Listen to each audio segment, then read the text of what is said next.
All right, welcome in. It is Rangers Extra Innings brought to you by Uber Eats. You have the G-Bag Nation crew at the Star in Frisco, where Draft 101 will commence shortly after our show tonight. And Lucius Alexander back in the Pimp Cup. Carter Freeman managing your video. And Rangers get the win 9-7 in Detroit, taking 3 of 4. As Mike Peasley joins us now to talk more about it. And a good afternoon to you, sir. How the heck are you? Much better now that game's over. Man, that was holy cow. That was like 3 hours in the dentist chair with no Novocaine. Man, that was an adventure. At least we came out with the win, and they take 3 of 4. Yeah. Did Leiter Taveras do enough to make up for his adventure in center field? No. Jack Leiter, he owes Jack Leiter a dinner tonight when they get to Atlanta. He's got to make that catch. He doesn't make that catch. Jack Leiter has only given up 4 runs there in that second inning. He's probably back out there in the 5th inning. Instead, he doesn't make the catch out there in center field. 2 runs score. The next batter comes in, gets a double, and then his day's done after 3 2/3 innings. Talked about this yesterday, guys, about Leiter Taveras. He's good going to the alleys, not so good going front and back, and it was proven again here today.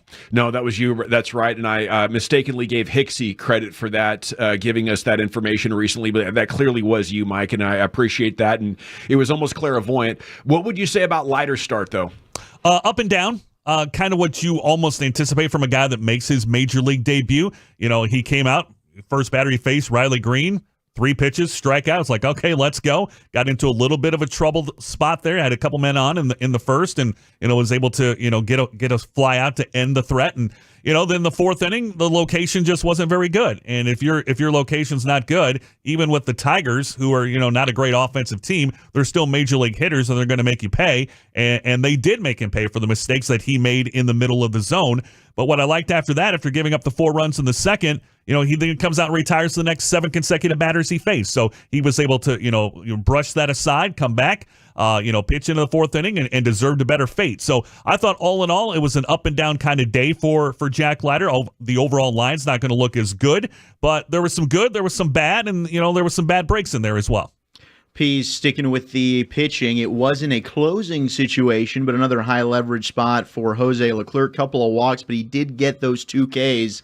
What'd you think of Jose's outing? Yeah, and again, he makes you nervous every time that he goes in there with the control. But to give him credit, he comes out, gets the final out in the 7th, and then he strikes out the first batter in the 8th and walks the next 2 guys. You're thinking, oh boy, here we go. But then he throws a great pitch to strike out Kerry Carpenter. So the Rangers are going to rely upon Jose Leclerc a lot this year. And it's not probably going to be in the 9th inning, but it's going to be in some high leverage situations. And this was another high leverage situation that he came in the game in the 7th inning, a 7-7 tie with 2 runners aboard and 2 outs. And, he was able to, fall behind Javier Baez, but eventually got him to ground out on a 3-2 pitch. So he was able to get the job done. And again, we might be without a few more fingernails when he was in there, but he was able to post up a 0.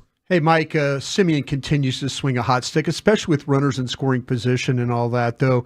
His play, it seems like to me, though, that every time that he's up in a situation where there's a chance to get some runs, knocks me in, I just feel so confident about him. He might be the one guy when I watch the games, I feel so confident about him at the plate and being able to get a hit for you. Broadus, he's just so even keel. You never know if he's in an 0 for 20 slump or if he's tearing the cover off the ball. He's just the same person day in, day out. He's a manager's dream.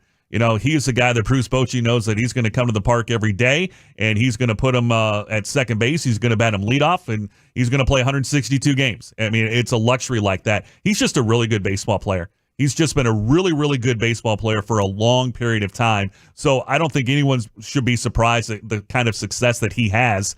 He's just really, really good. And, sometimes, the moment's too big for some players. It's not for others. And certainly it's not too big for Marcus Semien. It was good to see him, come up with a few knocks today, including, the home run on the 3rd pitch of the ballgame. P, should we see Josh Smith play every day? I think we are, aren't we? Yeah, I mean, that's what I'm just saying. I don't think there's any more thought about him, as long as Young's out of the lineup, he just does too much for you, right? Absolutely. I mean, every now and then, if there's a tough lefty that you're going up against, maybe you give Ezekiel Duran the start over there at 3rd base. But yeah, make no mistake about it. Josh Smith is going to play every single day. And he's just been steady. You're going to get the steady glove, and the stuff we're getting from him offensively, that's been the biggest surprise. And we talked about this yesterday, guys, with coming up with the pinch hit double, and then today was able to extend that hitting streak with the base hit there in the ninth inning.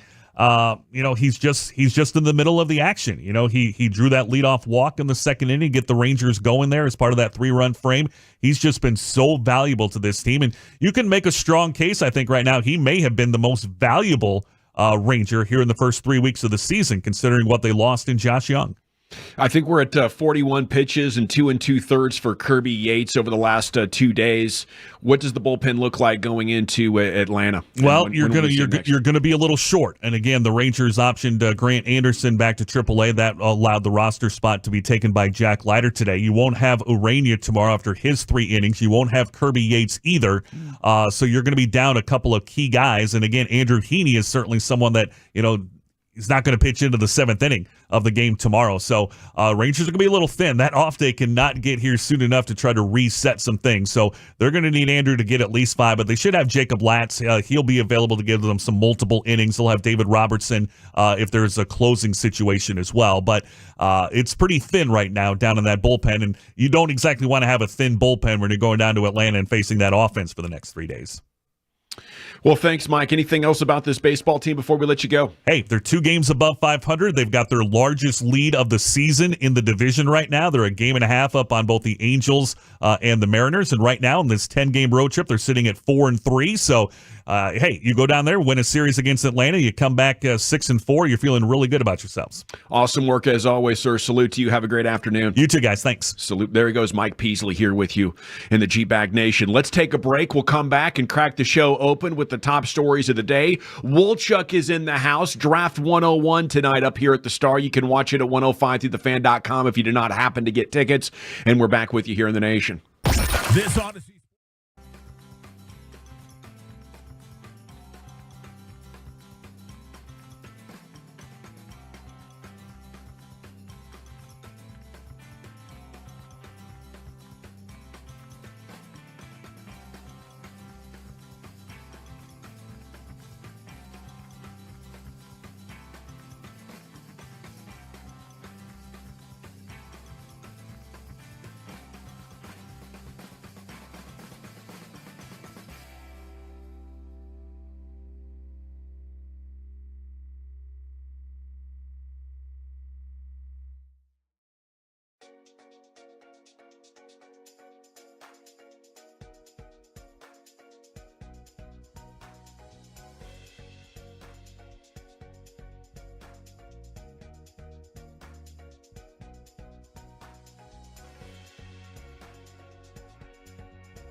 Uber Eats has Lola V products? I gotta remember that. Well, you know, they say in order to remember something.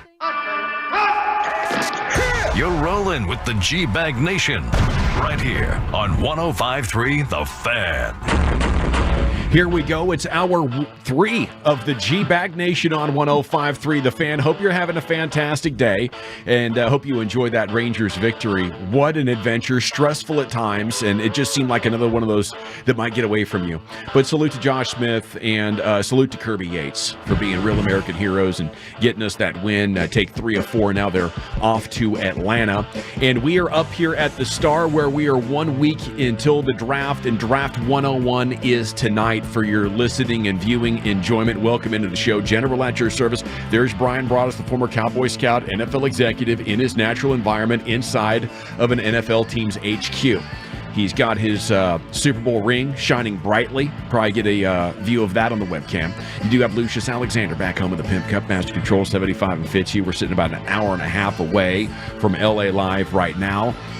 Wolchuk and Chiafalo are here. Congratulations on getting the baby home, Zach. Thank you, boys. I appreciate it. Thank you so much to all the Tolos and to you guys for holding it down, all the well wishes. Tuesday, we finally made it happen. It was about 3 o'clock, top of the hour. We got baby girl in the car leaving Medical City, Plano. Just in time for me to butcher Wolchuk's NFL News of the Day 3 o'clock segment. Honestly, no, I don't think you butchered that one. I thought that was really good. So the first thing Which one was it that you butchered? Yeah, I had some people reach out about the top 10. I don't know what it is. I will be honest, I haven't been able to listen a ton. So that one segment I did hear for about half of it, driving low and slow, trying to get baby girl home safely. Oh, yeah, it's the slowest drive in the league. It right was. there. First thing she heard was Gavin and Brian and you and Lucius, the sultry tones of the G-Bag Nation. So she's a national already. She's a baby Tolo, little baby on board there. But I guess it's the top 10. Like, something happened. I had Ray reach out to me. I had Tim and Carthage reach out to me. Well, Tim's always down to just be about something. Several people were he like, loves to be word about dude, stuff. you got to get back. You got to help your boy. He's butchering the top 10. Thank God for Broaddus for hijacking it and saving it. I don't know what the hell happened. It was yesterday. We were at Shell Shack. I was going to do a top 10 Cajun foods list, and the day before, I was going to reach out to Broaddus and be like, "Hey, you should do the top 10 list. It should be the top 10 commandments to have a kick-ass crawfish boil." And then I mentioned it to him coming back. I wasn't going to make him do it because that's like, you got to think about that a little bit. But then he was like, "Well, I can do this." Yeah. And so he just started rattling off from 10 to 1 the 10 most important things. And beer was not in the top 10. Good friends, good vibes, good music. It was just about the tastiest crawfish in the land. Yeah. And the potatoes and the corn on the cob. The potatoes. You And the gotta have sausage. the potatoes. What day did we talk about my jogging toe? Was that wasn't during the segment? That was disgusting. That was Tuesday. That was amazing. And so that wasn't one of his crowd segments, pleaser. was it? No, wasn't that Krusty's Corner? that was Krusty's Corner. Did I do? No. That was a 340. That was a 340. Yeah. Okay. Was that a best of the weekend No, situation? no, it was just it was a hodgepodge, I think. Whatever was going on, I tuned in for that, and I immediately tuned out. As soon as Brian said he's taking his foot taking That's the sock when it got off. good. Yeah, dude. You Eric really knows missed the high points. That's a gross spot for me, and I'm so happy I was not watching on the fan cam. And the last thing I want is baby girl hearing that. Oh no, I understand. You got to look out, and now as a father, she was feeding a higher level of standards for what's being broadcasted in your area. Man. Okay, what is the sweet spot of the draft? How many different realistic options do you think they'll have at 24? Guys they want to take that are going to be there. How many different players do you think they're considering right now? I would go with probably 3 legitimate options for me. I think you're looking at, if Graham Barton, the center out of Duke, who I'm praying to God ends up making it there and is the pick, because then we can pull back in December. First week we started watching draft stuff. I'm like, Graham Barton's your guy. That would make us look really, really smart. Mm-hmm. The problem is, I think by us you mean you? It would make me. We're guilty by association. but it's our show, so it's an us thing. Yeah, I think it's a weenus. It's a weenus. I think Graham Barton out of Duke definitely in play there. I do think the other two tackles then. Like, I don't know, Jackson Powers Johnson and Zach Frazier out of West Virginia and Oregon respectively. They might be trade back scenarios here, Brian. I don't know if you think JPJ might still be in play there at 24. I think the other options would be the two tackles. I think you're looking at Guyton out of Oklahoma and then Kingsley Suamataia, the offensive tackle out of BYU, who posted he was here at the Star yesterday for a 30 visit. He's starting to build a lot of momentum, and he's a guy that throughout the process, when I went back, did another film study on him, I was a little bit worried about the footwork. He's played both sides, left and right. But last year he was on the right side there at BYU. I wondered, like, is he athletic enough to play left? I do think he is. And 361 pass snaps last year at BYU, he didn't allow a single sack. Yeah. So, I mean, he's a mountain of a man. He's a wall. He's very difficult to work around. But those would be the three names that I'd kind of iron down to. Yeah, we're starting to talk to some guys around the league, and they're worried about this. If you're hunting, say, offensive players late in the draft, this draft looks like the first 6, 7, 8 picks might be all offensive players. So now when you're getting down to 24, is the best player on your board a defensive player? You know, that seems to be where a lot of guys are like, listen, if you're hunting a tackle, or you're hunting one of these centers, you know, both the centers are banged up. You know, Barton's got the shoulder. Powers Johnson has a lot of other things that he's dealing with, multiple things. But, you know, I agree with Zach about the number. I think there's 3 guys there that you're probably looking at. Probably all offensive linemen would be my projection right now. But again, talking to people around the league, they're like, listen, there is going to be a run on offensive players to start this draft.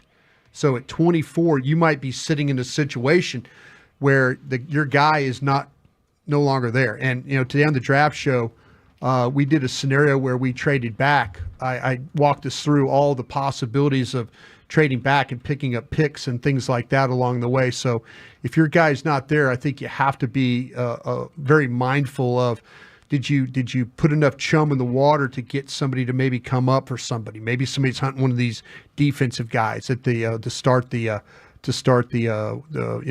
run on those guys. Well, you know what? The Cowboys can surprise us. You know, Mo Claiborne, big surprise. Number of years ago, Tyler Smith was a big surprise. Leighton Van Der Esch was a surprise, even though I think Dane had that reported maybe draft morning. You know, it is always amazed me, you know, how this team can, you know, throw things at you don't expect, and I think that's part of the real fun of covering them. You know, getting back in and taking Des Bryant. That was my first draft, and I was like, holy cow, this is just amazing. Okay, the latest news out there. We'll have more NFL news later on in the show, but the Patriots are willing to trade the 3rd overall pick. Yeah. They like the quarterbacks there as well, so they do. We could have a lot of activity early on. Yeah, Elliot Wolf says that he's open for business there, and Elliot realizes that he's picking players for a talent-poor team right now. So he's going to try and get as many picks as he can in order to supplement his team. He knows he has a very difficult task ahead, but you know, he's clear about that. Hey, I understand that. I would be like, guys, are we sure we want to pass on taking a quarterback here? There's a lot of talented quarterbacks here. We must not like any of these guys. If you don't have a quarterback and you're thinking about build out your other spot so well that you end up finishing average, and then you never have a good chance to take a top 10 quarterback. The guy again. that he likes might not be the guy that he likes might get selected either one or two. Let's and then see. why you know. We've seen plenty of Mitch Trubisky selected very high, then all of a sudden are bust. So to me, I wouldn't force the issue there. Yeah, I wonder if we can cross-reference. I know you got your gang of 7. I got a gang of 1 out there in New England. And what I've been told is if Jaden Daniels is there, they are staying and they are taking the quarterback from LSU. If he goes to 2, which we expect from Washington, I don't know how there might be mixed feelings in their room about Drake May, and that's where the trade back happens. Very interesting. Again, Draft 101 tonight. You'll have Broadus and Wolchuk talking draft. You can watch us at 1053thefan.com. Other than the draft, Jack Leiter's debut was the top story in DFW Sport. First inning had 2 base runners, but he struck out 2 guys and got a pop-up. Second inning, they started hitting him hard. And it was batting practice there for a little bit as the Rangers gave all of their 4-run lead back, and there was more later. He did look great in the uniform. Okay, the quads are popping, dude. I'm serious. He's the 300-pounder below the waist that Jerry was describing as Emmitt Smith. I mean, this dude is ridiculous out there. He looks grown man. As the game went on, so did the occurrences of him blowing on his hand. At one point, Mike even started talking about it. Dude was just kind of a nervous wreck out there, as you could imagine. Oh, yeah, Dave Raymond, he asked about it. It's like, and I was sitting there watching him like, is it really that cold sometimes? But he has a habit, too, of going to the back of his neck. And I was thinking, okay, how many times is he going to blow on his hand, go to the back of his neck? I'm thinking, man, is he tacking this ball? Is so he was ball tacking? He was ball tacking, maybe. So yeah, it was a lot of nervous twitching going on out there on the hill for the Rangers today. Yeah, I texted Mike at some point. I'm like, dude, did you ever settle down? Like, what is that like as a rookie pitcher? I think it's different than any other sport because you're just so much by yourself on stage. Yes, it's not like you're mixing in, and you're not like playing the game to like. There's plenty of time out there for you to get inside your own head and to really never stop. What appeared to be full-blown panic. If you're super nervous guy and your whole you just have to do free throws all game, it's four quarters of just you at the free throw line. Man, that's perfect analogy. It's like all of a sudden now I feel naked and afraid out here. Yes, and Leiter obviously has tremendous talent. If I'm the Rangers now, I'm thinking let's not send him back to the minors. He's just going to feel bad about it. Let's keep him around. Maybe have another starter. Maybe have a long relief appearance in the next, 10 days, and see if he can just get more relaxed before we send him back down. That'd be my approach. How about you guys? Yeah, I kind of feel like though today he was, there were some struggles. You're absolutely right about that, but he was dealt a pretty bad hand there with what happened with Tavares in center field. For sure, changes the entire outlook of his day. That could have been a much better feeling of Jack Leiter walking off the hill and everybody. Instead, he had to sit there and debrief with Mad Dog, and next thing you know, he's like, man, I wish I would have done this. If he just got a little bit of defensive help out there in center field, and Tavares is a damn good center fielder. We've seen him make plenty of plays, but man, Peasley's right. Going back on the ball, maybe a little bit of a different situation there, but if you catch that ball right there, Jack Leiter's day looks a lot different. I think that's what Mad Dog did. He walked out there and he was like, "Hey, Leote bleeped you. Sorry about that. You're about to. I was going to get you, buddy." I would. I'd absolutely say, listen, hey, that guy. MF that Leote over there if you want to. I would too. That guy normally makes plays for you, but today he just didn't help. For a guy you're trying to get his confidence up, you know what I'm saying? It's like, hey, that wasn't on you, Jack. No, 100%. That was Leote getting the best of you. But after the second inning, right, okay, he struggles there. I wanted to see, the mental toughness, because that's when we talked to Colby Lewis. He stressed that. He's like, Jack Leiter's got the stuff. It's all between the ears with him. He comes back out in the third, fly out, 1, 2, 3 inning. So to me, that was big. Unfortunately, bottom of the fourth, he ran into some trouble again.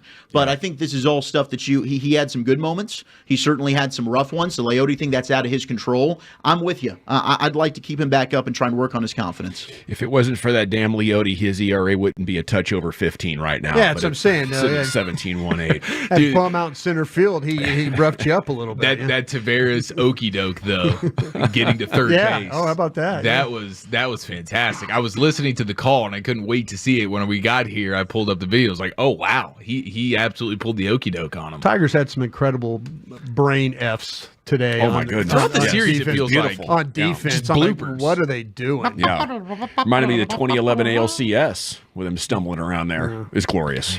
Rangers had great defense. They didn't. Yeah. And the Rangers defense, I saw some numbers today where they're sitting like real pretty defensively with except for the center fielder like right run now. saved. Except for their center fielder on that play. But gosh, I mean, they've just got a bunch of hoses out there in the outfield, and I say that respectfully. So many hoses. Yeah, A lot of hoses. A lot of arm cannons. Yeah. We got to run, nation. Hope you're having a great day. Awkward. Rim sessions coming up at 4:40. Top 10 is next. Wolchuk, where are you taking us? Yeah, of course, just got to bring the baby girl home from the NICU, so I feel like a real dad now. Top 10 things every new dad should know. 877-881-1053. What do you think? That's next on the Fan. Yeah, one thing you should know every new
Uber Eats has Lola V products? I gotta remember that. Well, you know, they say in order to remember something, you have to forget something else.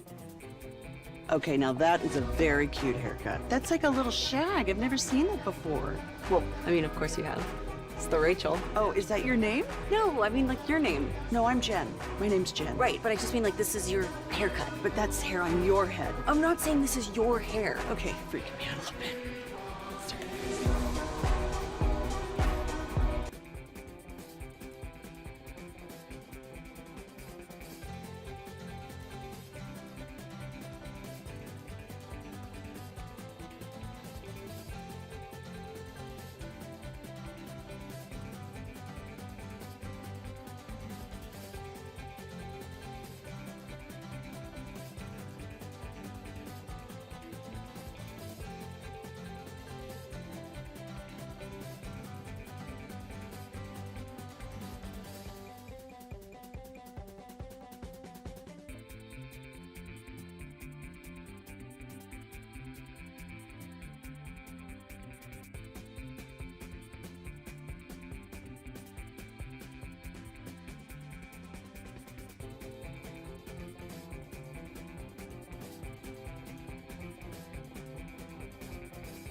Welcome back, G-Bag Nation. Hope you're having a great day. We are live at the Star Draft 101 tonight on 1053thefan.com.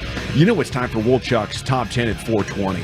And he's back after bringing the baby home to deliver it to you. Segments brought to you by the Frankels. Life is unpredictable. Accidents happen. If you're hurt in an accident, it's not your fault. Call the Frankels 214 or 817-333-3333. Go to frankelfirm.com.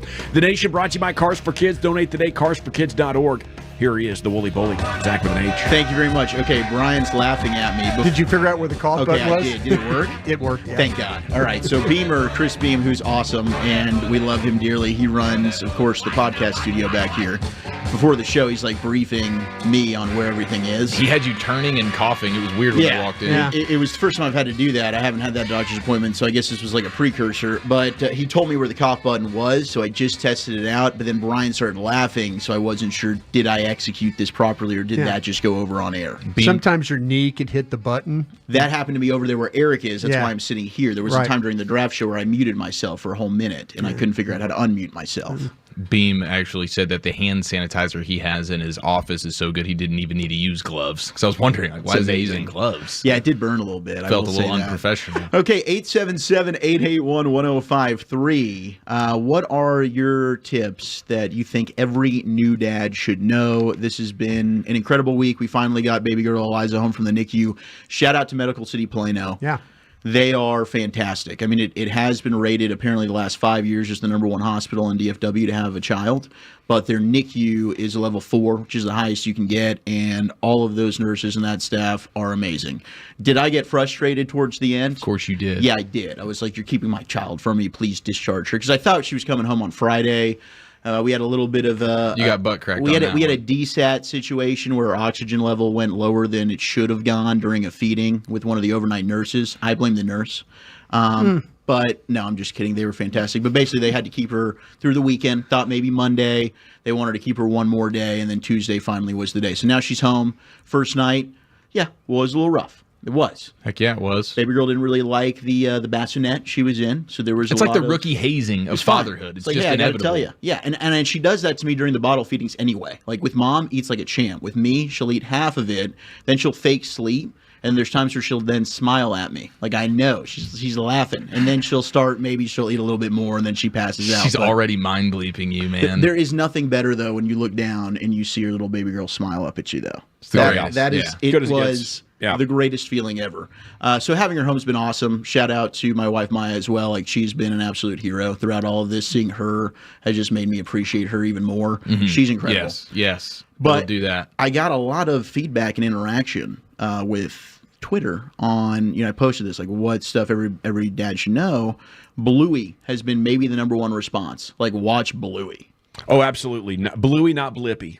What's Blippy? Oh, yes. You don't want to know what not Blippy Blippy. is. Yeah, just don't let that guy in your house. You both have made that mistake? I nipped that thing in the bud house? within 5 minutes. I was kicking Blippy's ass out of my house. Oh my gosh, it was an apartment at the time. But yeah, he'll storm right in there, and then he will hypnotize your kid into thinking he's the coolest thing you've ever seen. And he's got a friend named Mika. Okay, you don't get Mika in the mix Mika either. Also a male? Mika will lead to Blippy, but it's horrible video content. I've tried to explain this to my 2.5-year-old, and she will try to insist. She says, "Dad, Blippy is great." And I said, well, he might be, but you're not watching it around me. I like that. So you got to sing-song things a little bit. Yeah. You know, when you can rhyme, sing-song something, make it a little bit catchy for them, all of a sudden now they take to it a little bit better. The entertainment, That's how you mind bleep her back. You know what I'm saying?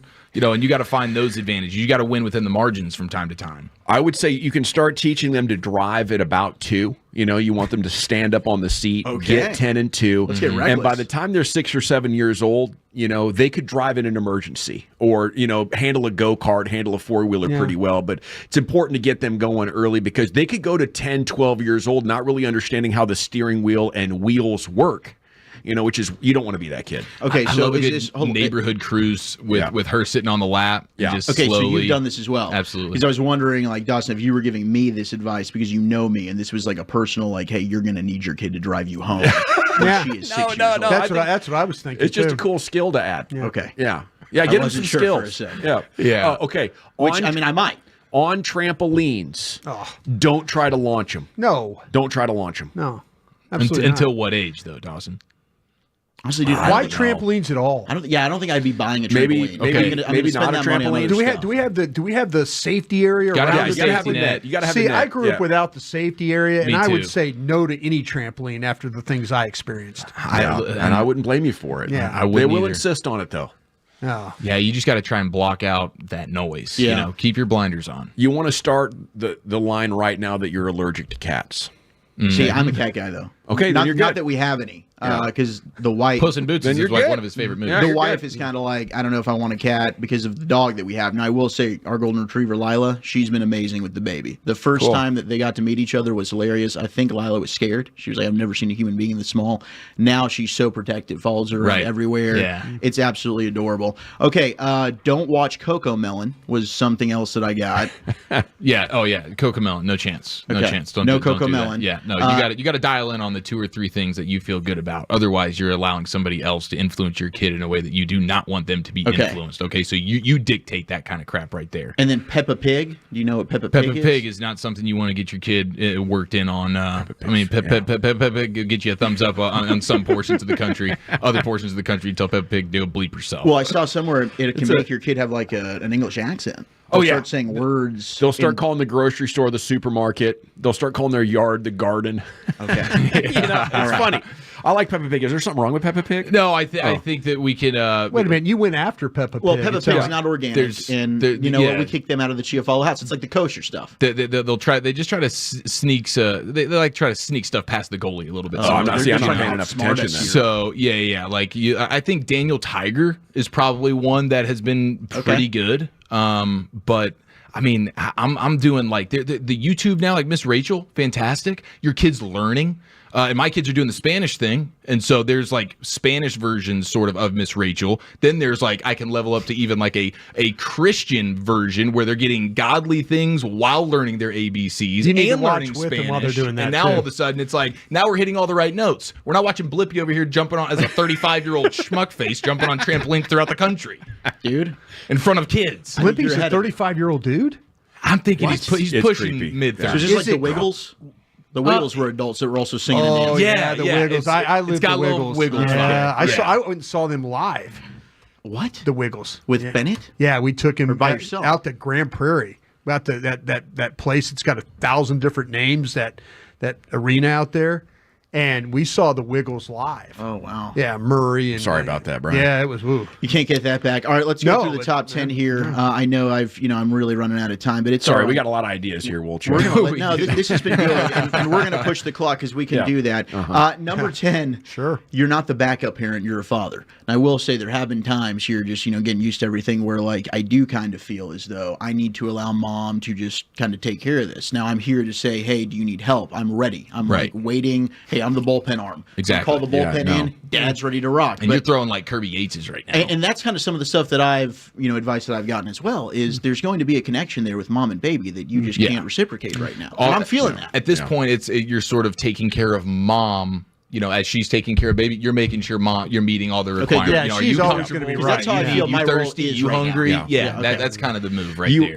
you are a primary parent, and one of your jobs is to go make money, and to set a different kind of example for the child than mom is. Fair enough. But especially for the first year, moms are especially built for this time. Your time is coming, slugger. There we go. I'm ready for that time. I'm ready. Number 9, there's no such thing as too many You're wipes. kind of a jerk. I've learned that to be absolutely true. Thank you, Eric, for the wipes that you have gotten us, because I'm dude, going to need those. wipes in bulk, bro. And Yeah. and the thing is that's like a win-win because sometimes daddy's using those wipes. Oh, yeah. No kidding. Yeah. I mean, she's definitely her father's daughter. Homegirl is tooting up a storm, and she is pooping a lot. And I bet she's just eating. Girl's like got no just an wipes. I animal. guess who's using them all over here. Sorry, Honey, Dad- wipes Dad- again. ran through the wipes Dad again, is sugar. sitting on the commode peeing Don't and using the flush wipe. those. Yeah. It says flushable, you can't flush them. Number 8, make time for your other relationships in life. Obviously, Side your chicks? family. What? I had to quit the side chick deal, dude. That's not good for me. It's not healthy. What's going on here? Definitely the friendships, Oh. that type of stuff. Yeah. Number 7, luck. hand-me-downs. Are more, Good luck. Yeah. hand-me-downs are more than okay. Now, I don't have an Yes. issue. Like right now, Yes. she's the first granddaughter, and she's our first daughter, so I don't really have a ton of the hand-me-down stuff, but always willing. Always. Chief's down. got a fresh batch probably coming I know. for Dude, you. I'm going to be inundating you with trash bags of clothes. Let's go. And I'm helping you, but you're helping me. Thank you. 6, accept all offers to babysit repeatedly, and we're spoiled with that. I think you got to figure out though who's responsible. Yeah. though. Exactly. You know, Yeah. you can't have an Trial and unreliable error. person doing Okay, that. fair enough. Family's always the best. Everybody else needs Yeah, to be we've got a checked lot of out. family Yeah. that's down, and I think Yeah. I'm open to this. I think Mom, it's going to take some time for her to allow that. 5, act like a grown-up. That's tough for me. 4, it's perfectly acceptable to make an entire dinner in the microwave. Oh yeah. I Get don't an have air issue with fryer that. though. I will People, be- I have an should air bring fryer. you food though too, since you've got the baby home. We'll be all right. Yeah. 3, buy a rechargeable cordless hand vacuum. I guess the messes.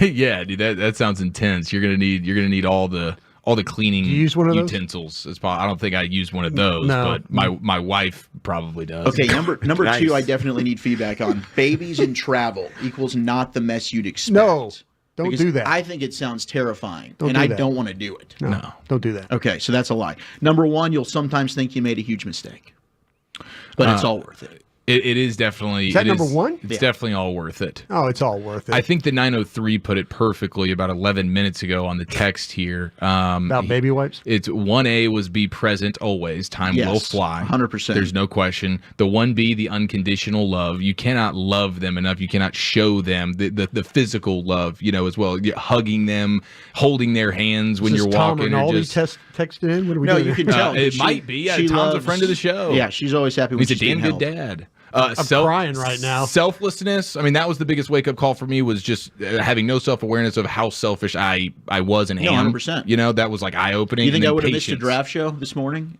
If this, no, I wouldn't have. Selfish me would have been here. I couldn't be here. That's right. That's right. And then the patience from the 903 as well. The patience, and that's is a a must. daily. You're going to end up punching yourself in the face at some point due to your Okay, inability. 214 to also patient. says don't baby talk the kid, use real words. So, like, I'm using real words, but I think it's impossible to not That have, damn like, a Tavares, baby he's got to voice make when that you're play, talking don't you to your think? baby. I don't know. I'm always going into some different tone. Yeah. It gets easier as they, Grow start up. talking too. You just Dan want to make it a McCarthy. point to have moments of that legit talk, because you can't help the baby talk, but you need to make sure you Okay. find time where, hey, I am talking to you like you're an adult. There's been times I've been very stern. Yeah, yeah, I believe it. Stop crapping Yeah, on man. yourself. Welcome to the club. Is it Thank 10 you. times better getting her home now in Amazing. the Now hospital? it feels real. Dude, that's so great.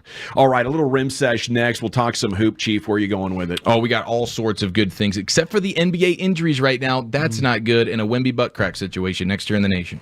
Coming up on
think it's true that you've got to forget something else to remember that Uber Eats has groceries? No, that's absurd. Hey, remember when you used to be a, what was it, Pepper Lady? Pepper Lady? Wasn't it Cinnamon Sisters? Basil Babes. Saffron Squad? Nutmeg Maidens? Paprika? No, Nutmeg Maidens. I just said that. Was it Spice Girls? Doesn't sound right. Was it Saffron Squad?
Celebrate Earth Day and ask the question, what's one thing you're doing to make the Earth a better home for you and the planet? Join us for Odyssey's One Thing Earth Day conversation. This Sunday morning at 6 on 105.3 The Fan. Classic Chevrolet in Grapevine. They are the #1 Chevy dealer in the world with more Silverados than anyone else. Go see them today or visit ClassicChevrolet.com. This is Texas. This is Classic Chevrolet. Together, let's drive, relax, and enjoy the difference. Based on new Chevrolet registrations 2023. All right, welcome back. It is the G-Bag Nation here on 105.3 The Fan. Hope you're having a great afternoon. We're at the Star. You can watch Draft 101 tonight on 105thethefan.com. It's sold out in an hour, so you can't get tickets. If you do have tickets, we look forward to seeing you out here tonight. Here's the chief of that, Rimmer. Yes, sir. Let's go ahead and cut the lights out and put the kids to bed for the first time in Cowboys podcast studio history. The G-Bag Nation's going all 56 inches around that rim. Let it rain! Rain dance! Rain dance. I gotta join here, man. I've been saving for a special occasion. It's always a special occasion when we can sprint through a pretty awesome story here out of Los Angeles with our postseason foe for the Mavericks. It's the Clippers. But this has nothing to do with on the court, and it just continues to show respect to the arena that they are building in Los Angeles. It is the most interesting sports establishment that I can remember. Just all of the technology and conveniences that this particular arena is going to provide for its fans. But they just announced that they're going to have well, they mentioned, we've talked about this before, the wall, like a student section where it's like behind one of their basketball goals at one end of the court. It's just a full-fledged, basically student section. There's rules there. You can't cheer for the opposing team. You cannot wear opposing team's gear. Tickets can only be resold in Clippers Marketplace. So it's supposed to be like a real fun, like, section like a of dog the pound? crowd. Yeah, like a dog pound, for sure. Absolutely. Yeah. Or just like even an even bigger version of like what Section 133 is doing at Globe Life Field. And it's just night in, night out. And it's constructed from the team. Like this was built by them. But now they are doing something where they you can, from in the wall seats, you can get full season tickets for just this seating area, which is a pretty vast area behind one of their goals. And it's like $1,200 for the season, which comes out to like $32 per game. And it's first come, first serve on the seating. So it's like in a college game, like you lined up to get into the stadium. Tickets? Yeah, Yes. it's like a student ticket situation. So, it's like a student And it section. digitally understands when you get through their doors, and as soon as it does, it populates and tells you what your seat is, and it could be all the way as close as row 3. Wow, so you're not having to like rush and grab a seat as soon as you walk in. They're telling you, but it's based on when Yeah, if when I you get walked in. in there 5 minutes before you did, I'm going to have a better seat than you. Right. I mean, that's just the way they're doing That's it. amazing. But so it's digital. So then you get there as fast as you can. You open it up, boom, we're sitting in row 3 tonight. Yes, that's really and we cool. spent $1,200 for the full season, and that's $32. I mean, that's a great deal. That's an awesome thing that they're doing. So Ballmer. for like a 3-game homestand, you might be sitting in 3 different seats then, You right? definitely will be. Okay. Yeah. Okay, cool. Yeah. Yeah. I'm all for that. Yeah.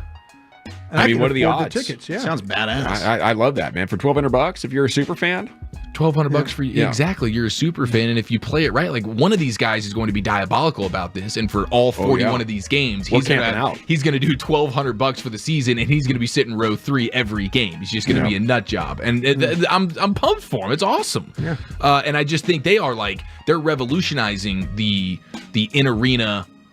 they're gamifying it. Yeah, absolutely. nailed They're that gamifying word, the hell too. out of it. So Yeah, proud I of got you. locked in on Gosh, you did. the evolution, and now I don't know where to go after that. I was proud of myself for that word. Hey, can I say something I heard about the Mavs? Yeah. You know, Okay, and I meant to do this yesterday. We kind of got wind that Lively was practicing. Yes. It's not a full practice stuff he's doing right now.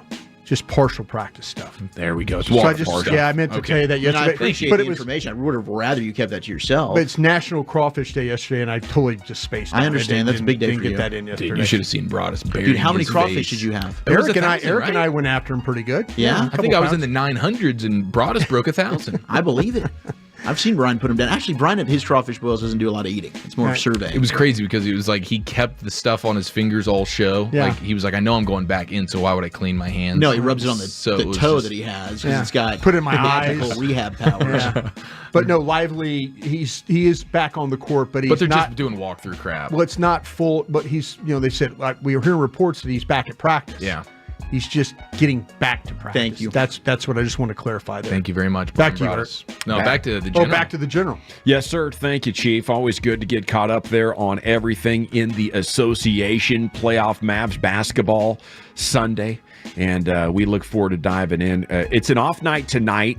Play-in action resumes tomorrow evening. Well, Chuck, where are we going next, buddy? We got to show some love to your Dallas Stars as the playoffs are near. And let's do some NFL news of the day. Super Bowl rings in Chile and the latest draft rumors. That's next. One of the G-Bag's hottest segments, LA Live with Lucius. Every day at 5:40 right here on G-Bag Nation on The Fan. This Odyssey Sports Minute is sponsored by Bosch Power Tools. What hard workers deserve. This is Zach Gelb with Odyssey Sports, but it's sponsored by Empower. Start taking control of your financial future at Empower.com. Giannis Antetokounmpo has a calf strain. Jimmy Butler injured his MCL. Joel Embiid isn't 100%, and Julius Randle is out for the season. So clearly the Eastern Conference is dealing with a ton of injuries. We all know the pressure that was already on the Celtics, but with all these injuries piling up, it would really be laughable and a disaster if the C's aren't in the NBA Finals come June. I'm Zach Gelb. Wesley Financial Group is not a law firm. This story is called The Ugly Truth About Timeshare. If you think you've done your family a favor by buying a timeshare, you need my help. Hello, I'm Chuck McDowell, founder of Wesley Financial Group. 10 years ago, I started helping folks cancel their timeshare. And in the process, started what's now called the timeshare cancellation industry. The ugly truth is when you buy a timeshare, you can't tell me how much it's going to cost or when it's going to end. I recently helped a couple that had their maintenance fees go from $800 to $3,200 a year. They also received a $4,000 assessment for a hurricane that was over 1,000 miles away. Sound crazy? The crazy thing is, this never ends. Call my office now. If we take you as a client, I guarantee we'll cancel your timeshare or you'll pay nothing. Call for your free information kit. Call 800-462-3333. That's 800-462-3333. 800-462-3333. Hey, Dawson back here with you. Can I tell you about my friends at D&M Leasing? I would just love it if you give them a shot if you haven't already, because this easy lease from D&M Leasing is better than ever right now. Save you up to 50% on your monthly car payment. If you want or need a new vehicle, I think you owe it to yourself to see what D&M can do. Give them a call at 972 or 817 then 35 lease and ask them for that easy lease. You're going to see why I love them, and I've done actually over 10 easy leases over the years. I have 3 in my driveway every single night. It's any make, any model. Car, truck, SUV, foreign, domestic. D&M Leasing can access everything. And with these high interest rates going on right now and what the inflation has done to new car prices, it's harder than ever to get a car payment that you can fit in the family budget and also get the vehicle that you want. D&M Leasing makes it easier. So if you are in the market, it's a simple phone call. It only takes me about 12 minutes. So tell them what I want, tell them what I'm trading in. They give me the highest trade-in value possible. And then they deliver it the next day. You sign the documents in a smartphone app and it is done just like that. The easy lease from D&M. You'll see why they're award-winning, and I love them at dmautoleasing.com. Salute. It's been over 30 years since a major lake was built in Texas until now. Introducing Bodark Shores, the most exciting lake community in Texas, is having the grand opening of its final phase Saturday, May 4th. Watch the video tour at 800-920-LAKE.com. We all know the opportunity it was to buy on the lakes around Dallas before the houses were built, before the price appreciation. Here's your new ground floor opportunity, just north of DFW, Saturday, May 4th. A breathtaking private property, and the prices a dream come true. 800-920-LAKE.com. Estate-sized lake properties from only $99.9. A prestigious gated entrance, quiet fields, ancient oaks, heavy weather boat slips, and lakeside park. Designed for a lucky few to make every day feel like a luxurious vacation. Be the first generation to own lake property here. Call for your invitation to the May 4th grand opening event. Space is limited. 800-920-LAKE or click 800-920-LAKE.com. RJ Choppy here. Who loves great food, great atmospheres, great sports, and amazing drink specials? Me too. You can get it at Boomer Jack's, your official game day headquarters and the place for the all-new $10.99 lunch menu. Amazing food deals every single Monday, Tuesday, Wednesday. They've got great drink specials all day, every day, because it is happy hour all day, every day of the week. Well drinks at $4. $5 Tito's all day, every day, only at Boomer Jack's, your official game day headquarters. Find yours online, boomerjacks.com. Personal foul on the road? J. Alexander Law is your MVP in court. As the trusted law firm and proud sponsor of the Dallas Mavs, we are committed to fighting for your rights. Whether you're hurt by an 18-wheeler or hurt on the job, call J. Alexander Law and let us guide you towards the justice and compensation you deserve. 888-88-INJURED. 888-88-INJURED. Principal Office, Dallas, Texas. For the ones who work hard to ensure their crew can always go the extra mile, and the ones who get in early so everyone can go home on time, there's Grainger, offering professional-grade supplies backed by product experts so you can quickly and easily find what you need. Plus, you can count on access to a committed team ready to go the extra mile for you. Call, click Grainger.com, or just stop by. Grainger, for the ones who get it done. The good folks at Wendy's have a revolutionary new product for you. Introducing the new Orange Dreamsicle Frosty. It's like a time machine that takes you all the way back to now, the year 2024. It's the classic creamy, orangey flavor you remember. Dare I say, it's new-timey. It's the flavor you grew up with, just all grown up. Head over to your local Wendy's establishment and get yours while supplies last. The new Orange Dreamsicle Frosty. Here for the now, for now.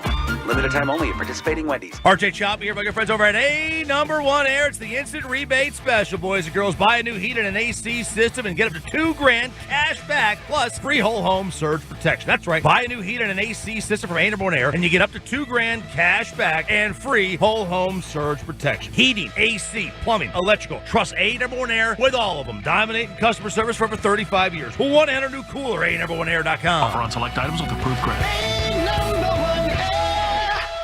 Wooly Bully with you, and I know so many Tolos have been using that promo code, and they have been having a blast with Prize Picks. If you haven't done it yet, you need to get on board. Prize Picks is America's #1 fantasy sports app with over 3 million members, and right now, Tolos, you can download the app today. Use code TOLO for a first deposit match up to $100. That's code TOLO on Prize Picks for a deposit match up to $100. It's the easiest way to play daily fantasy sports. Unlike other apps on Prize Picks, it's just you against the numbers. No sharks or competitive leagues. All you do, you pick more or less on 2 to 6 player stat projections, and you watch those winnings roll in. It's an absolute blast. They got hockey, they got basketball, they got college sports. Of course, they've even got MMA. It's amazing. All the options are there. So download the app today. Use that code TOLO for the first deposit match up to $100. Prize Picks must be present in certain states. Visit prizepick.com for details.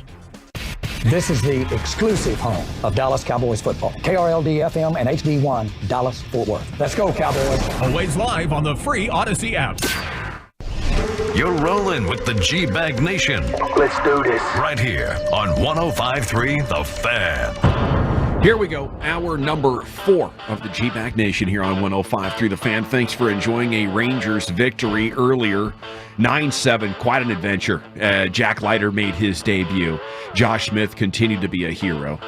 Jose Leclerc got a key out or two, but it was Kirby Yates who came on and slammed the door for the final inning and a third. Second game in a row, had to go an inning and a third, but dude, that guy's nails.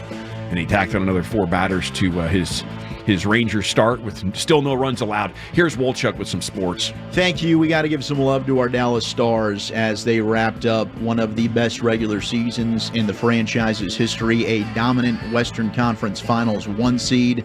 They will host home ice throughout the West, and then we'll see what ends up happening, whoever they match up against in the Stanley Cup Final, but it's most likely they'll have home ice advantage there as well. Are you guys concerned at all that maybe the offense is going into the playoffs not firing properly? I think, by the way, did the Rangers win the President's Cup? Yes. So that means if you get the Stanley Cup against Rangers, you wouldn't have it. You wouldn't. But have I think you'd have it against everybody else. Everybody else, you probably got a shot. Offense firing. I'll tell you what I was interested in last night, Dawson. I think St. Louis, for playing for nothing, played for something last night. You know, and I kind of felt like that game, that was a tough matchup. I know just last night. Did you just fart? No, I was trying to hold in a sneeze. I couldn't remember the button situation. I know. I got caught up in the air. I'm sorry. It's all right. Please continue. You got emotional talking Stars hockey. You're a puckhead. It was just a tough matchup last night. I think the thing that I'm most encouraged by right now is that we asked for goaltending to be on point. Damn right, Brian. This guy's like 10-1, and 11-1. Might have been his best night. Yeah, he is.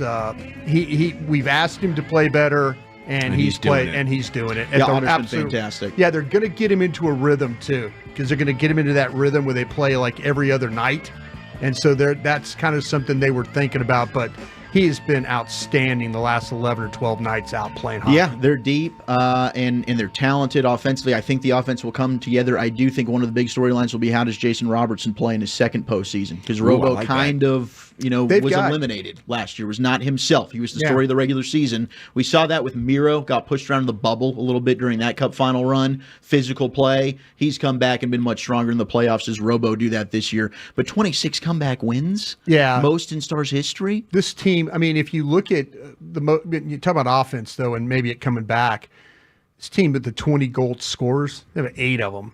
And like the record is 9. It's amazing. You know, if you go back and you look, I think the old St. Louis Blues team, like 21-22, had 9 goal scorers of over 20 goals. Wow. And so, yeah, the Stars are right there with them at 8. So hopefully that'll carry over. And then, like I said, I'm most excited about the way that the netminers playing. That's the thing that the save he had last night. Oh, insane with the stick. I think that was a give up. He just reached over, said boom. He had a bunch of really good saves in that game. It was ready to get out of that uniform. But the one in overtime, it's like, okay, I'm beat. I'm on the other side of the crease, and he just put his paddle out there and it blocked it. And you're like, I think he was even surprised that even happened. I think playing with Pavelski, he just figured it out. Practicing against Pabs there in front of goal, he's like, you know what? I'm kind of getting this figured out. I'm ready to try it myself. Tonight, you need to be rooting for Vegas to lose and the LA Kings to win. Because you'd rather match up against the Kings. Stars dominated them this year in the regular season, 3-0. Yeah, against Vegas, you were 1-0, and then you had 2 shootout losses. So Vegas, and that's the team that beat you in the Western Conference Final. That's the Stanley Cup champ. Deep. I want revenge. Look, I think that they could beat them, certainly if you got a matchup, but I'd rather take the easier opponent, and that would be the Kings. So I think you'd absolutely destroy, maybe even sweep in 4 games. Big news as we transition to NFL News of the Day. I know this has been a hot topic, and anytime Corey Majors gets to interview Charlotte Jones-Anderson at training camp, he asks, when are we getting the return of the Dallas Cowboys cheerleaders reality series, Making the Team, America's Sweethearts? Wow. Netflix. I was on that one time. Were you? Yeah. Were you a judge? I was He tried out. Me and Mickey actually they staged a deal where they staged a media opportunity, like we were interviewing them, like we had them on the radio. We were in here in the studio.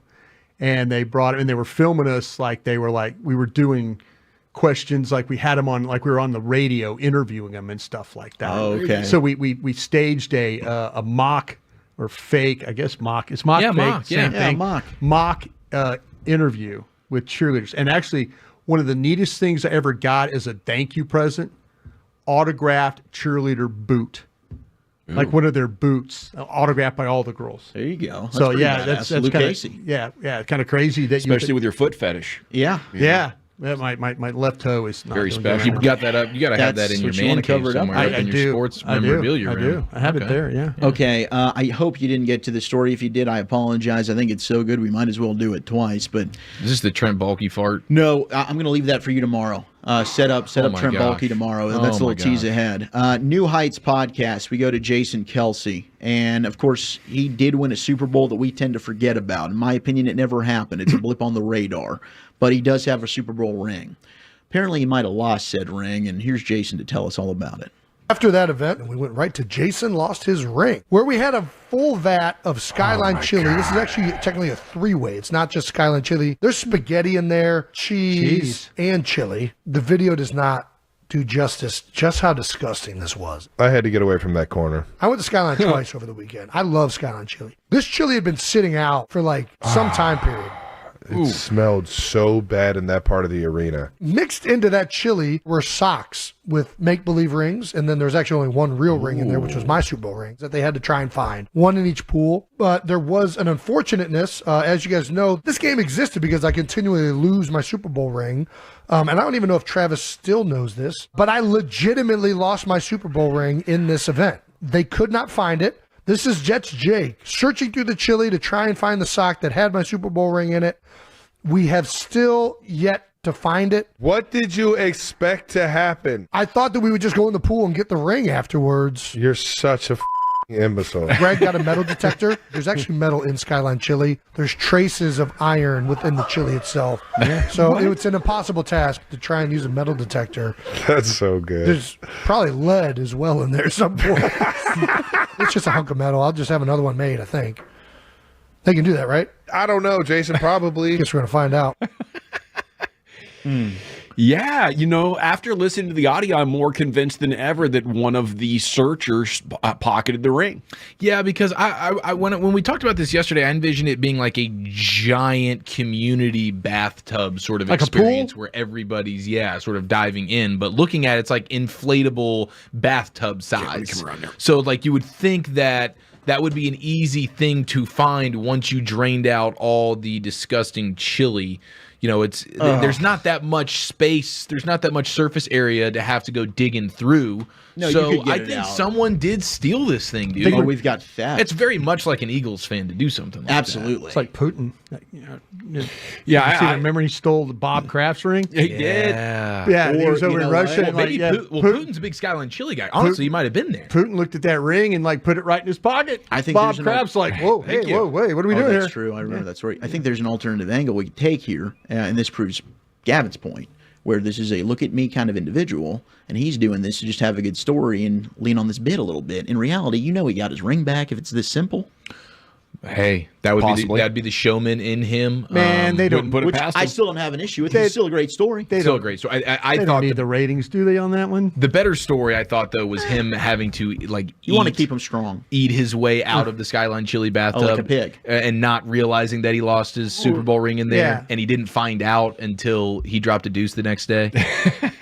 Like I That's thought that was amazing. going to be. Can you imagine That's like having, the height can of. you imagine having to pass that Super Bowl ring, pass it through you? I passed a dime when I was about 6 years old. I ate it. Okay, a dime. Yeah. I ate it. Super Bowl ring. What was that? Which is experience like? twice as big as the one I'm wearing right now. Maybe Let me see. times. Yeah, let me see your Super Bowl. Let me get a gauge for this. So See, it's not twice that. there's That's no a way damn I'm big passing ring. that. Yeah, there's no way you're passing this thing. No. No way. No. And you're not passing that. That's the era of when the Super Bowl rings are unwearable. That's what. This that is like Bart Starr's Super Bowl ring. No, I'm talking about his ring. Yeah, you're not passing this. You can maybe pass Bart Starr's ring. That's what I'm saying. You Yeah. could, maybe. Watch me. Oh, okay. I had to get like a toddler potty for like 2 weeks until it came out because the doctors wanted to make sure that it did come out. Took 2 weeks. Yeah, it took a while. That sounds I don't know, awful maybe and maybe painful. 2 weeks, maybe 4 or 5. Well, yeah. How painful was that? It wasn't painful at all. Really? Okay. Yeah, it okay. was lodged in there. I Oh. bet. Yeah. Just lodged in the mess. Speaking from experience. All right, Cardinals. Never worry about swallowing That's stuff. not corn. What is going on? Cardinals are set to draft Ohio State wide receiver Marvin Harrison Jr. Are with the fourth they? overall pick. If Brian, they don't trade down. That's from Peter Schrager, who we do trust. Oh, yeah, but see, Schraeg's lost his guy. So you think he's now just throwing bleep out there? I and think hoping Schraeg, it sticks. for 6 years in a row, Schraeg's had the Cardinals pick Okay. dead. Well, here's what he said: if the Cardinals stay at 4, it's Marvin Harrison Jr. Okay, but they could move out. Okay, here we I go. think there's a chance. Now, this is where it gets spicy. If they're there, they're going to take the single most talked about wide receiver in this draft. Yeah, leading up for a to position it, they the last don't 2 they don't years. have. But on the scenario they move back, there's a chance the Colts move up for Harrison, Neighbors, or Odunze. Now, if the Colts are moving up, it's got to be for Marvin Harrison Jr., where his dad played. What a slap in the face it would be if they didn't. Richardson to Harrison Jr. for the next decade, that is probably what the Colts are dreaming of, and that could be a sweet, Let's sweet get Arch combination. Manning up there in a couple of years. Maybe, if Anthony Richardson can't stay healthy. Wow, Yeah, dude. Maybe Wouldn't take that him in be the nuts? 4th or 5th round. Yeah. Like a Does project Dallas quarterback. Clark have a Yeah. kid coming up? Maybe. Brandon Stokely, perhaps? We get this thing going. Juicy draft rumor. Broncos are also eyeing a quarterback. This is not new news, but apparently they've bulked up the analytic department, Brian, as they do some research for this draft. Wow. So they're set to target a first-round quarterback, but they could trade star players to move up and do so. Maybe Patrick Surtain II being one of those players they could lump into a trade to get into the top 10. But I thought the analytic thing would perk Eric's interest a little bit. Well, it is bulk season all the time, even for analytic departments. It is. So, I mean, this is exciting. Honestly, we need to get Sham on the phone. We do. Because he probably just perked up somewhere. Final bit of draft nuggets is we have Draft 101 tonight. Brad, at that's 7 Eric, o'clock. not me. Yeah, that's Right. I don't put my send that name to on Eric. it. Yeah. Are you? He knows the. Yeah, we've had this face-to-face discussion. They have before. had the back and forth. We got Draft 101 coming up tonight after the show here at the Star. You can Which watch draft it pick on you the gonna rip? YouTube, Facebook. Oh, is that Wolchuk? That was the bully. Mine? What draft pick you going to rip? in front of- Where Sham has where to call Sham you has out to on call draft you out. night. That was a me thing. Yeah, that was a me thing. That was a woolly. Giants are hosting quarterback Bo Nix and Spencer Rattler for pre-draft visits, and the last bit of draft rumorooskies. That's par for them on that. Yeah, is okay. What do you think about this? Jordan Schultz reporting that Mike Sanderstill, the DB from Michigan, could end up 5'9" of being him. first rounder. I'll tell you what, the kid is a hell of a football player. He's 5'9", he's buck 8. He was a converted wide receiver. He was at Michigan. You watch him. I mean, he can play slot. I think he's the 5'9" part doesn't scare me playing on the outside. My man is a sticky. But player. he's probably the best slot DB in Blitz. the draft. Him and Jerrion Jones out of Florida State. Faster, quicker. Like if you remember, like how Rondé Barber played back in the day for the Bucks. Yeah. Like turnover guy, cover guy, blitz guy, awareness on high. Totally. Yeah. High football IQ guy. Yeah. This Energizer Bunny. He's all over. I mean, the national championship game, he crushed it. I can't believe this. I feel like I'm just hearing about this guy. But Well, like I think this, he's too short for the Cowboys. That's they're looking for 5'11". Some teams are going to think these he's too short. shamers, man. It bugs me. There's your NFL news of the day. There he goes. Thank you, Zach. Draft 101 tonight, 7 o'clock. More of that. 7 to 8:30. Tons of great, scouting reports on these players and great topics, rumorooskies, insights on what's about to happen 1 week from now. You're going to want to tune in at 105 through thefan.com if you do not have tickets for tonight's event. But we continue from the Star with the Expressway. Everything's been breaking, including that Jerry Jones Arkansas rumor. And then we'll get to LA Live with Lucius Alexander coming up here in 22 minutes on the Fan. We're 7 days away from Plucker's draft.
Do you think it's true that you've got to forget something else to remember that Uber Eats has groceries?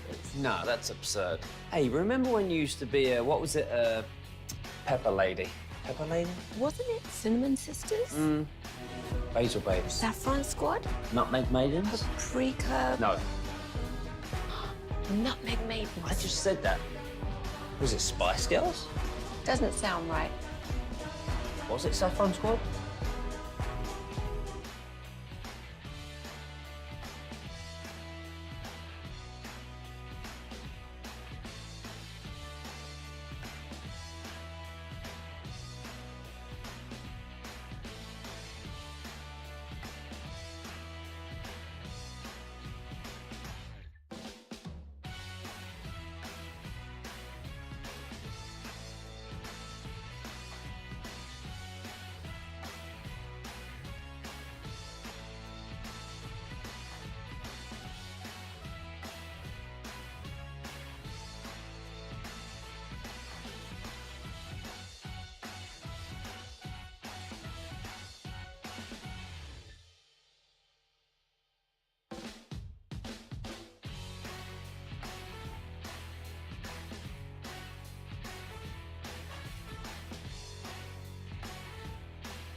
You're having a great day.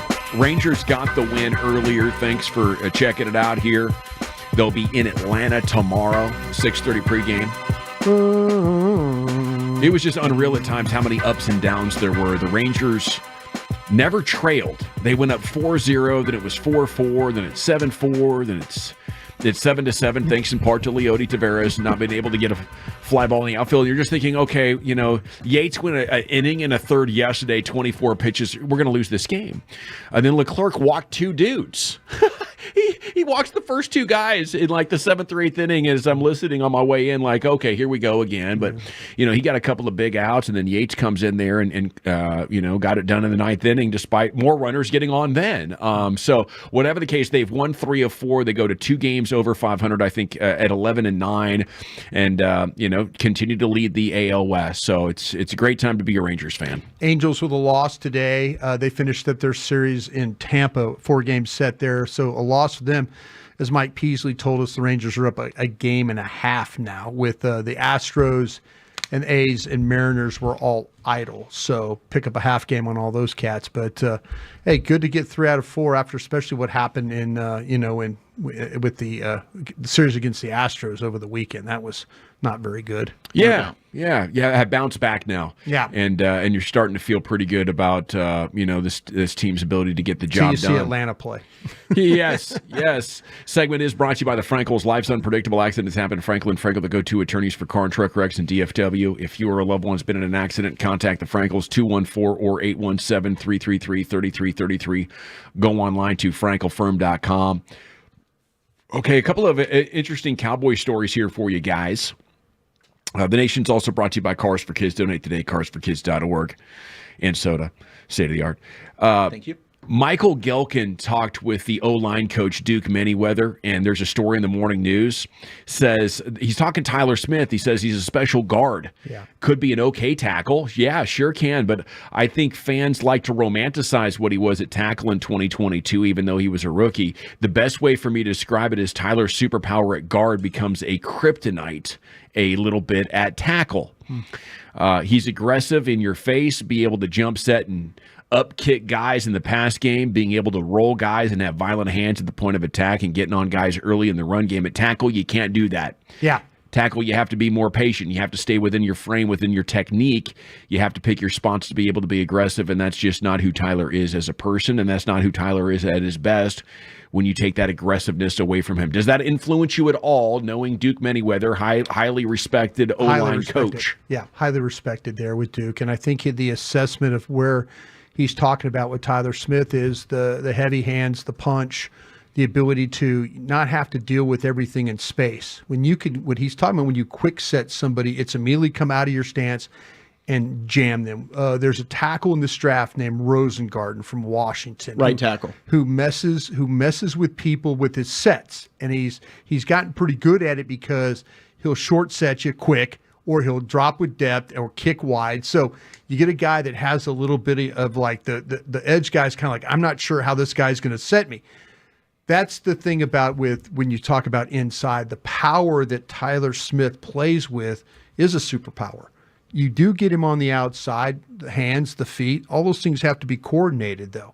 Maybe get him a little bit of trouble at times. So when you're aggressive and you set aggressive as a tackle, it causes you to lunge. It causes you to be top heavy, out over the tops of your feet. And if that's the case, that's where the guys grab your shoulder, swim around you and stuff like that. So, I think it's an option. Would I like to see him play tackle? I think he would be damn good at it. I think Duke's right, though. I think he's a damn good guard, though, too. Yeah. And his skill set is more conducive to playing guard than it is playing tackle, but he can play tackle at a high level, I think. Well, depending on how the draft goes, it would be, I think, cool to see him try left tackle again, and maybe he'll surprise Duke and have worked on those weaknesses after, 2 years. And with Duke some knows these cats, experience, man. get more comfortable Duke with knows it. these guys. He really does. But yeah, he also said there's a lot of talent in the tackle class in this draft. It just depends on where their strategy is in terms of acquiring the tackle, probably thinking about which round. You guys agree with that, though? Yeah, and that's the problem. And I don't want to speak for you over there, Wooly Bully, but I just worry talking to people around the league of maybe all these guys being gone. Maybe everybody needs tackle help. How many tackles are we looking at as tackles that people might make guards? That's another thing that you have to kind of think about. There's going to be some tackles on the board when Dallas picks. Is it going to be the one that they say, okay, yeah, we're comfortable taking this guy? Me personally, that center, however you can hook and crook that center, that's the one that I'm looking at right now that I kind of feel like, boy, if I could address that first, then I'll worry about the tackle part second. Yeah, because I think you could line up and you feel pretty good despite what Duke said there. Tyler at left tackle, Bass at guard, and you've got center figured out if you take a guy at 24. That's why I'm all about Graham Barton. Maybe it does end up being Jackson Powers Johnson out of Oregon at center. But I think we talked Frazier, West Virginia, if you back that thing up. The final 4 teams this year, 3 out of the 4 had elite center play. I mean, I think that it's proven that center is not some position that you just overlook anymore. I don't think the Cowboys' offensive line has been the same ever since they lost Travis Frederick. That is a key position. It all starts in the middle. You need to add power there. I think all these guys are massive upgrades. So if you get wiped at center, then I think tackle comes into play, and then that's a reason you could keep Tyler Smith at guard. Jerry Jones reportedly rumored to be willing to pay double what Kentucky boosters are willing to go to for college basketball players. I don't think I'm getting butt cracked on this one. Barstool has a story up on it. Arkansas, desperate and scared. Report is out there with a rumor Jerry Jones is willing to pay double for UK commits to follow Calipari. That's pretty awesome, I guess, if you're an Arkansas basketball fan right now. It's got to be exciting. Yeah, Arkansas does have a pretty damn good history of basketball. You go all the way back to Eddie Sutton, Nolan Richardson, the 40 Minutes of Hell. Bobby Portis. I mean, they've got some a great history of basketball. So, yeah, Jerry being the alum he is, I think that, hell, if I was a billionaire, they should worry about me and all the SEC schools, what I would do for LSU to go get players. LSU's basketball team's not any good, but not right now. But if you gave me the opportunity to go spend, millions of dollars to try and make my program better when I'm a billionaire, let's go. If I was a billionaire, I'd be all about it. Yeah. I'd be like, dude, how much do I got to pay him to stay for more years? Yeah. Do you want the NBA at $6 million for a rookie contract, or how about you play for 7 here? Yeah. And, there's a lot of fun to be had. I just love that old Jer Bear loves the basketball like that. I think he loves Arkansas that much. Yeah. I think that's where when Arkansas asks him to do things, he's more than willing to open up the checkbook. Now, if it has something to do with signing free agents, maybe that's a whole nother story.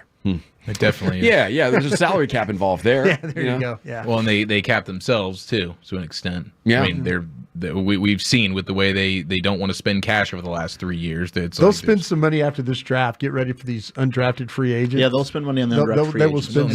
They will overspend on some of those guys. You watch. They do cap themselves, though. That's wise words. I do feel like a little bit more friendly to Jerry being in his building. Do you feel that? Did you feel that pressure all those years working here? Is there something? I'll tell you the biggest problem I have. It was never with anybody in the Jones family. It was people in coaching that hated me. Oh yeah, because what happens is when you're critical, and the one thing the DallasCowboys.com platform allows you to do, the family allows you to do, is be critical when need be. Be fair, but you could be critical. Yeah, there were a lot of days of walking through this building and getting a mean eye. The opposite of the eye bleeping situation was like the eye bleep you up. Yeah. Yeah. A lot of guy. Football ops, coaches, those guys. 'Cause anytime you start to talk about people's jobs, and I don't blame them, that, moving on, hey, move on, that people around the building are not too happy with you. They were cutting you in the cafeteria line. I mean, they were cutting me a lot of ways. Yeah. If Jason Garrett was being honest with himself, he knew he should have been capped about 6 years before he did. The most amazing thing was I was with since 2011 until I came on board with you, Gavin, is doing stuff with DallasCowboys.com, and all those times of talking about going after Jason Garrett's job, and not one time did anybody in the Jones family ever say a word to me about that. And I was expecting to get a call, a text, hey, Brian, come up to the third floor. We're going to have a little talk. Yeah. Not one time. Well, Jerry understands there's got to be passion. And with passion in sport comes criticism. Yeah. And he's really media savvy in that way. He understands. He gets it, man. Yeah. He totally gets it. That's why I've always laughed when, different fans or bloggers or YouTube content creators or whatever would say, oh, you're in the Joneses' back pocket, and that's what actually set me off on Dale Hansen 13 years ago. Maybe more than that is, he was in a dispute with Richie Witt and decided to play the card on TV that I'm right because Richie and the show is in Jerry's back pocket as far as what he's influencing. I'm like, that couldn't be further from the truth. Yeah. He wants to allow us to be the best versions of ourselves because that in turn is going to bring in more eyeballs. If we're sitting there just being team friendly, nobody's going to listen to total homerism. Yeah. I'll tell you what, there's never been one time, and I've been doing this now as long as I've been a scout, since 2005, 2007, with the being involved with the media. Not one time, seriously, has a Jones ever said it to me about, the one time Jerry did confront me when I worked for DallasCowboys.com was about I was kicking his ass. Mm-hmm. But he says I was fair about it, which was cool. But other than that, no one has ever, it is never one time that like, hey, now they've told us you can't post stories. That part of it breaking news. Yeah, breaking news. Because when you live in the building, you see things. Yes. Mm-hmm. So you have to be mindful of that. And I respected that. But, we'd figure out stuff on our own. And then, like, hey, we could break it. And then you would see it somewhere else. You got to wait for Schefter to someone else would break it. Then you would just kind of like, okay, hey, just put one here for the good guys, and we'll battle another day. Speaking of the good guys, I love what the Commonwealth of Virginia has done here today. Schools in Virginia will be able to directly pay athletes with NIL deals. Yeah. State law signed, marking another significant step in the professionalization of college sports is what the story says. The first law in any state to make it illegal for the NCAA to punish a school for compensating athletes for their NIL rights. So they went above the NCAA's head, straight to the laws.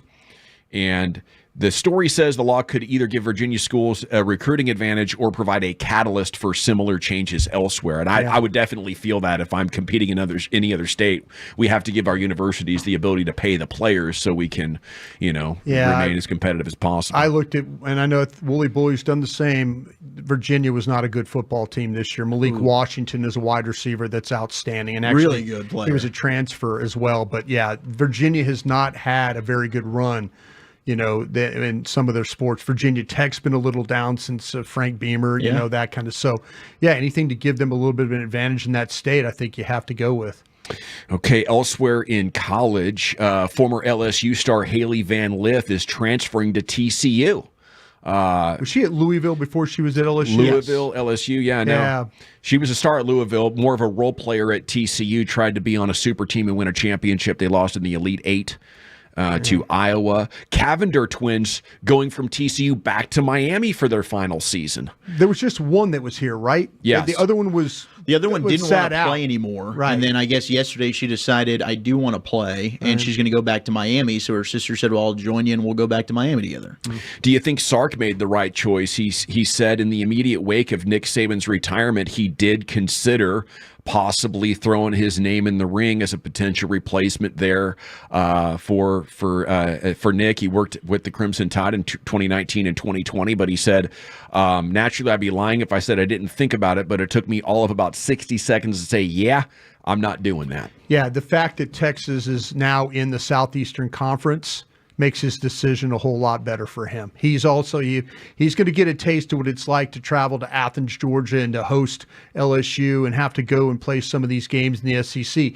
But it's a little bit different when you're outside. You're thinking, okay, I'd like that challenge. With him now being in the conference, though, Texas is a perfect spot for him. It is the G-Bag Nation. We're live at the Star up here in Frisco. Draft 101 is going to start at 7 o'clock. You can watch it at 105thethefan.com. Get Right will be on the air. Draft coverage online. And it is time now to go into the Pimp Cup. Let's go! For LA Live. Let's go! At the red light, turking on them headlights. Hey, man, so you guys brought up the Arkansas Razorbacks. Big Suey. Yeah, I have some kinfolk that used to play for the Razorbacks in the 90s. Wow. Played basketball for the Razorbacks. Yeah. Cool. Then he ended up being a coach later for the Razorbacks, I think assistant coach situations. They were good in the 90s. Yeah, man. Bill Clinton to be there courtside. Yeah, 40 minutes of hell. Yeah.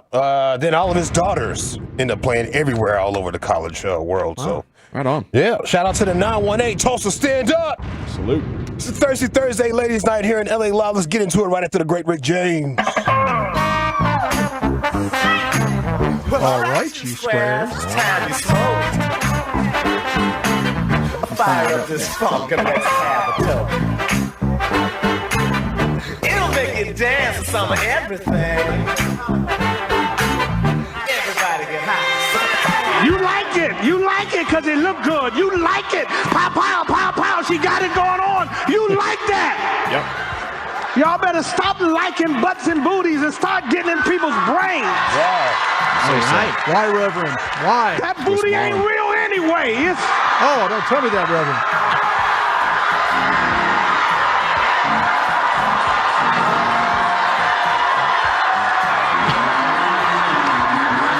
It's perpetration. It's pretend. It's plastic. It's fluids. That organ player on point.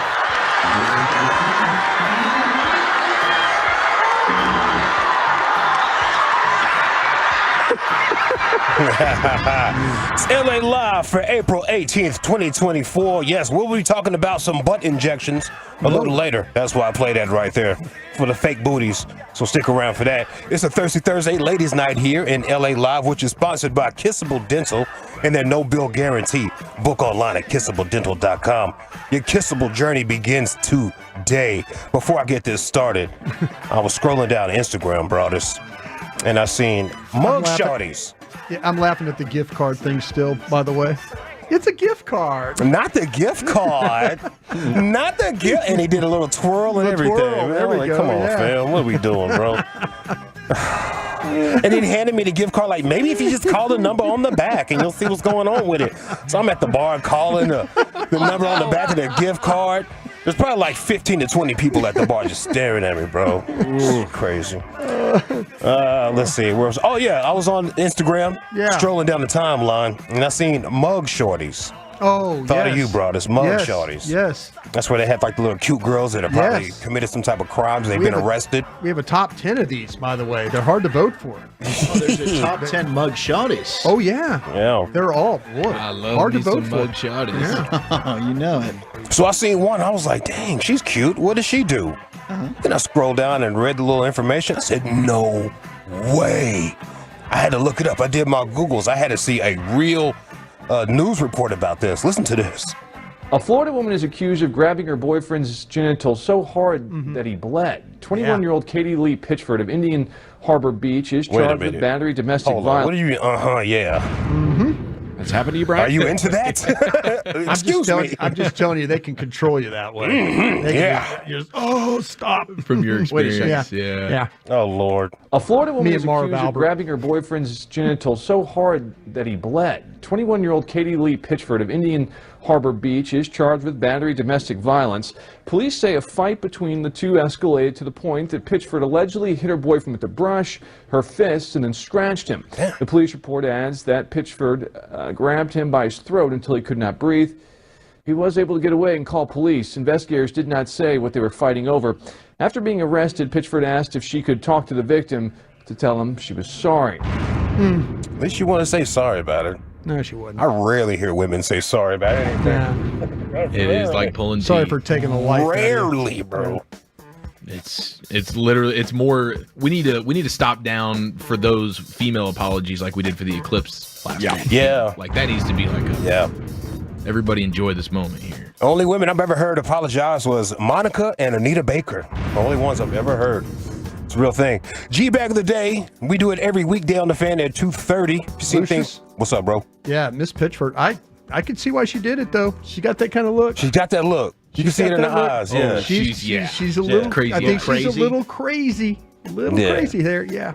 He liked it too. You no doubt. You're getting choked out. It's not the first time. Exactly. Let me go! Let me go!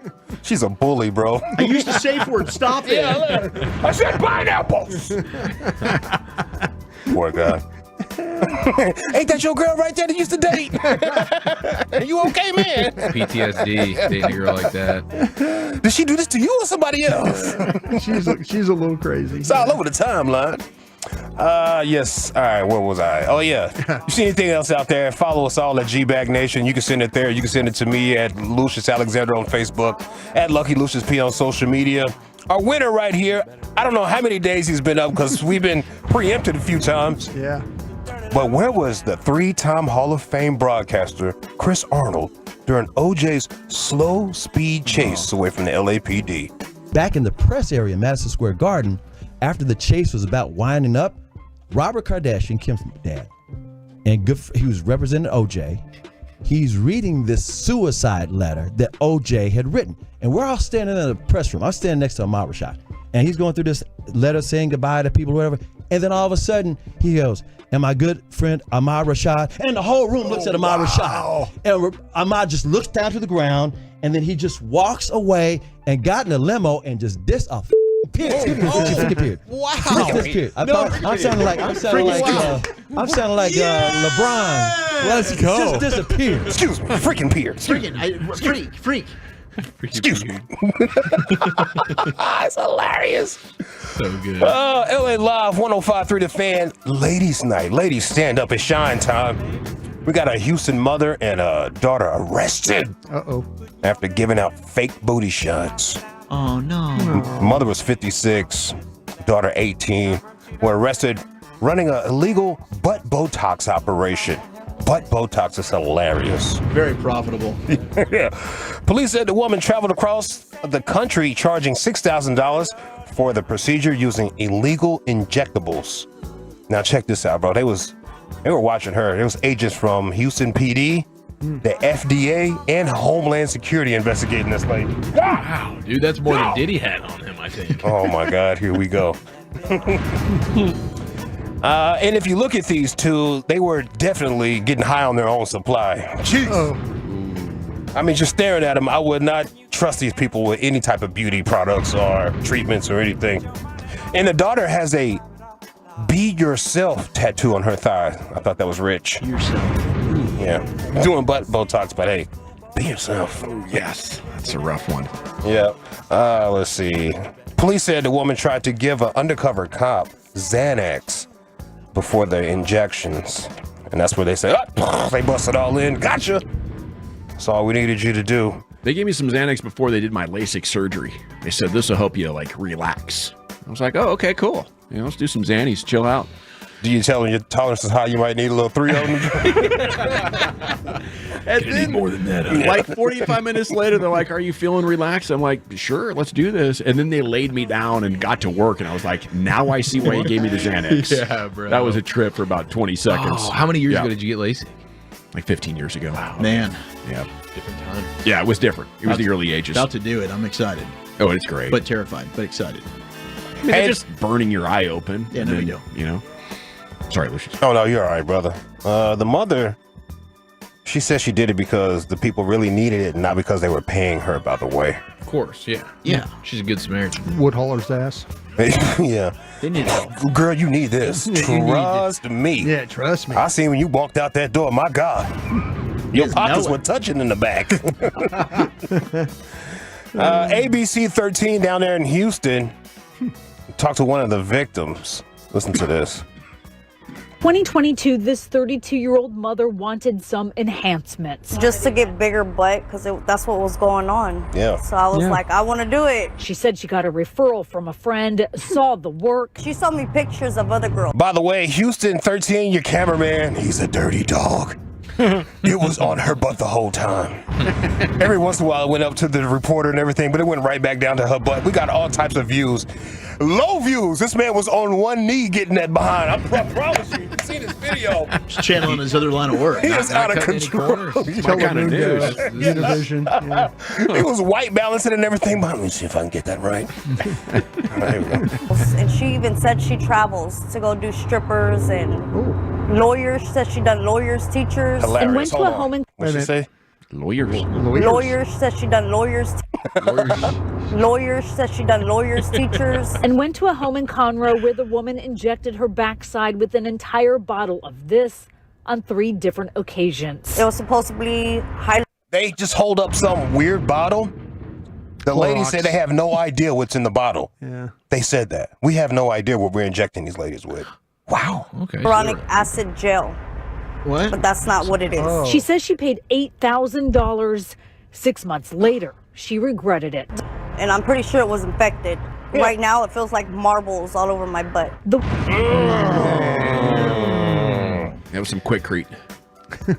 Concrete stuff. Some caulking. Concrete, Yeah. dude. Yeah. The fix-a-flat stuff. Silly putty. There's like they're getting like they're taking some of Billy Mays' old deals and they're repurposing them. Flex seal. Next thing you know, just rips. Billy Mays was ahead of its time. He really was. He really was. He's not with us anymore, right? I think he's the one that passed. Yeah, his motor's running a little too hot. Can't imagine what it was. LA Live 105.3 The Fan. Ladies' night is still shine time, ladies. Angel Reese signed a 4-year contract with the WNBA Chicago Sky. Yeah. And yeah, congratulations. She looked amazing. She looked amazing. They all looked great. I watched the whole thing. All those gals looked great. I watched the whole thing. I was like, wow. Yeah. I'm trying to get chills. Go fly me out.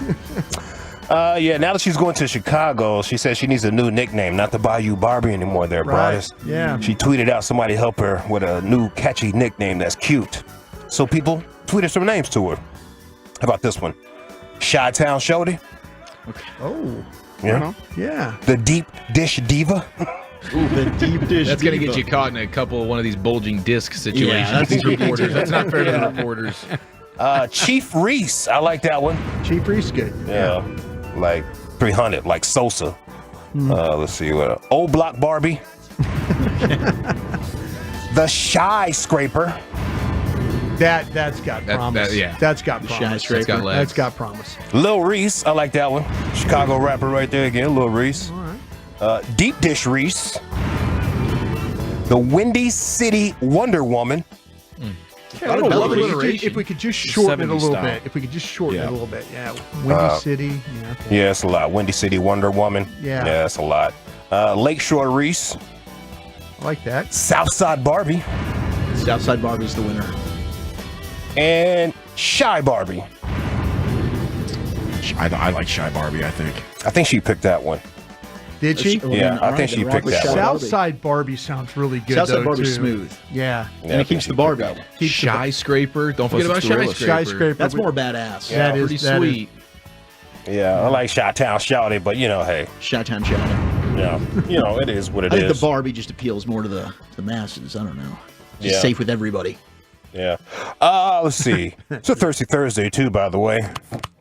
Haven't had any alcohol in a while myself, but I plan to change that tomorrow. You know what I mean? Mm-hmm. All right, let me get my vibes right. There we go. Okay. A lot of violence on the golf courses, folks. I've been seeing this on the timeline as well, and stories. It's a hotbed for violence as of late. There's a former MMA fighter that beat up a group of boomers that tried to fight him on an Oklahoma golf course. He watched them all. It was pretty sad to watch. Because they were all waiting their turn to get beat up. I was like, jump them. Like an old kung fu movie. It's all waiting their turn. They're waiting in a line. Don't fight fair. It's going to kill you all. I seen some alligators fighting at a golf course.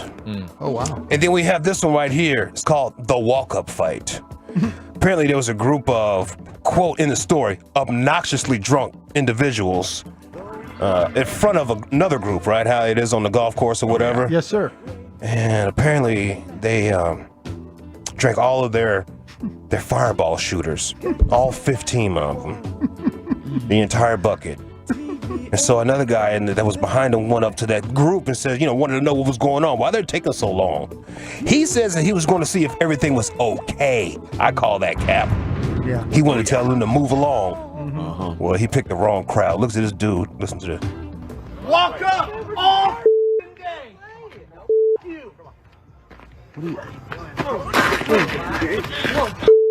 Guys.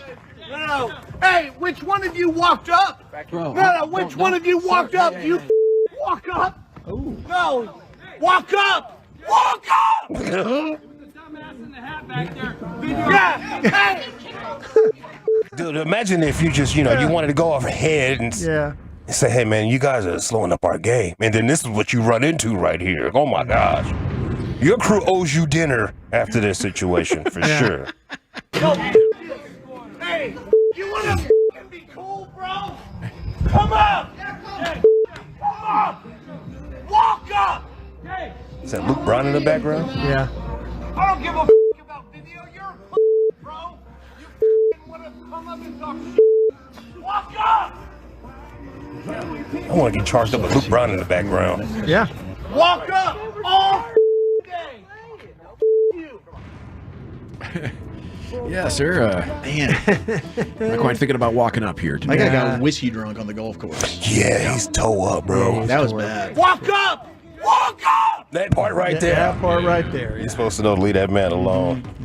All right, man. I had a lot more here, but I'll probably get to it tomorrow. Empty out the clip a little bit. That's it for me. Lord willing, the creek don't rise. That's my time, y'all. I'll see y'all later. Holla! Thank you, Lucius. There he goes, LA Live every night, 5:40 here in the G-Bag Nation. Okay, we've had a terrific afternoon talking draft. We listened to the Rangers get a win in Detroit. They took 3 of 4. Now go to Atlanta for tomorrow. And let's get more on that. A proper round tripper coming up next, Wolchuk. What do you have? Yeah, let's give some Ranger positives and an early candidate for postgame interview of the year. That's next. But you still have time to take advantage of Diamonds Direct and their annual spring sale. It's an extra 20% off virtually everything in the showroom. You've been hearing.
Uber Eats has Lola V products? I gotta remember that. Well, you know, they say in order to remember something, you have to forget something else.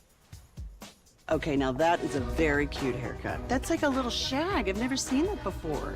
Well, I mean, of course you have. It's the Rachel. Oh, is that your name? No, I mean like your name. No, I'm Jen. My name's Jen. Right, but I just mean like this is your haircut. But that's hair on your head. I'm not saying this is your hair. Okay, freaking me out a little bit. Time to go around the bases, brought to you by Uber Eats as we broadcast live here from the Star in Frisco, getting you set for Draft 101, which is tonight. And if you're a big draft fan, you can watch Brian, Zach, and the crew at 105thefan.com go through all the players and give you a great scouts look at how they evaluate players and stack of board, stuff like that. All the juicy stuff's coming up on 105thefan.com. Of course, we'll have the Get Right on the Fan for you starting at 7 o'clock. But here's Wolchuk with that proper round tripper. Yeah, it was all about Jack Leiter today. Rangers did get the win. You heard it on your home, the World Series champion, Texas Rangers, 105.3 The Fan, 9-7. Get a series victory, sitting in first place in the AL West. But Jack Leiter, and not all of this was his own fault. We talked about that when we took over with the lapse in really assessment of judging a line drive to Leiter Taveras in the outfield there. Really cost the Rangers big time. But 3 Ks. Yeah, it's funny when I wonder if it's just because how deep that center field is that you don't, it's 412 straight away. Maybe you just didn't judge it right. And you judge the ball off the bat, and you're thinking, man, I don't have room. Wait a minute, I got room, kind of a thing. And you wonder if just that big, I'm not trying to make excuses for him, but he badly misplayed that ball. Sounds like you're cranking up the old excuse machine to me, Broadus. No, I was. I just heard wonder. you say yesterday it sounded like excuses.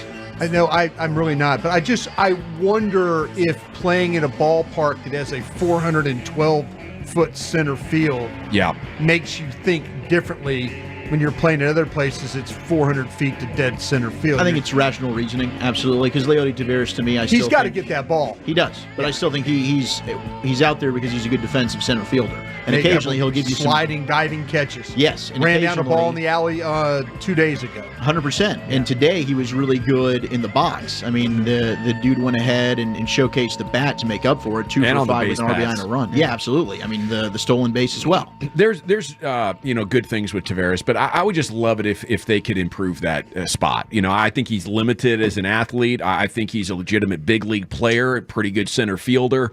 But if you're trying to have a dynasty and stack dubs, he's weak in a couple of key spots. Going back on balls in center field, Hicksey, Peasley just told us about that the other day, and then it happened again. And at the plate, he is often hesitant, indecisive.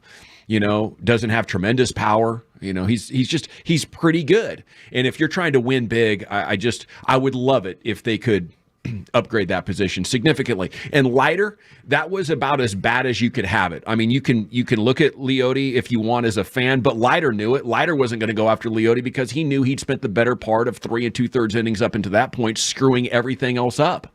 He looked rattled. He looked uncomfortable. Yes, very uncomfortable. It was very nervous. And then his stuff, I thought the control was bad, and all that might have been adrenaline related. There's very little movement on his fastball. It's hard. It's 96, 97 miles an hour. You're great, but it doesn't move enough to fool big league hitters. And that's something that just kind of pops as a pitcher. I don't know how you develop that. So I think it's a massive project. I think what the Rangers should be looking at right now is how do we take the next steps to maybe try to get this guy comfortable? Because he knows he is up against it, and he's not handling it well. The nerves, he was damn near jumping out of his skin. And again, it's a big league debut, so you're patient with it. But what can we do now to see if we can get him out of that mode? I don't think he had any chance to be that successful today when you're in that kind of a high anxiety environment. I kind of felt like that his changeup was good today. Yeah. To me, I would start with the changeup. The first thing I would do is say, listen, good job on the changeup as an out pitch. And now if you could find a way to get a little bit more movement on his fastball, kind of locate it a little bit better. That seems to be where I would start. But his changeup was a good pitch today. But no, you look at his first at bat with Riley Green. He showed you the stuff that and he's got it. He has a 95 mile per hour, borderline 96 mile per hour fastball, strike one. 88 mile per hour changeup, strike 2. Then a 98 mile per hour fastball that did to me look a little bit off the plate, but he got the benefit of the call. That's fine. Called strike 3. I'll never forget those first 3 pitches. And that's Riley Green, who's another highly touted prospect from Detroit. He did it once. You can do it again. So, with him, I think he's got the stuff. It is so mental with him. You're 100% right, and that's why you'd think a guy, hopefully like Mike Maddox, is a great pitching coach to have to work with a guy because it's all there. He just needs to pitch freely. It would be perfect if you're going to be a bad team and you could be like, hey, dude, go out there and relax. At some point over the next 3 to 4 months, you're going to be like, okay, here we go. Yeah. And then you're going to start pitching. Yeah. But you can't afford that as an organization right now. It's crazy that you can have quads and hammies like that and not have confidence. Just own that mound like Evaldi, bro. Absolutely. He needs to just sit with Evaldi and earn just that. Alpha classes. We need to get into some of these alpha classes. You know, these alpha 101 classes that they got going on right now. Do you think he got so beat down mentally the last couple of years that it's going to be hard to get him to be? I think he's got a little bit of John Gray in him where he's a perfectionist, and any little thing that is off eats at him because he knows the talent and the expectation. Look, you got to remember, how he grew up. Sure. Right, his dad's a massive the pressure's been on him. He was a number 2 overall pick, considered to be a can't-miss prospect. And certainly to this point, his trajectory and his path in the big leagues has not gone as we predicted. No, it's got to be tough when you're realizing that, and then sort of internally the limitations of your stuff, and maybe you're only up because Bradford got hurt, and you're just like, man, I know I'm supposed to be confident. You can see him trying to do conscious breath out there to calm himself down. Yeah, it really was. Yeah. But I the organization knows it. You can tell he's spoken with a sports psychologist on how to walk yourself through that and calm yourself down. But he failed that test in a most spectacular way this afternoon. Yeah, the final line, it's not good. Allowed 7 earned runs on 8 hits, 3 walks, 3 Ks, and 3 2/3. Allowed those 4 earned runs in the second. I did think, for the mentals, the bounce back in the third was something that impressed me. I wanted to see how do you come back 1, 2, 3, but in the 4th inning ran into trouble again, couldn't get out of it. Shout out to Kirby Yates, though. I mean, I think for right now, at least, and I think that this could change. That closer spot, I don't think is anything that's going to get ironed out, and you're going to have a definitive dude that plays that role. I think it'll be like last year. Right now, I think you're going to get a Will Smith-like stretch from Kirby Yates. Now, hopefully, end of the season, it's not like what we saw where Will Smith all of a sudden was a different pitcher in August. But right now, Kirby Yates has found the zone, and I think he's probably your closer moving forward. We just cross our fingers he holds that spot down for as long as possible. Yeah. Yeah, this is unbelievable. I think it's the best I felt about a reliever in a long time with this organization. Now, he's probably not going to be available tomorrow, considering what he's done the last couple of days. So maybe that ends up being a Robertson opportunity. We'll have to see that. 9-0. This is from our buddy Jared Sandler. Rangers are now when Adolis Garcia registers at least 1 RBI. Rangers going as Adolis' bat goes, it seems like right there. He's an RBI king, man. And defensively, I mean, there was this nugget from Buster Olney. I know you saw this, Eric, earlier because you mentioned it, but team leaders in defensive runs saved. This was entering play today. Tied for first, the Tigers, the Rangers, and the Royals with 15 defensive runs saved. So again, the outfield, when you look at the arm strength of guys like Adolis, Evan Carter, who would be your center field replacement if indeed you decided to move on from Leote, Wyatt Langford. Leote's one of those guys as well, but even Seager, throwing guys out the plate as well. So the defense continues to be awesome for the Texas Rangers. That's early body of work for Evan Carter at the plate for anybody today? Getting on base, finding ways to get on base with the walks and stuff like that, but slumpage. Yeah, that's kind of what you expect though from Carter. Like at least he's not swinging the stick well. I thought Wade. I over-evaluated that full count Carter though. That's kind of no. I did. I sat there and I said, well, here we go. He's going to be. Everybody's looking at Wyatt Langford, and they're going to, and then he's just going to fly under the radar, and he's going to, he's going to hit 302, and he's going to be on base a ton, and. He looks like today he finally got some shots to bat against left-handed pitching, and that didn't turn out very well for him. Yeah, I'm not sure what you do there. If it continues, I think you have to consider all options. Multiple off days. He's still so young, but comes down to managing success. He had the most possible success you could have early in a career.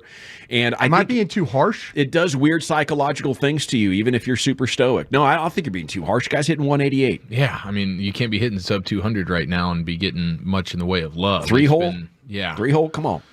Yeah. It's a bummer. I guess I'm just confident that he'll figure it out. I hope so. No, I think we all are such too. a small sample size, and at least the OPS is still high because of the walks. I blame myself for looking at him last year in those 20 some odd games he played and what he played through the playoffs, and I was just kind of thinking man, this guy is just going to get right back up on that horse, and he's going to ride to a 302 average, and his on-base percentage is going to be through the roof and all that. And it's been slow. I mean, he just haven't seen great contact. The way he kind of slashes at the ball, I haven't seen that. So I don't know. Maybe I'm blaming myself. I'm not blaming him. Well, he also has to get used to swinging the stick with an extra 15, 20 pounds on him, right? Because this was the bulk up off season, and maybe there's a counterbalance effect going on. Absolutely. Well, I believe. I mean, full count Carter. I think he's going to come through, Brian. I think 2 weeks from now, you're going to be like, "Damn, there's my guy." There's DC. I called out Adolis for being not selective at the plate. Look what's happened now. So this is my opportunity here. Tear him up. Yeah. Now, yesterday, Boach talking about, hey, not a firm target date. Boochie Boach. And happy belated birthday as well, Boach, 69. First baseman Little Nathaniel Bucci. Lowe. Yeah, little Bucci Boach. Is that a reference to something I don't understand, the Bucci thing? No. Okay, might have gone John Buccigrass. Oh, yeah, Bucci Man. We need to get Bucci Man back on here for the postseason. Yeah. Bucci badass. Bucci badass. Nathaniel Lowe's minor league rehab stints. He's had around You're hosting 30 this thing tonight we're doing? at-bats. Yeah, I'll be fine, Brian. I'm ready for it. So rough estimate there, but to me, they're not really ready to bring him up. We've seen at AA Frisco taking 12 at-bats, been a little bit hit or miss, 1 for 12. But that one hit was a home run for Nathaniel Lowe there in Frisco. So I just don't think they've seen quite enough to want to go ahead and make the move yet with Nathaniel, but we're getting close. So is Sporzy. Josh Spores closing in on a return to the roster. He's been sidelined, of course, since April 6th, and he's eligible to return April 22nd. And we'll see. On that day, do they make a roster move? Do they bring back Sporzy? Boach said, or Bucci? He's doing well. So hopefully we can get Sporzy back soon. Anybody nervous about Duran playing first base? Jesus, Brian, what are we doing over here? We're nervous about everything right now. I'm just saying, though, there's a couple times the ball went over his head. He doesn't play it every day. Well, He lost it in the overcast, cloudy skies of Detroit. Weird things happened to Detroit today. Understand. Leiter wasn't as bad as you think he was. Duran's done a nice job at the plate. I'm just saying, though, I'm a little nervous of him playing first base. That's all I I'm tried saying. to trade him last year at the deadline. You might remember. Yeah. You tried to trade a lot of people. The hell's I going do on that. These two crusties, man. I do that. I do that. Trade but, everybody, damn it. I mean, you're trying to get us hyped for Sporzy back, who had 10 good days in all of last year, happened to be in the World Series, so we like him. He's a gosh darn champion. Happened to be in the damn World Series, Gavin. So, yes, he's our guy. All right? We need help in the bullpen right now. We need some healthy arms. Even our World Series legends can't be dependent on right now. Yeah, We got Kirby Yates. That's why you got to stay afloat until you get into freaking October, and then you go on another World Series run, damn it. You're still first place in the division. Why are we so down? Just about to ask you, Chuck, where are we at in the division right now? Gosh, first bleeping place. Sitting in first feels Listening pretty good. to these Joes, you'd think we were in last. I'm not. No, that's the Astros. I'm just the Astros. Wait, who's in bar's last place? high? Don't you think, Dawson? Houston Astros. Bar's high. Yeah, bar's high. What's the bar? The bar's high. It's Win a the world division, get to the championship. postseason. They didn't win the championship today, Chuck. What are they doing? Sit I can't in the believe damn they bar. didn't win the damn championship in April. What These the hell do you bleep holes, want? man. Mark Figure Church, it out. By the way, Are you nervous about anything about the Rangers? I don't think you need to be nervous right now. There's no reason to be nervous. 817 says, y'all do realize baseball is streaky, right? I think he's talking to you, Wilcho. Yeah, I think He so, ain't too. talking to me. I'm the one that preaches baseball streaky. Yeah, he's always I gotta Mr. deal- Baseball streaky guy. Of course he is. I mean, all last year, Brian. Yeah, it's 162 games. Every game he's coming in like it's the Cowboys. We've just lost the Super Bowl. That's here. me. No, that's me. I'll take Brian's, that too. Brian's Don't you sitting take on the the bullets fence for him right now. He's not sitting on the He's fence. sitting fence and watchdogging, dude. He's definitely a watchdog. I definitely a watchdog. Well, Chuck, Gosh, we got a little bitching to be bitching situation brewing Are right you now. bitching to be bitching again, I Brian? am bitching to be bitching, I'd say. Good call there. Anything else? No, I'm good. Brian's going to bitch about it. What about the suck fest from our reliever? Oh, dang it. I got to get to this. Lucius, please, if you can tee this up. I can't believe we almost missed this. This is Pete Fairbanks, former Ranger, by the way. Pete, yeah. Brian thought he sucked when he was here with the Rangers. They traded him to the Rays. He's actually pretty good now, but he had a really rough night last night. Here's his post-game interview. Was it just a matter of command, location, selection, anything specific?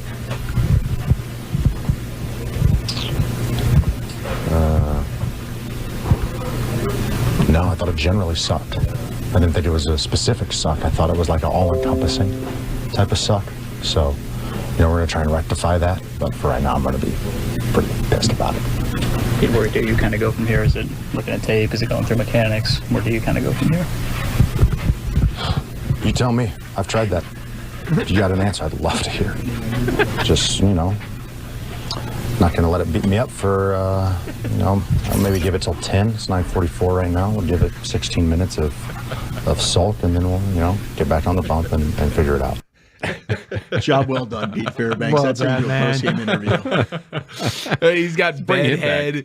His face, he's just He just distraught. sounds so He's defeated. lifeless. All two guys that cover the Rays are there asking him questions. So what's next? What's next here? I've tried everything. I mean, the frustrating. I'd love to hear it. The frustrating nature of baseball. Very streaky sport, Walchuk. I don't know if you know that about Very baseball, streaky. but I mean, and when you're down on your streaks, man, you start slumping. It can be tough to pull yourself out of there. Thank you, Bully. Thank you. It's great to have you back. Man, that's Really good. is. It is man. for just We'll one see day. you guys again next Wednesday.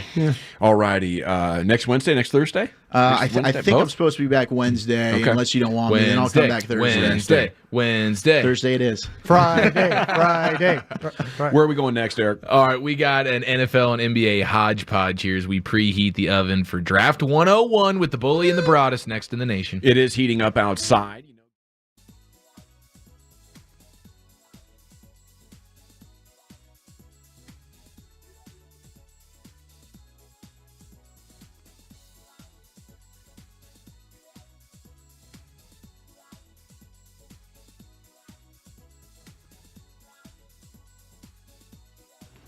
Uber Eats has Lola V products? I gotta remember that. Well, they say in order to remember something, you have to forget something else.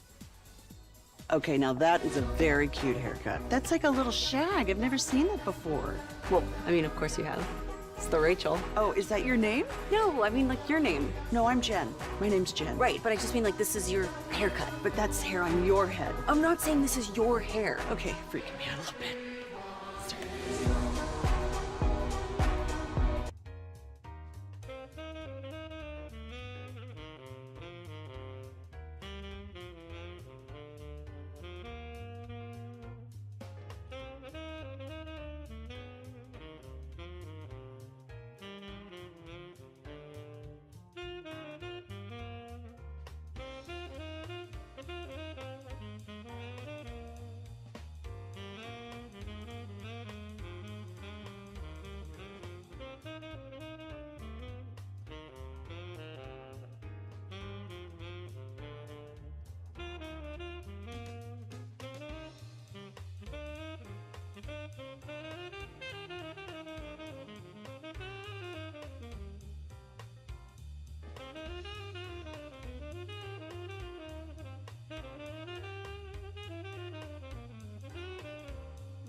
Do you think it's true that you've got to forget something else to remember that Uber Eats has groceries? No, that's absurd. Hey, remember when you used to be a, what was it, Pepper Lady? Pepper Lady? Wasn't it Cinnamon Sisters? Basil Babes. Saffron Squad? Nutmeg Maidens? Paprika? No. At the Star in Frisco. Hope you are having a great day. Thanks for making us part of it. Draft 101 tonight. It is up here at the Star. You're going to have Brian Broaddus and Zach Wolchuk hanging out, talking draft with you, and you can watch that at 105throughthefan.com, Twitch, and YouTube. I do wonder if the Get Right might be in the building, and they're interested in coming on here just a few minutes early as we get these technical issues sorted out. But a lot of great stuff happening in the world of sports today, including the Rangers picking up a great win, 9-7. Okay. Here we go, gentlemen. Hello, hello. All right, sorry about that technical issue. There we go. We are back, and we are rocking here with the mics in the Cowboys podcast studio. Thanks to them for making that happen once again for us. The segment of the nation is brought to you by the Frankels. Life's unpredictable. Accidents happen. Franklin Frankel, the go-to attorneys for car and truck wrecks in DFW. If your loved one's been in an accident, contact the Frankels for a free consultation, 214 or 817-333-3333. Go online to frankelfirm.com. It's brought to you by Cars for Kids. Donate today, carsforkids.org, and Window Nation. Buy two, get two free. Here's the Chief with some sports. Bruce Bochy was ejected today, and that was his first of the season. He was quoted as saying, "I said something I shouldn't have, but I can't say it here. It was time for me to get a timeout." Crazy play. I mean, Adolis was sure it's a foul ball. He's just standing there in the batter's box as the third baseman goes well into foul territory to pick that thing, and he's like, "I'm going to throw you out, I guess?" Yeah. And he did, and Boch was not happy. No, he was not, and I love that. I love seeing Boch. The passion, the fire is still there. You know, I think if you're an MLB manager on a per season basis, what do you want to be your ejection average? Like, do you think is five a good number? You know, like, or I think three. I think you have to be careful. I think you have to be careful here because I think you have to pick and choose how you use them. Maybe your team's going along poorly, and you want to kind of shake things up. Yeah. So you don't want to use them all early. So it's case by case, really, season to season, depending what the team sort of needs, gut feel. I do think 3 to 5 is probably a good sweet spot. I think where you want to get kicked out is if somebody throws at one of your batters. Oh, for sure. When you're standing up for your guy. Yeah, that's when you want to. What's the guy used to be? Banny. Banny going out there and wanting to attack. You know, I mean that's AJ Hinch. Hinch. It was great with that finger. Yeah. You know that was finger, man. I was thinking about this though on the way over when he got ejected and listening to Hicks and Sandy talk about it, and I was like, man, isn't it weird how it's championed in baseball when you get kicked out, but in other sports it's like, wow, like Luka, how we talk about Luka compared to Boch. Like, Boch. Yeah. When Luka, it's like, dude, get some control, grow up. Yeah. Boch just turned 69 years old. You know, I would say as a skipper, I would want my average to be 0. I never want to get kicked out. I am the adult here. You need my guidance. But there's something to how it fires up your team. That's what I'm saying. You got the galvanizer. It's like a fight in hockey. Yeah. It's a 2-minute penalty. You don't want to do this, but I'm doing this to try and get everybody juiced up. Right. Big picture, you know? Yeah, it's not an advantage to play 4-on-5 hockey at all, but we got to hit the hell out of these guys, and sometimes I'm going to do it a little illegally. I think when the coach gets kicked out in basketball, I think that has kind of that's the desired effect. That's the desired effect, because you usually get the coach that rips off the jacket and gets all worked up, and then the crowd sees what's going on. In baseball, this is the second time that Bochy's been kicked out. Oh, yeah. Like in between innings. There was a time last year in a game where Marcus Semien got kicked out. Like he was arguing balls and strikes. Yeah. And Mad Dog went out there. He got kicked out. There's 3 guys on one argument got kicked out. Venables has like 5 jobs now. Yeah. See, that's what I'm saying. They had 3 guys go. And it was all in between innings. Well, I think it's because it takes Boch like 8 minutes to walk out there, so he'd like to get kicked out mid-inning. Yeah. You think if the umpire would walk over to him, he'd feel a lot better? Hey, come here. I want you to kick me out, but I can't walk over to you right now. He's got a very interesting gait every time we see it. Is that what it's called? It's isn't that what you call it? It's the old swinging gate. Yeah. Yeah. Like his gait. Yeah. Like Tiger's gait Stride. looked good at the Masters the other day. It was actually every Did have time good gait. Tiger went down to pick up his ball out of the hole is when I felt worse. Pain. I felt the saddest for him. It was like when you had to get up off the floor every time we were doing the sack toss payoff for you last year, Broadus. Just every time you I got can't off wait that till you're floor, 60 years old. It was just difficult. Well, I'll be breathing dirt when. No, man, we'll clone you. Damn right you will be. Hey, let's get our bodies prepped for a little Draft 101 ski. I did want to address one football thing here. The Pittsburgh Post-Gazette. Apparently, the They can take a FDA center.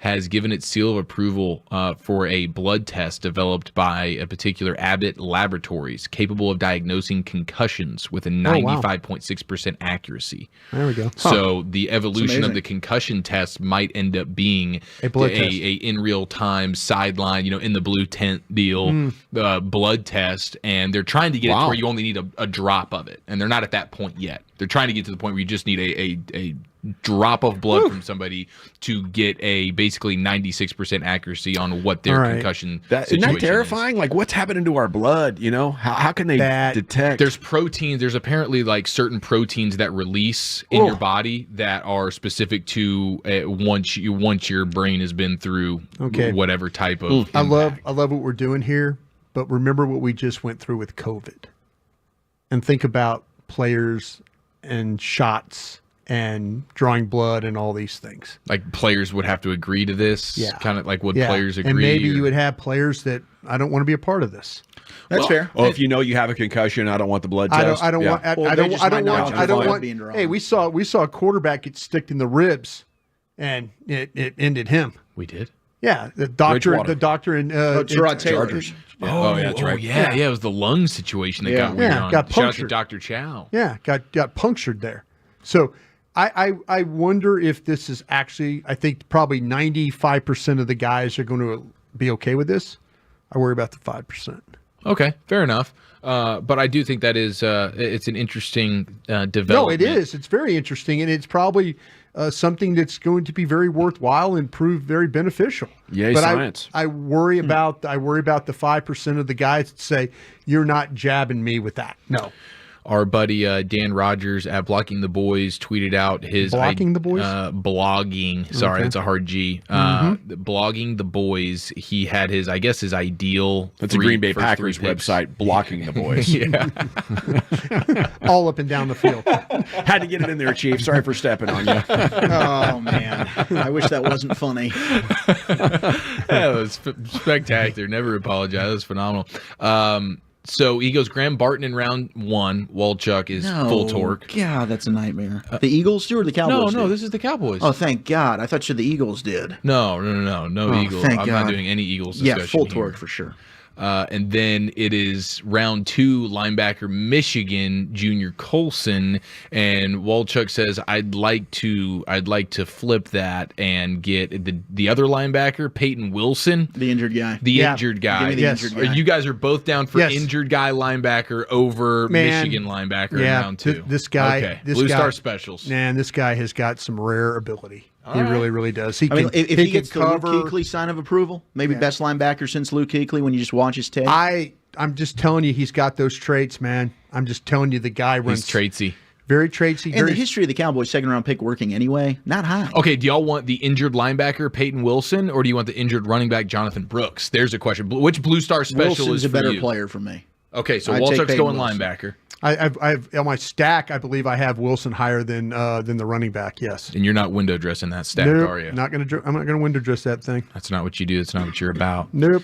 I think okay. I have one at 24, Wilson at 24, and the running back at 28. Impressive Players.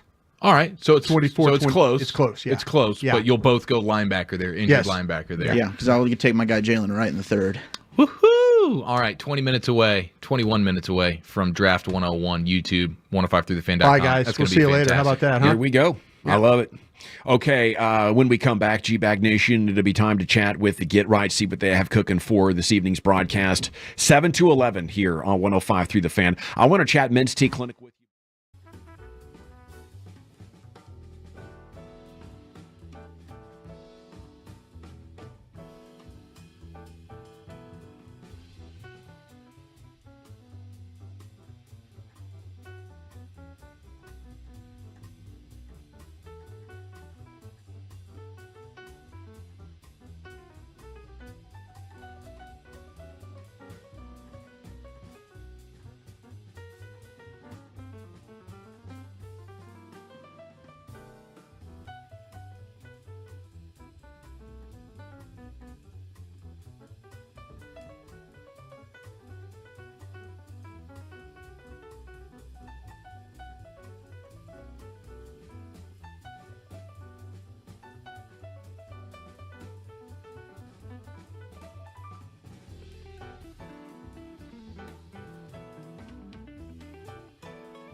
Do you think it's true that you've got to forget something else to remember that Uber Eats has groceries? No, that's absurd. Hey, remember when you used to be Pepper Lady? Pepper Lady? Wasn't it Cinnamon Sisters? Basil Babes. Saffron Squad? Nutmeg Maidens? Paprika? No, Nutmeg Maidens. I just said that. Was it Spice Girls? Doesn't sound right. Was it Saffron Squad?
Chevy dealer in the world with more Silverados than anyone else, y'all.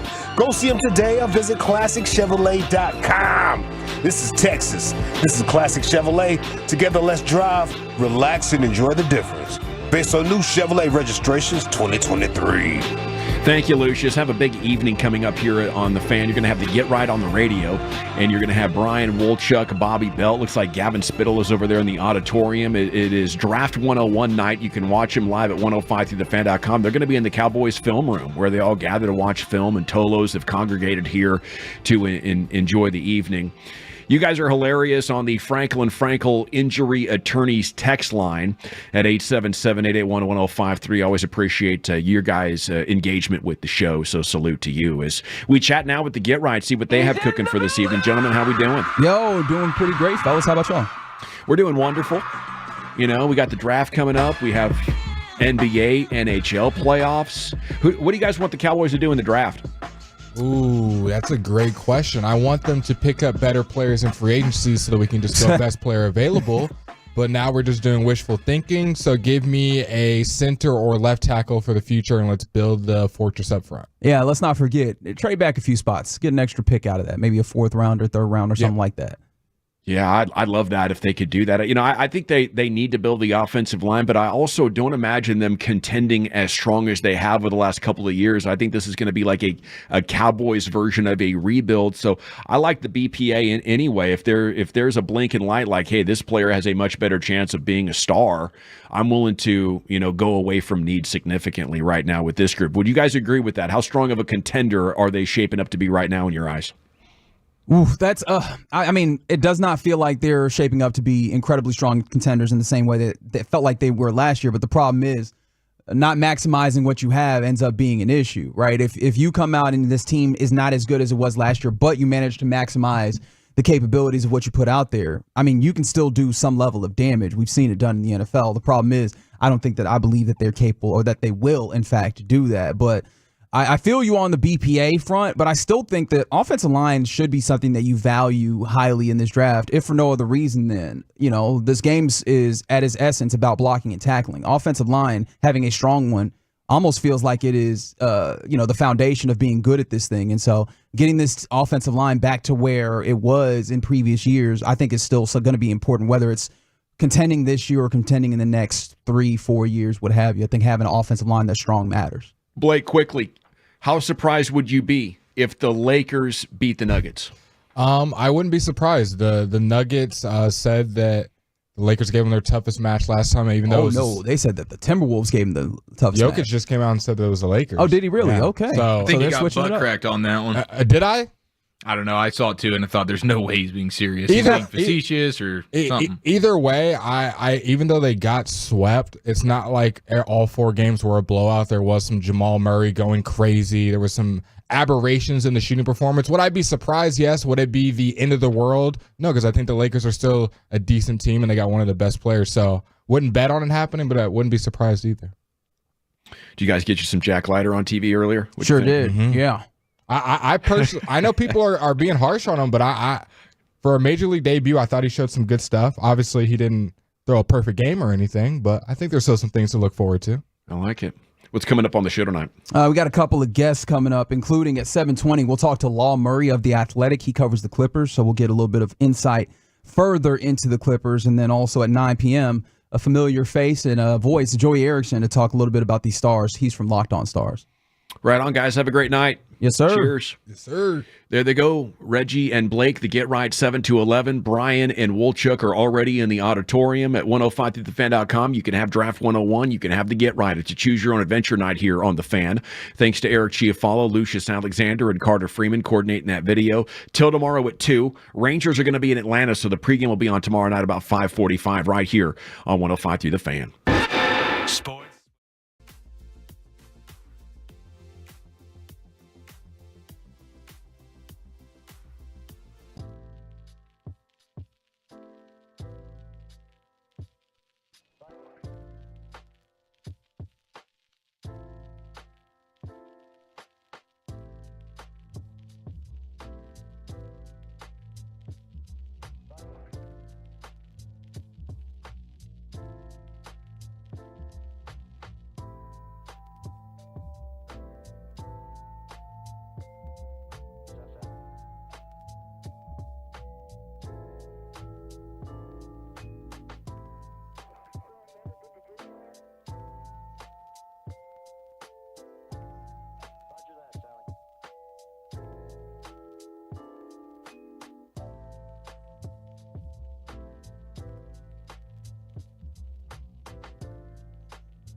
Check, check. 1, 2. Check, check. 1, 2, 3, 4.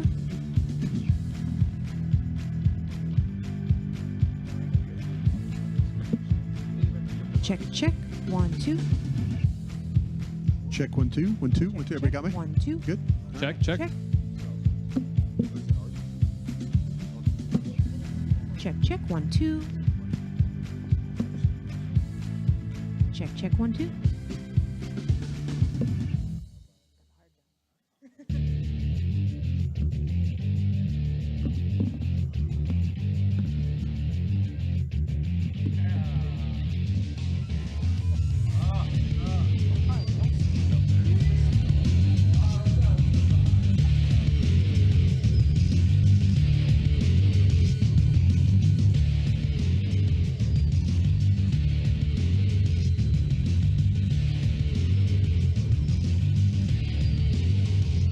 I think it's on the Switch too.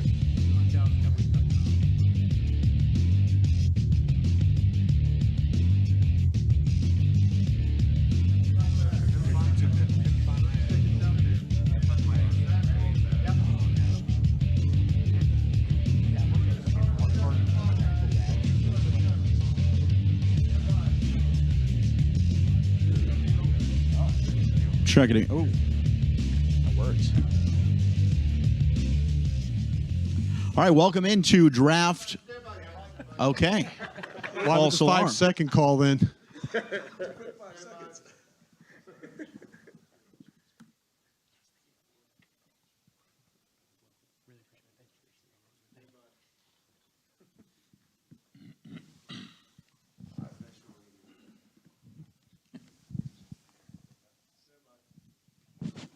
Not going anywhere.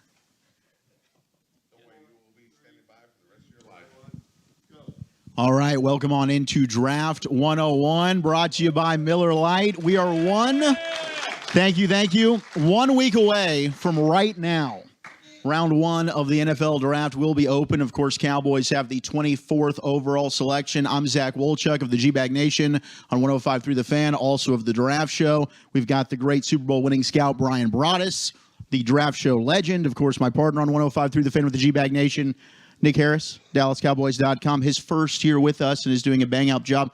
Let's give a round of applause for Nick, please. Yeah. Bobby Bell, our Cowboys insider, Sean and RJ as well, 105.3 The Fan. And, of course, Kyle Yeomans, another new dad like myself over here at DallasCowboys.com. Kyle, longtime North Texas Mean Green buddy of mine as well. No doubt about it. And hey, let's give it up for Zach Wolchuk here, too. He's not going to get a round of applause, so wanted to make sure that he's good, too. Well, this is pretty awesome that we're sitting in here in the Cowboys meeting room. I think this is the first time in Draft 101 history that has happened. And thank you so much to all that are in attendance. You guys sold this thing out, I think it was, within 3 hours that we had tickets go up and available? Pretty incredible. And thank you all to your draft passion, for you watching us on the Draft Show, all the interaction we get on social media and on the Fan. We love doing what we do, but I think it's time we talk some drafts. We'll be taking questions from you throughout the entire time that we're here. So if you have any questions, we can figure out a way to get you a mic, and we'll set you up right over there. You can come over, ask us a question, and we're happy to talk some draft with you. But team, I mean, as we're a week out, pick 24. If we got to kick it around the horn, what's the dream pick right now today? I think you guys know who mine is. Who is it? Graham Barton. That's mine. Graham Barton. Is it yours? Oh, too? yeah, that's my dream. Let's go. Let's go. Get Presidents after it. of the Graham Barton fan club right here. Yeah, I love Graham Barton. I mean, it is a projection, and we've talked about him a lot. Played left tackle most recently. You go back to his freshman year, you can watch him play some center. But I think it's the attitude in which Graham Barton plays with, the nastiness. He wants to finish you every single snap.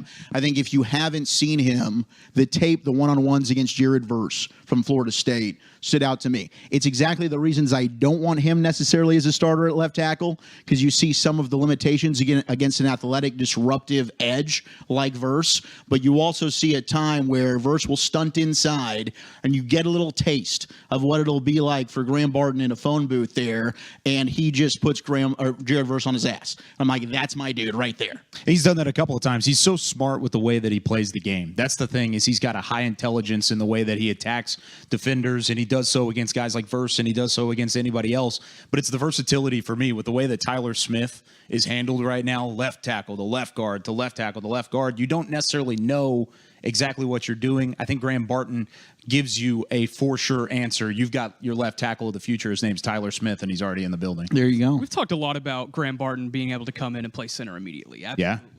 Well, let's say he gets picked. Sure. What is the potential he comes in? Hey, that's a really good left guard you got right there. TJ Bass and Brock Hoffman, those are options you can still throw in at center. Left guard Graham Barton, I mean, with the traits that he has and being able to play up against interior guys, you say that he can handle more of those athletic guys. So let's put him up against 3-techs, maybe even a 5-tech that's trying to come inside. I think there's also an option for Graham Barton to play left guard. I think for me, that's probably why he would be my dream pick. Is The versatility. We're all on the wagon. 100%. The versatility, the It's just piano a big player. train over here. We got any Graham Barton guys on the bus with us? Graham Barton? Okay, yeah. We good Graham Barton at train. 24. I do want to welcome in Aisha Morrison, of course, DallasCowboys.com. Hello. Thank you as well to those of us streaming on Twitch and on YouTube on the 105.3 The Fans YouTube and Twitch sites. We appreciate you. We love you. Aisha, 24, Graham Barton, or do you have somebody else that's your dream pick? No, I'm okay with it. I think that somebody made a good point earlier today on the show that even if he does come in, if you were to bring in Graham Barton, is that going to take away from how good he is with communication as a center? And I think that you made that point earlier, Nick. So that would be the only thing, but we know what he's capable of. And then when you look at the Cowboys, so many of the offensive lines that they're playing and a lot of the defensive lines that they're playing are strong on the interior. So to get a guy in there that's not afraid to wrestle would be nice to pair, right there next to the whatever center they decide to bring in. So Okay, Bobby, I want to get your thoughts here in just a second. But Brian, this is way too comfortable. We're all agreeing. It's weird. Why should Graham Barton not be the pick at 24? Because Jackson Powers Johnson should be the pick from Oregon. He always That got to should be make the a pick. scene, man. Yeah, but the thing, and I have nothing against Graham Barton at all. And I think the thing that when you look at the Dallas Cowboys, especially with some of the issues that they dealt with in the running game, I think point of attack blocking at tight end was poor. I don't think Luke Schoonmaker did enough for you there. I don't think the tight ends as a whole did enough. And your center was not good enough at reaching wide techniques or getting second level blocks. Graham Barton can do those kinds of things, but I think when you start to talk about power and what you're playing with within this division, in the NFC East, we're starting to see these larger, bigger, more athletic tackles. And so I think you have to be able to combat that. And, Graham Barton, I think, can wrestle with anybody like we were talking about. I think that Powers Johnson has just a little bit more power to him. He's a 328-pound guy, but you watch him reach wide techniques. You watch him play second level. You watch him pull. You watch him get 2 blocks on one play. He'll take a down guy, bounce that guy, and then bounce to another guy. I like the kid from Duke, but to me, if you want to give me the most powerful player at that position, I'm taking Powers Johnson from Oregon. Okay, Bobby.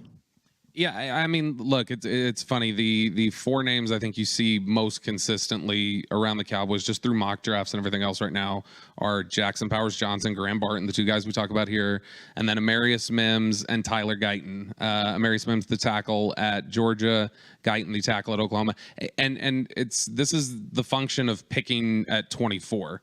Is that you're talking about there's a projection, there's a question, there's something about all of them, no matter how much you like them. If you like Mims, you like Guyton, you're talking about projecting somebody to left tackle that's been primarily a right tackle. If you like Jackson Powers Johnson, you're going to have to probably get comfortable with some things about his health. If you're talking about Graham Barton, you're talking about kicking him inside to a completely different position than he's played since his freshman year. And so I lean towards, when I say what are the Cowboys doing right now? Where are they at? There are teams that are rebuilding. There are other teams in the middle of contention. There are other teams trying to, get in while the window is still open. And I think that the Cowboys being in sort of a win now mode right now, it's just what center are you most comfortable with? Because I think center minimizes the most risk of all of the picks that they're potentially looking at the offensive line, because you do have Tyler Smith who can play tackle. You do have TJ Bass who can play guard. If you commit to Tyler Smith at left guard, are you talking about potentially a center and a left tackle that you got to go find? How comfortable are you with Brock Hoffman? I think that TJ Bass is probably more ready to go right now than I would say Hoffman. Sure. Well, we've also gotten to see him a little bit more. Yeah, and so because of that, just where that function is, then I think you got to say, okay, the win now move right now that is for the betterment of your team would be, to me, whichever center you have graded higher. Right now, I would probably lean Graham Barton. Does anybody are you scared about, and maybe the apprehension I would have about Mims? I think Mims is a hell of a player, and I always get these guys laugh at me because I'm the old guy when we start to talk about ceilings and floors and all that. I never talked about that in a war room, but they talk about it today. But I was just wondering with Mims and the lack of games that he's played. You know, you could watch the Ohio State playoff game and you get an idea of like, okay, this guy can block NFL-type players. Mm-hmm. But is there any apprehension about him playing a different position, though, but with the minimal number of games that he's played? You ever been to a wedding? You know, you got the low floor. I've been in a couple of them myself. You see these ceilings that are all Might the be way a high. sore subject, Nick. Yeah, I lost my been in a one. wedding? I lost my first one because of the NFL. Okay. Just weddings in Has he general. ever been in a wedding, Nick? You walk into the venue, you see these high ceilings with the chandelier, and you look. You've tried to do this man, with me before. I would love to touch that chandelier, but Yeah. I'm gonna have to get there. That's first. Amarius Mims. That's way up Amarius there. Mims. That Up chandelier there. all the way up there. But also, you are looking at your feet, and you realize how tall that chandelier I've been is. laying on the ground before at weddings. So Yeah. I understand that too. Yeah. You got to understand how far you got to get there, and I think that is what Amarius Mims is. Yes, he has this crazy high ceiling, but also at the same time, you don't really know completely the product that you're getting. For me, whenever I'm looking at guys that you don't have a lot of experience with, and in Amarius Mims' case, only 8 starts at Georgia. Yes, his first start came in a game against Ohio State in the playoff semifinals back in 2023, and I really loved what he did in that game. I think that was his best product that he put forth. What I like to see whenever I'm looking at guys that don't have a lot of experience is, okay, what did they show that I know that they can improve on at the next level? What have they shown in that 8 games that they've been able to develop? Because you can at least get a trajectory from that line, right? You look at game 1, you look at game 8. Okay, I didn't like what he did here as far as his hand fighting was against Ohio State in certain areas. Okay, here in game 8, I see that kind of improving. Yes, there is still ways for him to go, but I know that trajectory is actually going. So with Amarius Mims, I love the frame. I love the size. I think with a guy like that, you bring him in the building, you start to ask, okay, what do you know from an intelligence standpoint? What do you know from a blocking scheme standpoint? Can you get to the second level? What does your mobility look like? And I think you kind of round that all up in your report. But I think that's when the in-house stuff becomes so important because you want to know the type of person you're getting to if it means that you have to really develop that guy. This is where if I was in the war room with Jerry Jones, being an older guy, I would try and sell Flozell Adams here. Because the thing I always learned about working with Jerry, you have to tell him, this player reminds me of this guy. And you could paint that picture for him. If you could do that, then he'll have a better understanding of what he's potentially dealing with. So if I was one of the older scouts like Chris Hall, guys that have been with him, I would say, hey, potentially this is your Flozell Adams at 6'8", 340 pounds. He has a history and understanding of what Flozell Adams was like as a tackle for him in the 90s. How do you feel about Amarius Mims, Aisha?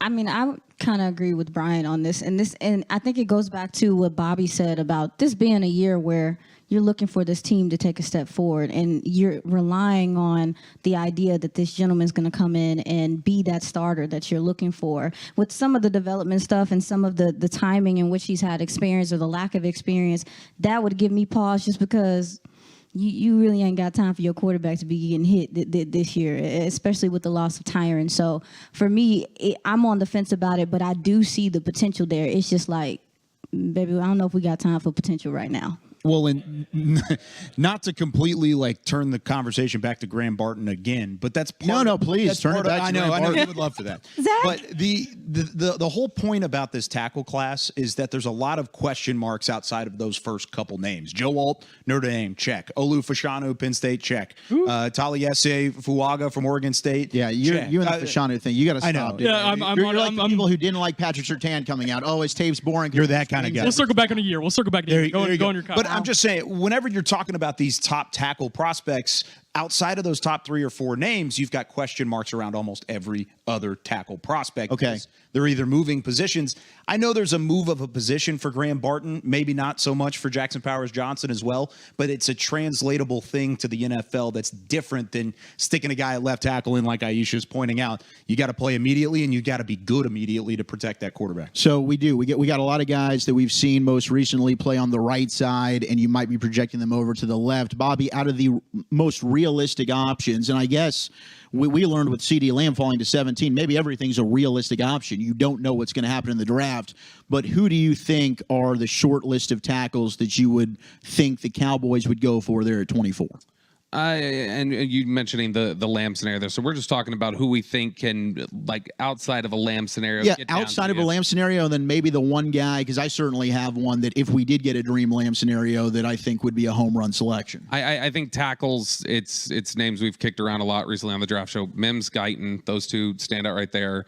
And then to me, I think the other one that we should be talking more about, and I think that there's a building awareness of him among Cowboys fans within the draft community, is Kingsley Suamataia from BYU. Okay, I'm glad that you brought him up. Was it Visit yesterday here, posted about it at the Star. I think he's better than the other two guys, Guyton and Mims. Would you agree or disagree? Like NFL ready, better right this second? He's higher on my stack than both of those guys, yeah. I could see it with Guyton. I don't know if I'm there with Mims. Mims has more, again, I should say, Ceiling. potential, right? Upside, ceiling. Brian. Chandelier. There's that chandelier right up there. But there's so many question marks. I think I know what I'm getting in Kingsley Suamataia. 391 pass snaps, didn't allow a single sack last year. You have seen him at both, and I think at first I was a little critical. Does he open up his chest? Is he letting linemen get inside of him there when it comes to the footwork, the athleticism? Could he translate? Went back, watched him a little bit more because he is a name that I think is starting to, hey, we need to know him here, Bobby. I think the guy can do it, and I think he's steady, and you know what he's getting. There's less of a projection to your point. Yeah, and I mean, look, you kind of referenced it there for all of the projection that we're talking about. And look, Kingsley Suamataia still is a raw football player in a lot of ways. But I think that, like you mentioned, we have seen a full season of right tackle snaps. We've seen most recently a full season of left tackle snaps. You know that he adjusted well to those sort of things. And this is where this Cowboys scouting staff is so critical, and they do such a good job. There was so much hand-wringing and disappointment and freaking out the night they picked Tyler Smith for a lot of people. And this was a staff that said, look, we've done the investigative work to understand who this player is and why he has the ability to progress forward and reach this. Despite all these flaws that you may see, we're comfortable with them doing this. So to me, I think that Kingsley Suamataia is some of those same sort of issues that you see. Like it's a similar question with Tyler Smith, where if they're comfortable with what kind of a worker he is, how he takes to coaching, things like that, I think he'd be a great pick because I think the upside really is fantastic. Well, and shout out to the Cowboy scouts. I mean, if they draft a lineman in the first round, they know what they're doing. So even if they were to take a Guyton out of Oklahoma, who I'm not in love with, and I think certainly has, if I had to bet on like which one of those guys I don't think translates the best, I think Guyton's got a little bit more work to be done. But you see some traits there that you really like that I could see an offensive line coach say, okay, bring him in, I can mold him and make him something good. What was the offensive tackle that would slide to you that would get you most excited, Bobby? I mean, the guy that I would love to fall down to them, the guy that would be my dream, and I don't see him getting down there, is just Troy Fautanu from Washington. Yeah. That's a guy to me that I think no matter where you want to play him, however you want to, use Tyler Smith, I think Troy Fautanu can step in and be a above average NFL tackle or guard right away. And I think he's somebody who can be a Pro Bowl guard or tackle in very short order. And so whichever direction you want to play him, if you can get him to slide down the board a little bit too, if you get some of these teams that like Fuaga more and Fashanu and guys like that, and you can push him down, it's not as unrealistic to me heading into draft day as it felt like CeeDee Lamb was, and that happened. Brian, more realistic guy to slide. Is it Fuaga from Oregon State, or is it Fautanu, you think, from Washington? Fautanu. I think Fuaga, they've done a lot of legwork on, too. To me, he's been one of those guys that I've kind of viewed as a possible trade up. There was all the early mock drafts had him basically with the Jets at 10 before, they made the deal for Tyron Smith. I don't think that's going to keep the Jets from doing anything like that. But to me, Fuaga is the one. I mean, I got him second as second offensive tackle on my board. Alt would be number one. But, I think it's really, really interesting when you start to talk about Fautanu and what he could do. And to me, there's a lot of just wow blocks with him. There are. When you watch him, the power, the upper body strength. He had a little trouble in the USC game, and you always kind of look for the good competition where guys, they got maybe a little bit better edge rushers and stuff like that. It was a little bit of a battle for him. The waist bending stuff was getting a little bit of a problem for him. But for a man that size, when you talk about 6'4", 317 pounds, the athletic ability he has, man, if he could somehow get to you, boy, that would be a big get for the Cowboys. All right, let's do a little top 3 because you guys know I love my top 10 list. So I want to go ahead and I'll name my top 3 3-round selections. If the Cowboys came away with this, I'm having a party on draft night. You guys can give me yours. If you like anything that I've done here, go ahead and share that with me, and then we can go ahead, maybe take some questions for those of you that want to ask us anything here on Draft 101. Appreciate you being here. I think you guys know, obviously, Graham Barton, Duke, center, 24, I'd be thrilled with. I am willing to take the risk at 56. Now, I don't have the medical report, right? Mm-hmm. I think Peyton Wilson's the best linebacker in this draft. And instead of this in the Wolfpack, or instead of that in the Texas Longhorns, I thought you were going Jonathan Brooks. No, I'm not. I'm not going Jonathan Brooks, and the reason is I think that there's a running back in the 3rd round that I could get that I like quite a bit as well. And I think is it this one? It's it's not that one because I think he's going to be off the board. But that's my RB1 is Trey Benson. But I think Peyton Wilson. I think linebacker is more likely maybe a spot you've got to address in the 2nd round because I think running back stretches a little bit more to me in the 3rd. Now I could see the Cowboys 100% going ahead and taking Jonathan Brooks out of Texas. Be a good pick. He's my running back too. I wouldn't be upset with it. But you need a linebacker. Peyton Wilson, the tape, when you turn it on, he's far and away the best in the draft. I don't think there's any question mark when it comes to rushing the passer, tackling in space, coverage ability. The questions are all the medical history.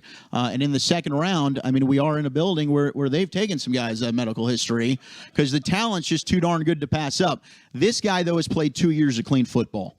And I'm hoping that maybe that's behind him. I just love him. I'd go ahead and say talent's too good to pass up. Edgerrin Cooper would be my other name out of A&M, the linebacker there. I'd take them both ahead of Junior Colson out of Michigan. But at 3, it's Jalen Wright, running back out of Tennessee. I love Jalen Wright, the explosiveness. I think he can be a 3-down back. To me, he's fantastic.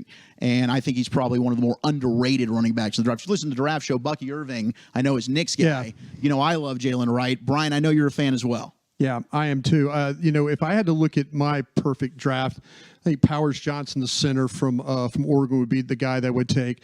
I really do like Wilson a lot. And I'm old enough to have scouted Luke Kuechly when he came out of Boston College. I think this kid has those kinds of traits. His ability to play downhill, the ability to cover, the ability to play sideline to sideline. The only thing holding him back is this injury history, and again, that's something, but I would absolutely love the opportunity to have him. I like what you did with the running back though in the 3rd round. Me personally, I like Lloyd, the running back from USC, a little bit better than Wright, Allen, Irving. I think that there's going to be some value there with those guys. So to me, if you give me that killer at the center, a linebacker that will make every single tackle, and then a running back with some elusiveness, ability to catch the football, make people miss, kind of help your offensive line. I think you're doing yourself some good work there.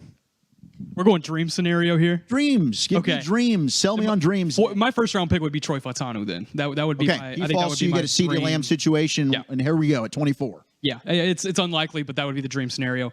2nd round, I'm still going Jonathan Brooks. I love what he did in his one season with Texas the Longhorns homer. as a starter. I expected it. I love what he did with his one season as a starter with the Longhorns. I mean, you talk about contact balance. You talk about being able to fight through guys. He still is elusive out of the backfield as well as a receiving option. They understand the medical reports in this building with the Cowboys team doctor performing the surgery on that ACL. And like you said, there is no hesitance in this building when it comes to injury, guys. No. So 2nd round, Jonathan Brooks, and then 3rd round, you would have to address that defensive tackle or linebacker position. For me, I'm going defensive tackle, and I would like to go McKinley Jackson there in the 3rd round out of Texas A&M. Just a wide body that you can put at one tech and be able to fill those running lanes. Look, Mozzie Smith coming back next year, I don't think anyone really understands what's going to happen there. He lost a lot of weight towards the back end of the season last year. He's dealing with a shoulder injury going into the year, and as of right now, that's your only one tech. I feel like that has to be addressed in the first 2 days. Go ahead and get McKinley Jackson there in the 3rd and hope that he can come in and at least provide a wide body if Mozzie is not able to come onto the field, or if he's not what they expected when he did. Did you go Jackson in the 3rd because you know that the one technique defensive tackles it's not deep at all. Yeah, it's not deep at all. And I feel like I can get a linebacker there on day 3 where you can still have some really good value. We talk about guys like Jordan McGee out of Temple. That's an option that you could possibly throw out at linebacker. I'm trying to think of guys right off the top of my head. Edifon Olafosio out of Washington. I think he's another guy that you could get there on day 3. So I think there's a little bit more Wallace depth out of there. Kentucky. Yeah, I think he goes in the 3rd, and I think that's probably the discussion you have. Do you want to go ahead and jump on Trevor I love Wallace? him. I'm a big fan. Yeah. I mean, if you don't take a linebacker in the 2nd, I'm eyeing Wallace in the 3rd. Yeah, he brings a lot to the table, and you have to also understand if you're picking there at 87 and there's no trades involved, you're not picking again until 174 late in the 5th round. So y'all can sleep in on day 3. There's not going to be a whole lot going on until that pick 174 if there's not a trade made. So I want to make sure and I get a position where I know there's a bigger need, and for me that's defensive tackle over linebacker. Okay, if there's no trades though, to me where I think Jackson from Texas A&M fits for you is if you do back up. If you get that extra, because you that's get a that little extra high for pick. me. And I know if you watch the draft show that we did this morning, we traded back and then we traded back up. So if you want to go back and kind of get an idea how the landscape might be for that, we did that this morning. But yeah, to me, I think that Jackson is if you pick up that extra pick. But man, he is a really good player for Texas A&M. 326-pound guy that plays on the other side of the line of scrimmage. Yeah, to me, I mean, it's funny because you're talking about him as a one-tech, and that's a guy typically you think like what you drafted Mozzie, right? That's what's kicking me in the butt right now. But what excites me the most about McKinley Jackson is actually his disruptiveness up the field. Right. Yeah. I mean, he's got some pass rush ability for a one-tech. Right. What about you, Bobby? Yeah, I think Fatanu is the dream at 24 for me. I don't know how attainable it is, but look, I think that when you look at what was most wrong with this football team at the end of the year, like I think we would say that it was the running game on both sides of the ball. It was stopping the run. It was being able to generate the running game. And then, you've got some peripheral traits that you would maybe talk about, like you want the glass eaters, you want the toughness, you want the guys with the edge on them. And so to me, I think Fatanu fits that on the offensive line. It's going to be tough figuring out center, but I mean, at that point, the value would just be too high for me. So Fatanu there. And then in the 2nd round, it's Edgerrin Cooper, because I do think that that's somebody who has a chance to be really special. And look, I know you've good got pass rusher too. Yeah, 10 sacks. 10 sacks. Yeah, absolutely. And that's somebody who, like a lot of times we see, these hair on fire type of linebackers that have come out in recent years. Peyton Wilson. But we start watching them at times, and Peyton Wilson. It shows up in there a lot, Brian, in your reports too. A lot of times we end up describing these guys like, well, they're guessers. So like when they guess Not a right, guesser. when they guess right, they hit it and it's impressive. And when Sure. they guess wrong, it's ugly. And I think that with Cooper, to me, I see a lot of natural instincts that the longer that he's in place, it doesn't mean that he's always in his run fits the right way. He misses, he over pursues at times, but I think the instincts overall are really good. And with Eric Kendricks being here for probably just a year, I think that Overshone and Cooper as a duo would be great. And then in the 3rd round, you're looking at a running back. I mean, I could say dream and say pray everybody is scared away by Jonathan Brooks' knee, but I'm not going to cheat. So instead, I'll say Audric Estime from Notre Dame. I like Audric Estime. That's another name that we haven't talked about a ton, and he's a good player. And that's I mean, for those of you that aren't familiar with Audric Estime from Notre Dame, this is not going to be a Tony Pollard replacement. No, that's a downhill between the tackles. I'm going to run you over. But I mean, that's something that they could use. Is they could use physicality, they could use toughness, they could use that edge in the running game. And so to me, you remember a couple of years ago in the Tyler Smith draft, that seemed to be a big focus for them. But like, let's identify toughness as a trait and include that in our prioritization. And I think that they're kind of back to that spot again. I think if you get those 3, you're getting 3 really tough players who really help set the tone in the run game on both sides. You could look at these first 3 picks, and there's a lot of names that have been circling that have those medical red flags. I know Peyton Wilson we've talked about extensively. Jackson Powers Johnson has some medical concerns. Jonathan Brooks. In my dream, there's no hurt guys. None of that. I don't want any medical red flags in my first 3 picks. So I'm going to go with Graham Barton early. Okay. I think Graham Barton is he's rehabbing the right shoulder. He'll be fine. He'll be born labor by training camp. It's been passed. We're fine. All right. Everything's good. Everything's good. But yes, I'm going to have Graham Barton as that first pick overall. The dream continues with Edgerrin Cooper, and for the same thing there, I'm dreaming of a world where DeMarvion Overshone and Edgerrin Cooper are on the field together and interchangeable back and forth.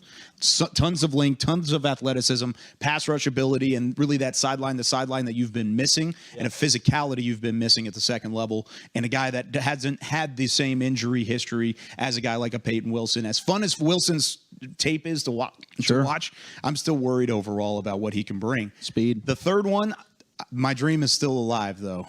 I think Trey Benson does fall a little bit further. I'm with you. I really on that. do. I mean, I've got Benson higher than Wright. I'd love it if he were there. I'd take Benson over Wright. And here's the reason why. This is not one of those running back classes with Bijan Robinson. This isn't a running back class with Jahmyr Gibbs. This isn't that same level of class. We're talking about Jonathan Brooks, who barely has an ACL that's up front early, and you're still trying to talk about him being the pick at 56. Aisha thought that. What was that? You thought I had Wright at 2? No, Benson Trey all the Benson way at down 1. to the. Oh, I was afraid. Benson's my 1. Brooks is my 2. But you think he's going to fall all the way down to? No, I don't. Okay, but well, in Kyle's dream, I guess it's a dream scenario. It's It is a dream. dream scenario. I think it's possible. The running back position isn't valued as much as it used to be, and I think there's an opportunity for these guys to fall. I don't know that he falls all the way down to them in the third round. I would be very surprised at this point if Trey Benson went in the first 2. Okay. Yeah. But with that being said, if I don't, I can be optimistic about this. I mean, I like Trey Benson. I have him in the second, but I would be surprised if he went in the first 2 rounds. You've got Braylon Allen sitting there too, and you talk about a physical runner and a guy that could be that back and forth and that downhill between the tackles. I like Allen out of Wisconsin as my backup scenario if Benson isn't there, and I still need to take a running back in the third. Okay, I would probably just go with Ray Davis out of Kentucky. What do you got? We ain't talked them down. What do you got, Aisha? So are we agreeing that if Talise Fuaga fell to you, you're just gonna move him to the other side? To left? Yes. Yeah, to the left side. Okay, so we're dreaming. So yeah, we're dreaming. As far as I've also heard there's some guard love there with Talise Fuaga. There's some guard love from scouts. Don't stress me out. Just say it. I just want to throw that out. Just let me go with my Make it a little bit more complex. But Apparently we're playing first round- Madden. That's what we're doing now. Now, first round pick, I think Talise Fuaga, he just comes in and his temperament is just, he's a tone setter. And I think that's something that you're looking for on your offensive line. It wasn't that many times I saw bad snaps from him. I don't know about y'all. And just how quickly he can get to the second level.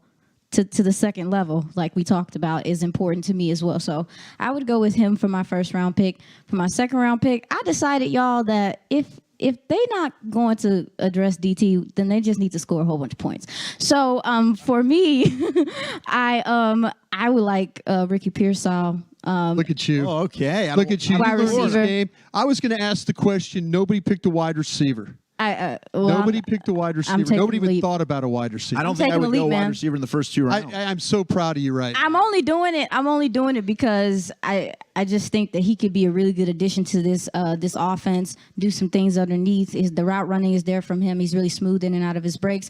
But then also, too, you look at Brandon Cooks. Yeah, he's here for another year, but you need to be trying to plan for the future a little bit. That wide receiver core after Brandon Cooks, I mean, there's still Jalen Tolbert, but we're still waiting for him to take a step up as well. So for my third round pick, Brian already said it. I think Marshawn Lloyd out of USC will be a fantastic addition to this backfield. Runs with some toughness. I like his vision and how he's able to slash and things like that. So at this point, if you're not going to touch DT early, then let's just score a whole bunch of points. Offense. Absolutely. Is it the return of Team 40 Burger? Or is that what we're doing? Yeah. I mean, somebody do something. The Draft Show fans out there know that. They got that. And I'm heavy on DT. I think, I know Bobby feels very strongly about the fact that, hey, you did that last year, but for why me, don't you want to take a DT, Bobby? He doesn't want to take one early. Like I understand that. Look, you gave up a 4th round pick. You have not really done anything in free agency. You've signed 2 outside free agents. Right, Royce Freeman, the running back, and then you went and got Eric Hendricks. You've lost 4 defensive linemen, so I understand, like, you do need defensive line help, everything else. But when you're talking about what can you afford to do right now, what is not only within your budget, like financially, but what's within your budget in terms of capital? To me, last year, they had a very passionate argument. We all saw the mic'd up segment, and like we've heard the discussion about it. There was a very passionate argument about Matthew Bergeron, the offensive lineman, or Mozzie Smith, the defensive tackle. And they made their commitment 12 months ago. Like, we are 12 months removed from them saying, this is a first-round player. This is somebody we're willing to take over a premium position in offensive line. This is what we're going to do. So with so many legitimate holes. Until you figure out where Tyler Smith is playing, until you settle on that, you currently have 3 holes in terms of starting positions on your offensive line. You've got holes in the linebackers. Edge rushers got a lot of holes with depth. To me, one of the areas where you can't sacrifice right now is say, we've got to be able to trust that Oso Odigizua is going to continue to be a great 3 technique. And the guy we graded as a top 15 player or whatever it was a year ago, we need to bank on that evaluation, trust the evaluation, and we need to trust this new coaching staff that we brought in to bring that out of him. Because that, at least you have something to bank on. Right now with offensive line and other positions on the field, it's like, well, you don't even have anything to hope for because there's not a player there right now. It's empty. And so that I understand if you had 6 picks in the first 3 rounds, you had this wealth of draft capital, I'd be all for taking a defensive tackle as well. It's just with the limited resources, is that the most efficient use for a team that needs to win right now? What about you bring up wide receiver, maybe sneaky need? I think I could make the same argument for corner. I mean, what do you have right now behind Diggs and Bland and Lewis? Sure, that you feel good about, but Eric Scott Jr. They did move up in draft. Now you got a different defensive coaching staff in there. I mean, you have and you're banking on Diggs coming back from an injury, and we've seen sometimes that doesn't always go as you had hoped. There's some good corners that you could take from rounds 2 through 4. Maybe it's a TJ Tampa out of Iowa State. Maybe it's Kyrie Jackson out of Oregon. Maybe there's a slot guy that you like, Jerrion Jones out of Florida State. You could take early day 3. I mean, would corner come into your mind at all here, Brian? It's such a deep position right now. It's kind of like the wide receiver thing. You mentioned Jackson, and I know that my colleague here, our young man out of Oregon, we kind of thought about him. He's an alpha. We kind of thought about him as maybe a 3rd-round guy. Now he's at the bottom of the 1st.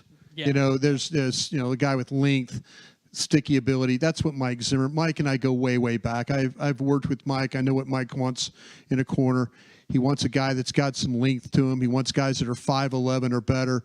He wants guys that are sticky, kind of man cover type ability to that. Interchangeable safeties. There's a lot of things that Mike really, really desires. But that cornerback, the position of it is so deep, but there's so many different body types there. Yeah. So to me, again, I like what Aisha did with the wide receiver because it's a little bit different. It's a little bit outside the box. And I love Ricky Pearsall, by the way. That's one of my favorite players. But to me, though, I think I could wait a little bit on the corner. If I had to, because when I'm stacking my board, I'm down. I've got 215 players. I'm at player 142. I can't tell you how hard it's been for me to kind of put these corners in spots because you want to give them their due. You want to say, okay, this guy's got this ability, this guy, and then you kind of clump them together. And you're like, man, does that seem right? And you're going, yeah, that's. So I kind of feel like, though, that in this draft, they're going to look at some other positions.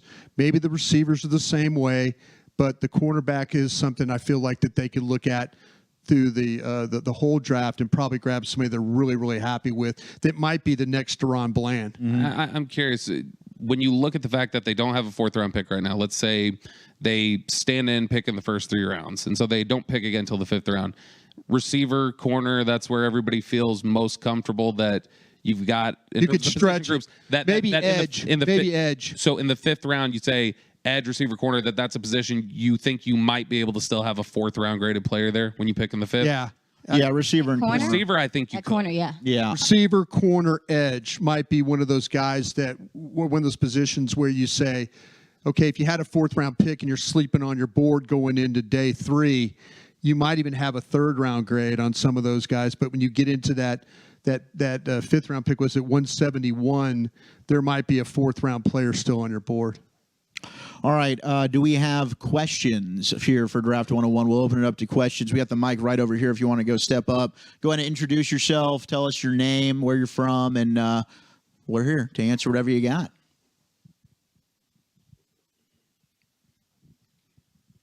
Hello, my name's Aaron Thacker. I'm from Sherman, Texas. And my question would be, if you have like later round picks like your 5th and 6th, would you possibly, and again, I don't know enough about like the compensation thing, so that's why I'm asking this. Would you be able to use that to trade up to get that 4th-round pick that you're missing, so that way you could do that? Or would you have to like give up next year's capital as well to do that? That's my question. Thank y'all. Ooh, Bobby? Do you know, like trade chart wise? Or Kyle, do you have that up? Yeah, I've got the trade chart right here. So pick 174 is worth 22 points ultimately to try and move up. And you've got a couple picks after 174, but that's the highest value pick outside of the top 100. The most you can move up from pick 174 and it still be able, even if you package the rest of your draft, the earliest you would even get close to is about pick 120. That's about all you've got. So it would most likely, to your point, if you're going to move up at some point and try and finagle that 4th round pick back into your possession, you're going to do it using next year's draft capital, either a 3rd or a 4th, to try and package maybe with 174, one of those other later picks, in order to move up and try and get back in that 4th round. And I think there's an interesting point to make there as far as next year's draft capital is concerned, just because the one benefit to losing 1 million free agents is that you might get 1 million comp picks. So you might be able to package a couple of those next year with the expectation of that. So Day 3 is going to be a blast next year. Oh man, day 3 we're gonna have like 10 picks. It's gonna be great. When you look at the trading up and trading backs, the picks from, like, if you go back to Tampa at 26, you would pick up their 125, which is a 4th round pick. So that's a 2-spot move for a 4. If you did a trade with Arizona at 27, so I'm just going down what we did this morning. You pick up pick 138 and pick 162 from Arizona. Those are 2 5s. What we did this morning is we took those 2 5s and we tried to go back up into the draft, and had some options there. We went to, let's see where we went to there. We went from after the Arizona trade. When we pick up the 2 5s, we took pick 138, 162, 174, which was our own, all 5th round picks, and we tried to take that thing all the way to the Chargers at 105. The Chargers got 2 picks in the 4th. So what you could do is you could take if you made a deal with Arizona, you could move those 2 5th round picks with your own 5th round pick and move that thing all the way up to try and get into the 105, 110 range. So that's how you would get your 4 if you wanted to do that. But it's going to cost you the 2 picks you got, the 2 5th round picks, plus your own 5th round pick. Yeah, I think that's when you're talking about trying to get into the 4th round. If you want to go get into the 4th round, I don't know how much teams aren't going to let you in there all the time. Yeah, and I don't know how much you want to sacrifice to move up. Like, I think it is going to have to be an instance where you move back, because I mean, we're sitting here lamenting the loss of a 4th round pick, and that could be of real value to them, and talking about giving up extra capital. I understand it's later day 3, but you're talking about giving up extra capital or future capital, and at that point you're kind of chasing your tail, trying to catch those picks back a little bit. And so to me, I think that if you're going to get up into the 4th round, it's got to be you're moving back somehow in the 1st or 2nd and finding somebody who will give you that extra pick. The team you want to trade with is Kansas City. Kansas City and Buffalo are the 2 that I think are the most likely, because they need a wide receiver. Both teams need to go up and get a guy. And it's funny because if you look at the way in the NFL, what we do is each selection has a value of points. And when you start to trade with the teams behind you, if you make trades with, say, Tampa Bay, your total points would be 402. That's the highest you could get. By just moving back 2 spots and picking up that 4th, your point total goes to 402. Arizona's trade would be the next highest at 400. Buffalo's at 400. The Baltimore trade is at 397. San Francisco's trade is at 390. But Kansas City's at 401. So if you were willing to go from 24 to 32, you would get the best value for your trade is if you went all the way back to Kansas City and picked up their because what they're offering you is they're offering you pick 95, which is a 3rd round pick, and pick 133, which is a 4th. So now you're doing some good right there. That would give you pick 32, pick 56, pick 87, pick 95, pick 131, pick 174, pick 216, pick 233, pick 244. Give us all the picks. Now we're doing some damage here. Now we're making our team a little bit better. But do you have the stomach to go from 24 to 32? That's what you have to. That's what they're going to have to determine in this room, And you don't want to trade. We gave scenarios of guys that we would take at 24. And I think we're all committed to those guys. Yeah. If they're not on the board, then I think you're more open to that. That's what I'm saying. How committed are you when somebody like Kansas City calls you and offers you a third and a fourth to come down to their spot? That tests your mettle in that room. Whether you're willing to trade away from a guy you really like to pick up a couple extra picks. Barton, Fatanu, Fuaga. All those guys are off the board. You're sitting there at 24. Mims is still on the board. Latham is still on the board. You getting on the phone and going to 32? Yeah, I'd probably be open to moving back. Bobby, what did you think there? I was just saying, and I mean, 32, if that's a drop, you're going to have trouble stomaching Brian. You really don't want to drop to 36, I guess. No, Nick was trying to talk me into today with what's that, Commanders? It's an exact trade value chart match. If you go back to 36, you can get 78 from them, which they've got 3 picks in the 3rd round. Yeah. I mean, that's an exact point value matchup. If you want to get Let me tell you what I did. Let me tell you what we did today on the show. We took the Kansas City trade, 95 and 131, and we shoved that thing up to the Vegas Raiders. Nick They got convinced 77. Nick convinced us. Yeah. So see, you could take the 3rd round pick, that 4th round pick you get, and if you want to go to the Vegas Raiders at 77 and get back into this thing, or you want to take it to Washington at 78. So you could do some things. You could get creative. You could even take trades you made with Baltimore and San Francisco and go into the 2nd round if you want. Yeah. If that's the scenario, we can draft Ricky Pearsall. We can draft a wide receiver. There you go. If we can get some picks like here what you're and doing make it down work. there. Yeah. You we and I just can get the draft picks together back. anytime you Can we want. sneak McKinley Jackson in there too? in Yeah, that we'll get scenario? McKinley. That's too much. You're asking too much here. It's a lot. No, you enjoy the Thunder. All right, next draft question. It's Chris from Wiley. I'm going to go in reverse direction here. Let's just say, the Cowboys have been very quiet this offseason. Let's just say they decide they want to get a little aggressive. And let's say all 6 quarterbacks that, everybody's talking about, let's say there's a run of quarterbacks in the first before the Cowboys draft. What player would you guys be? We all know the Cowboys need as many draft picks as they can, but what player would you guys be comfortable for them to move up?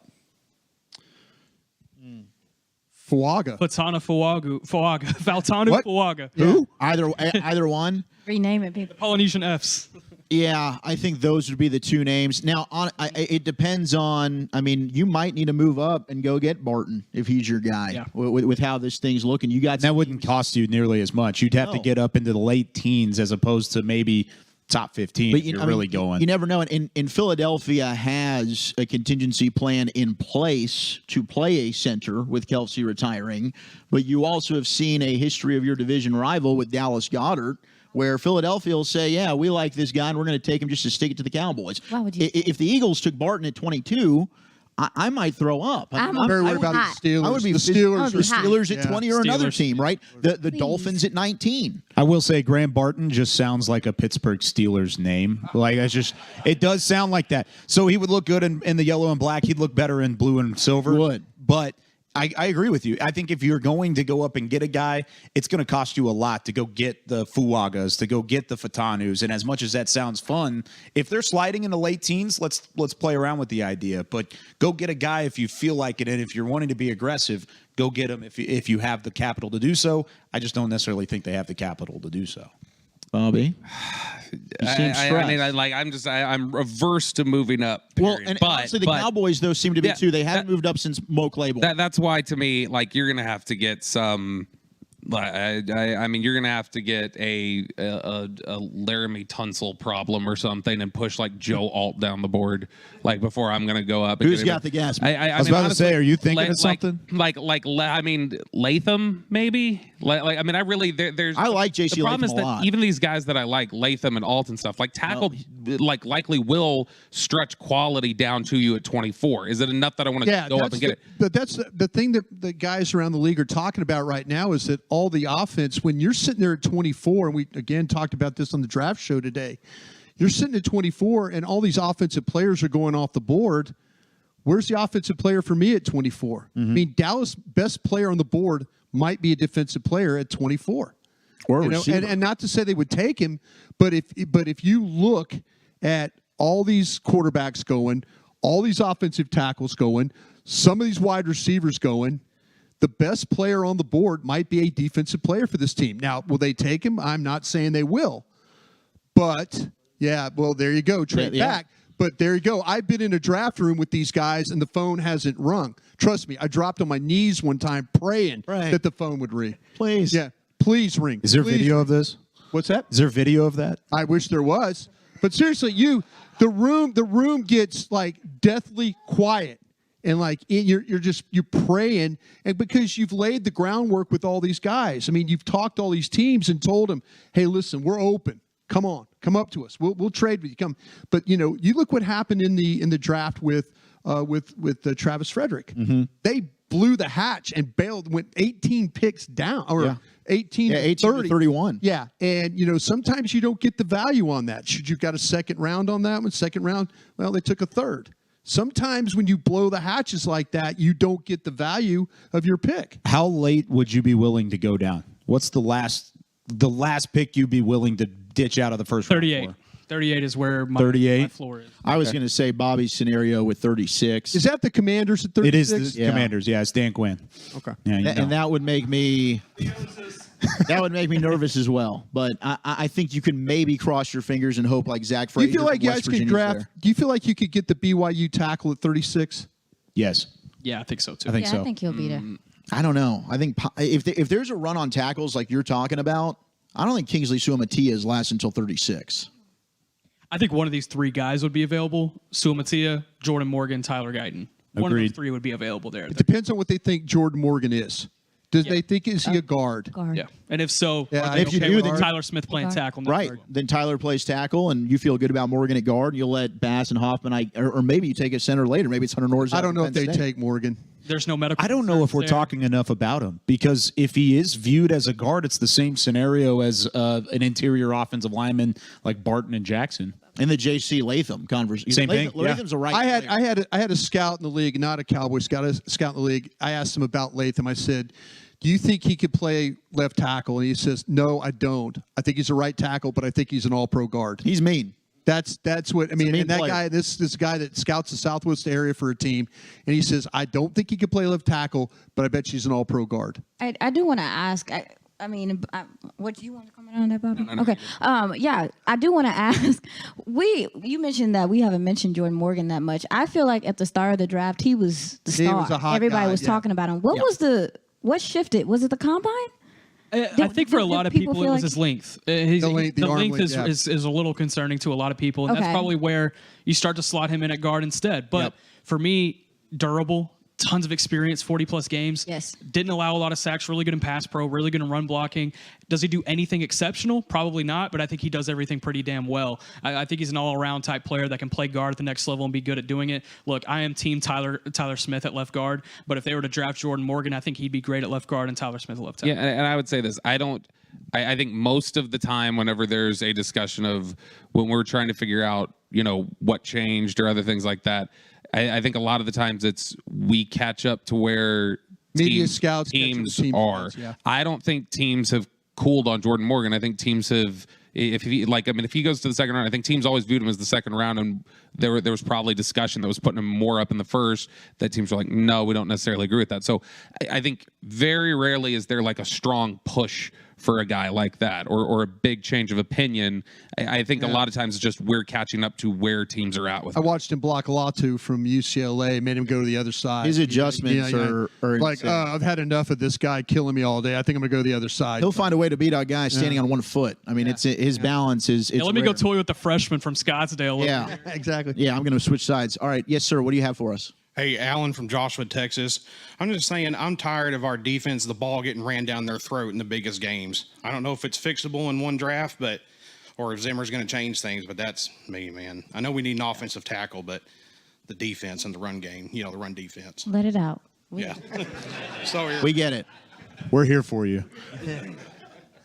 I know Brian, you've made this assessment where I think we think a lot of the time stopping the run is, okay, I need to get big bodies in the middle. Yeah. And they do. They need to add size, and they thought they were doing so with Mozzie Playing Smith. safeties at linebackers tough. Right. And I'm still hopeful that Mozzie ends up being a good player. I'm not. You can't give up on a guy based on 1 year. It's just You took a guy in the first round for a reason, right? So it didn't go well. You hope year 2 he develops, and he's got a guy in Mike Zimmer who certainly has done a great job developing defensive tackles throughout his career. But do you think that more of the issue, and Brian, and then I want to get your thoughts, Bobby, and we can kick it around, is it that they are really that weak at defensive tackle?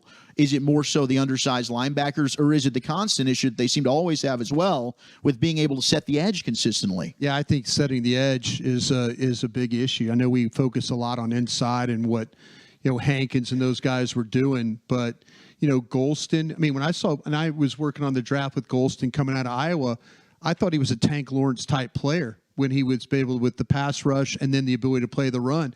There were times in those Big Ten games you couldn't see the ball go outside of him. I feel sorry for the guy. They play him at tackle, they play him at end, they play him at tackle end. It reminds me of Tyron Crawford. They can't find a spot for the guy, and all of a sudden now he's gone by the wayside, and you maybe wasted a little bit of a guy there. But I think when you start to talk about the edge, they miss the guys like with the Leighton Vander Eschers and the Sean Lees, the guys that can run downhill, the guys that could fill, the safeties that could fill. They kind of figured out a little bit with Diggs, that you could run the ball on the outside there with Diggs, and if with Diggs come up and play you and force the corner.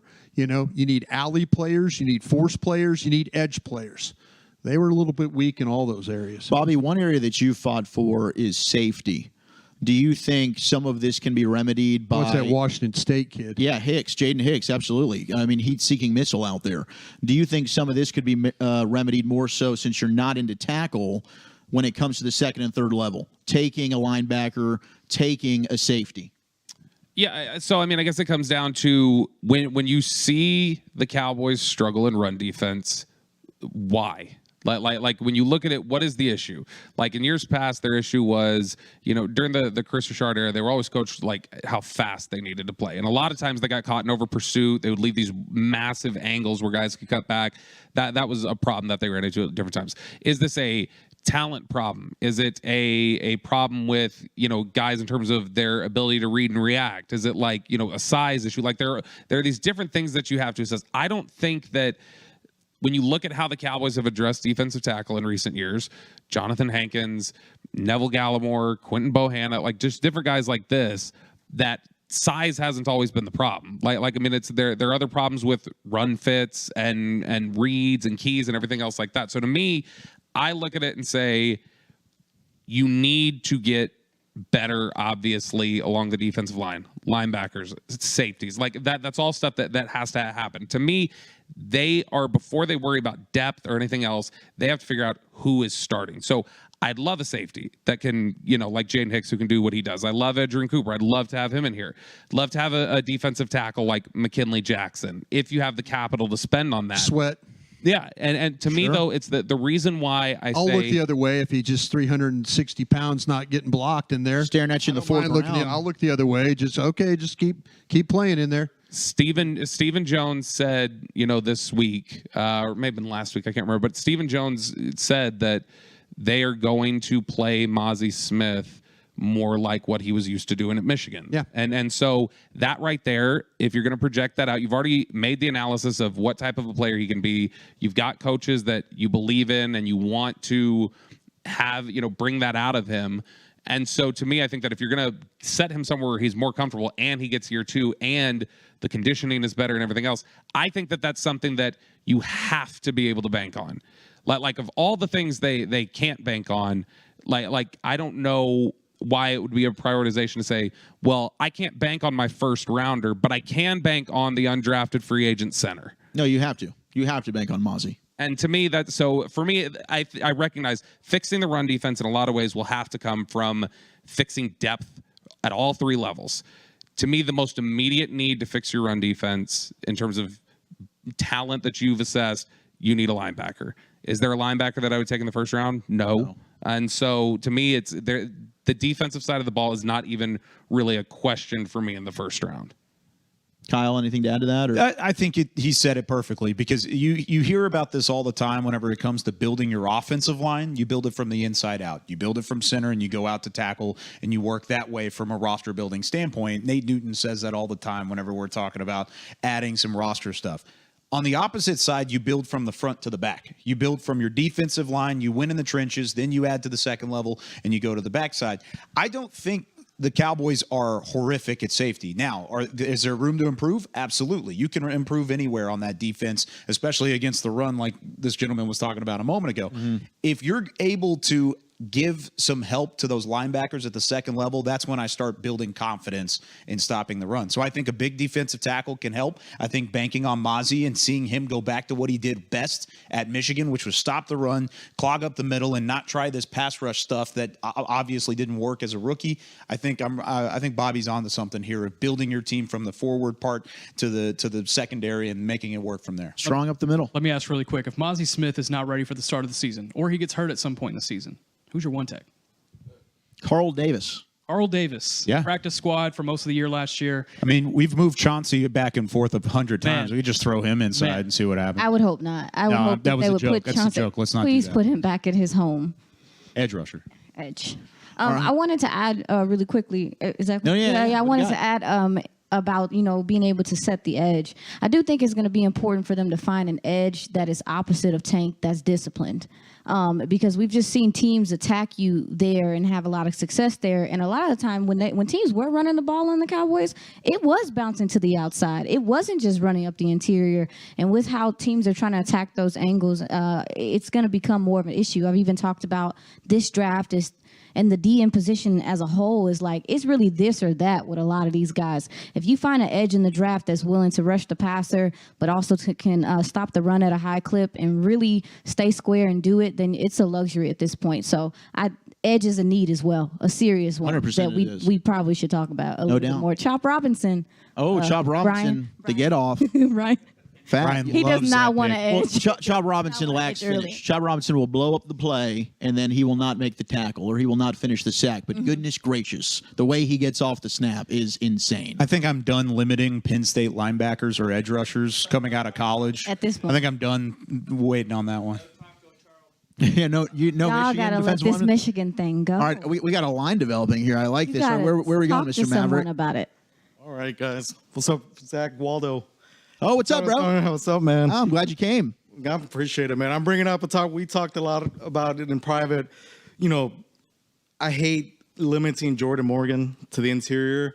I was like, I've seen this guy whoop people that these other tackles haven't been able to whoop. I was like, I've seen Tyler Guyton not be able to finish in the run game consistently, not playing with leverage, even though I know he's a big dude. Sure. I was like, but, I've been against really tall tackles for a variety of reasons. That's one of the big reasons. I was like, this guy's the perfect size for the position. If a guy knows how to play with his hands, play with leverage, play with knee bend, has the foot quickness, this guy could play tackle. But I go back to this team's done a lot of work with Jordan Morgan. We talked about, I remember I brought it up to you in January. Sure.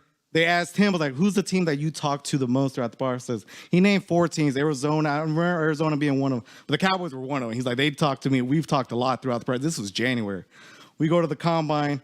Nick, you had asked him about the Cowboys, and he brought up the versatility of left tackle and right tackle, not necessarily guard. So I was like, we keep trying to limit him to the guard. And then they went to his pro day. Him, Baltimore, and the Jets spent a lot of time with them before all the workouts. They had to stop the workout just because of how much time they were spending with them pre all the other positional drills. It's just like, for me, it was like, I'm just banging. This is me banging the table for my guy. Stand on the table, Waldo. Let him know. Table for this guy can come in. He's going to be a lot better than a lot of the guys that are going to be drafted ahead of him. And I just have a sick feeling we're going to pass on him. And he's going to end up in Washington, who's doing their own homework on him. Or San Francisco. And we're going to watch him be a stud over there. That's my only thought there. No, I appreciate it, Waldo. Like it. Brian, did he sell you any more on Jordan Morgan? I know you were a fan of him early on as well. I appreciate it. And by the way, I got lunch for you for that speech you just made right there. I think, Waldo puts in the work. I do. I owe you for that one. No, I think Aisha was right. We talked about this when the draft show was rolling very early. This was a guy that Jordan Morgan was, a guy that we watched very early. And I think you're right. There's a lot of qualities but there's probably some things that, with Mike Solari, the line coach, it's different with every line coach. He has a certain type of way that he wants to play. Hands, feet, length, all these things are things that these offensive line coaches, they go around, they kind of get their guys. And, Jordan Morgan might not fit exactly what they're looking for right now. Once they get them all together, I think he's a hell of a player. And I think you made a great, passionate speech. If we were in a war room, I would say you did your job today. You really did. Yeah, I mean, I think Jordan Morgan is in play in a trade back scenario, and that would be a Tyler Smith at tackle, Morgan at guard, and then you still got to figure out center. But, I mean, Nick, you were boots on the ground there at the Combine. Did you get a vibe from Jordan Morgan, a little twinkle in his eye when the Cowboys came up? Yeah, I think it's like most teams. It's kind of tough to tell at the Combine because they're doing 32 job interviews, and some guys can't even decipher one from the other. But I think with Jordan Morgan, not only did they do homework on him at the Combine, they did it at the Senior Bowl. So they understand this guy. They understand what he can bring to the table. I think it's an expectation of what you're getting whenever he arrives in the building, and that is different than if you get an Amarius Mims or if you get a Tyler Guyton. You don't quite know exactly what you're getting from those guys. But also on the same token, you ask yourself, okay, what does this player look like in 4 years from now when I'm thinking about this fifth-year option? Is a Tyler Guyton or an Amarius Mims going to develop at a trajectory that puts them way above Jordan Morgan by that time? You also have to be able to be comfortable in not only your scouting but your development in that same sense. I also and look, I think Jordan Morgan's a good player. I think that I think he can absolutely play tackle. But I think the idea of saying that if teams were to say he's primarily a guard, I don't think, especially in today's NFL, where so much of it is get the ball out quickly and A-gap pressure is such a big deal. I don't know that talking about somebody as a third guard that teams would think of that as limiting. Yeah, I don't think it's a negative anymore. I think that teams view that as that's a valuable part of the offensive line, and it's part of an entire unit that they're trying to build. I also think that it's important to, when we hear the discussions that the Cowboys have, when it's like, hey, they talk to him here, they talk to him here, they talk to him here. Yes, a lot of times that can indicate they really like him. Also, at other times, it can indicate we have to figure him out because we're not comfortable with things. Sure. And so I think that whenever you see that, it can mean one or the other. It doesn't have to mean that they're not comfortable with things. It doesn't have to mean that they're in love with them. But I think that when you see a lot of attention paid to a player, a lot of different meetings, I think a lot of times they're saying to themselves, we need to get answers here that maybe we're not comfortable with yet.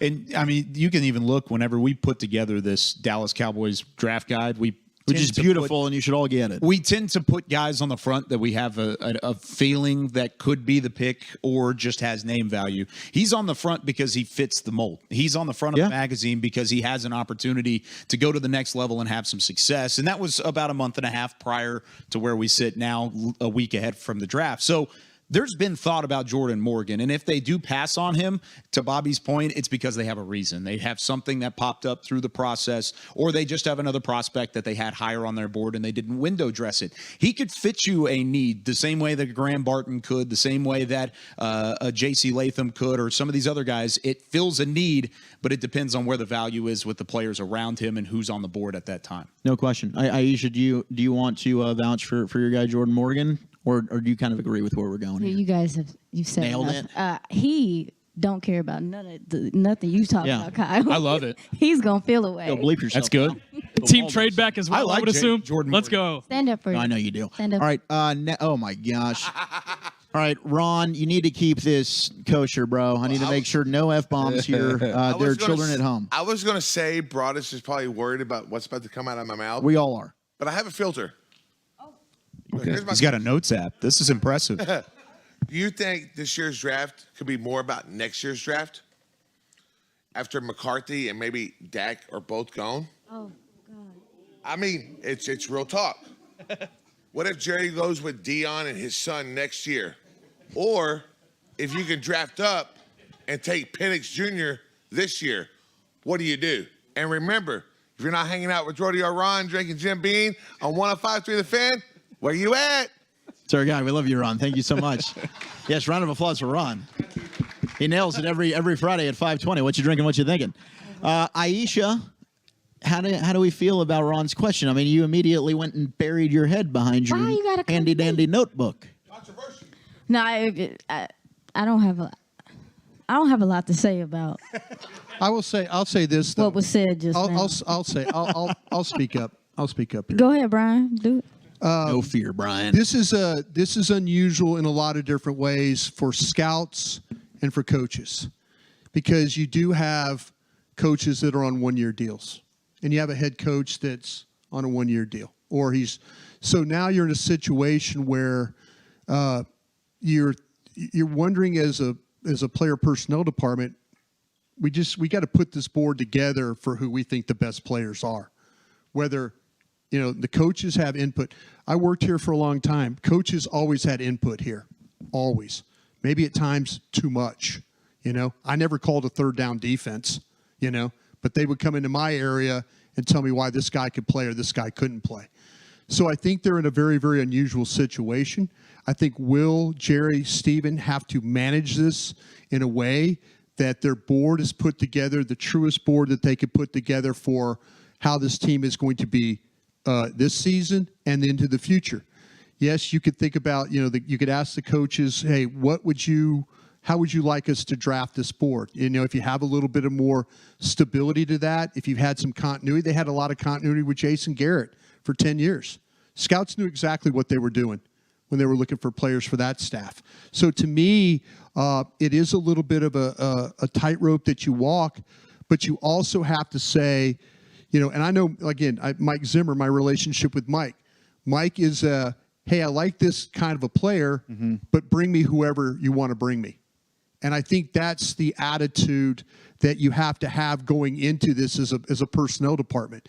You got to put the board together the best you can and play it in a way that is best for today and then for tomorrow, regardless of who's coaching this football team. I think some thought to what you were asking there, Ron and Bobby. I wonder your thoughts on this with the fact that, yes, it is kind of, hey, you don't have a lot of future right now locked up with your staff.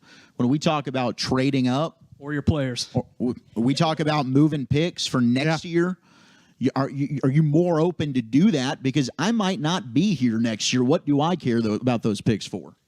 Yeah, look, I mean, I think that the front office ain't going anywhere. The front office, but the coaching, but Mike McCarthy might be like, hey, but I want this guy. Don't sell me on next year's draft. I don't know that I got a job. If I was Mike McCarthy, I would have been in Will McClay's office every single day going, what are we doing in free agency? Why can we go what are we doing? Explain to me what's going on here. Mike McCarthy took the approach, I believe, of, okay, I trust you guys. Mike McCarthy, you got to remember, I came from the same program he did in Green Bay. Mike McCarthy did not, he just, by way of it, coaches didn't have a whole lot to say. The players were drafted by the front office. The coaches did a hell of a job of coaching. There was some interaction, stuff like that.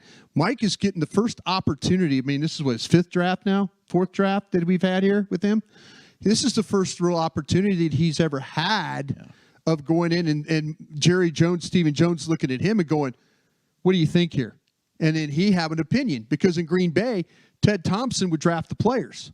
So, that's really different for him. But to me, I still think that they're going to have a say, but you have to be mindful of that. You have to be mindful. Is this guy the best player for what we're trying to do right now? And that's how you have to approach it. I think the defensive coach might. I think Zimmer's going to have some input, but maybe not as much as Dan Quinn. Dan Quinn had a ton of because lots of it. There were plenty of times we would just be like, "Oh, that's a Dan Quinn guy." Sure, definitely a Dan Quinn guy. Baby, that is too. So I wonder if that comes into play as well with Mike McCarthy having a little bit more say with that gentleman out of the building now and over. With them people. I disagree. I think Dan Quinn and Mike Zimmer and the way the Cowboys have generally built their personnel staff and the way that their personnel staff interacts with their coaching staff and the way that they gather information and have open lines of communication, say, what do you like? What are the kind of things that you look for in players? All right, now we know what you like. We're going to go find it for you now. We're going to make the evaluation, but you tell me what you like. I'm going to go out there and find it. And in terms of looking ahead to next year, the Cowboys have had uncertainty with their coaching staff just about every single year. It's just with different reasons. You got to remember, they spent 3 straight drafts with Dan Quinn thinking this could be Dan Quinn's last year here. This could be Adam Dirty's last year here. This could be Joe Witt, Al Harris, whoever else. Like, these could all be their last year here. And yet they still routinely go back and go, okay, Dan Quinn, you might be gone next year, but you really like Eric Scott, and Eric Scott really fixed a lot of what you want. Let's go get him. They had a decent sense that they thought, Rod Marinelli, 2019, this might be the end for you. And yet you like Tristan Hill. That's the type of player you like. So routinely, they have shown a history of we are focused on what we know right now. We cannot, it's control what you can control, which is a, mantra that's talked about in NFL rooms everywhere outside of Dallas. Like Dallas and everywhere else talks about that. And what they can control is their lines of information, their lines of communication with their coaching staff, and that coaching staff that they have now. They can't project out and say, well, let me guess who is the next defensive coordinator and what they're going to think or whatever else. And so I think Zimmer, even here, just year one and everything else, I think 100% equally will have the same voice that Quinn does. See, and I'm right there with you, because whenever you look at the way that this contract is, 1 year deal left, it's easy to look at it and say, Mike McCarthy's going to be here down the road, or he's not going to be here down the road, depending on what happens in 2024. It's a year-to-year league anyways. That's the NFL. We've seen coaches fired after 16 games. We've seen coaches fired after 16 years. I mean, look at Bill Belichick, no longer the coach with the New England. Yeah, it's because he couldn't draft at the end. Which is fair. But that's part of it. He's one of the greatest coaches of all time. Tom Landry had the same problem here. He's won 6 Super Bowls. Yeah. It's a year-to-year league in the NFL. If you is a what have you done for me lately? And that's the thing is, if they go into it, I think the only time that this possibly plays a factor is if it's one player versus the other. Who's going to play more now as opposed to down the road? I think it might come into those conversations, but whenever it comes to building the board and putting these names on top of another, I don't think a lot changes depending on the coaching staff. I'll tell you what, if they draft anything other than offensive line with that first pick, they are drafting for the future. They are not drafting for this season. That's not happening. Spicy from Nick Harris. I'm with you, though. I mean, I like what you're saying there, Bobby, and I do think that might be one of the things the Cowboys do best with Will McClay and his scouts, going to position coaches, going to the coordinators and saying, hey, give me a description. What are you looking for? What do you like? And they come back, and they're able to build their board that way. Just real quick, I'm sorry, I'll get... Yeah. You brought up about Michael Penix. Nobody benefited more from a falling quarterback in the first round than Mike McCarthy. Oh, with Aaron Rodgers? With Aaron Rodgers. Nobody benefited more. Now, I'm not saying in that system in Green Bay, that's drafted quarterback I'm saying year. Teddy Thompson had no intention of taking a quarterback when he took Aaron Rodgers. He was taking a defensive lineman. And that just shows you sometimes it's like, you step up and you say, we can't pass on this guy. There's a lot of things going on. There's a lot of balls in the air in this organization about your quarterback. If Michael Penix Jr. is there at 24, Please don't do this. Show of hands, who's considering drafting him? Can you hold him hostage? You already took your quarterback ransom? in this draft with Trey Lance. Did you? 4th round pick. Because Penix, you have to be able to justify spending 2 picks on a quarterback. He's got that special about him now, and I'm not saying that Dak Prescott, maybe he is the quarterback of the future here, and they're sold on him. And all right, that's fine. So I don't think that they'd really consider that, because I do think that's how they feel. If they had not traded for Trey Lance, I would go with you on this one. I'm with you. And I like Trey. I'm willing to see what you have with Trey. They had a high second round grade on Trey Lance. That's on their board. There's probably 20. I have 22 names. He maybe is player 23. Who's better for you between Penix or Lance? I had Lance higher. You had Lance higher. Yeah. So you're absolutely not considering that then. Well, no, I'm not. But I mean, like to me, but if you're looking at the situation and your quarterback's not signed, I think you absolutely have to look at a quarterback. Yeah, I think you've got to have that conversation. Yeah. I think you guys want to know something? I literally just looked this up. I was curious.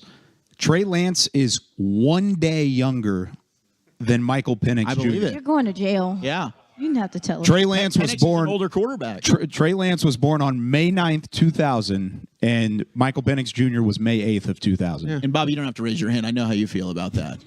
But that's a trade back scenario if Penix is there. I think that might be a great scenario for the Cowboys. I don't think it's a scenario at all. Sorry. No, to trade back for another team wanting to move up, get a fifth I thought you said trade back to draft Michael Penix. I think it's great if the Cowboys. Oh yeah, that'd be awesome. Penix is on the board. Absolutely, that'd be great. Maybe you get a call from a team. Yeah, and I would say, just to Brian's point, talking about the Aaron Rodgers fault, which Rodgers went 24, didn't he? Yeah. So I mean, it's the same spot. The comp to that for me would be Drake May falls to 24. You're talking about a guy who, like Rodgers, Smith, they were like right there as number 1 pick. Penix is already a guy who you're talking about might be in that range is where he's supposed to go, and he's very impressive. I love him. He's my 3rd ranked quarterback. There's still the question that you have to ask about his medicals as well, because I mean the guy has had a lot of knee issues throughout his career. Yeah, he has. What do we got next up?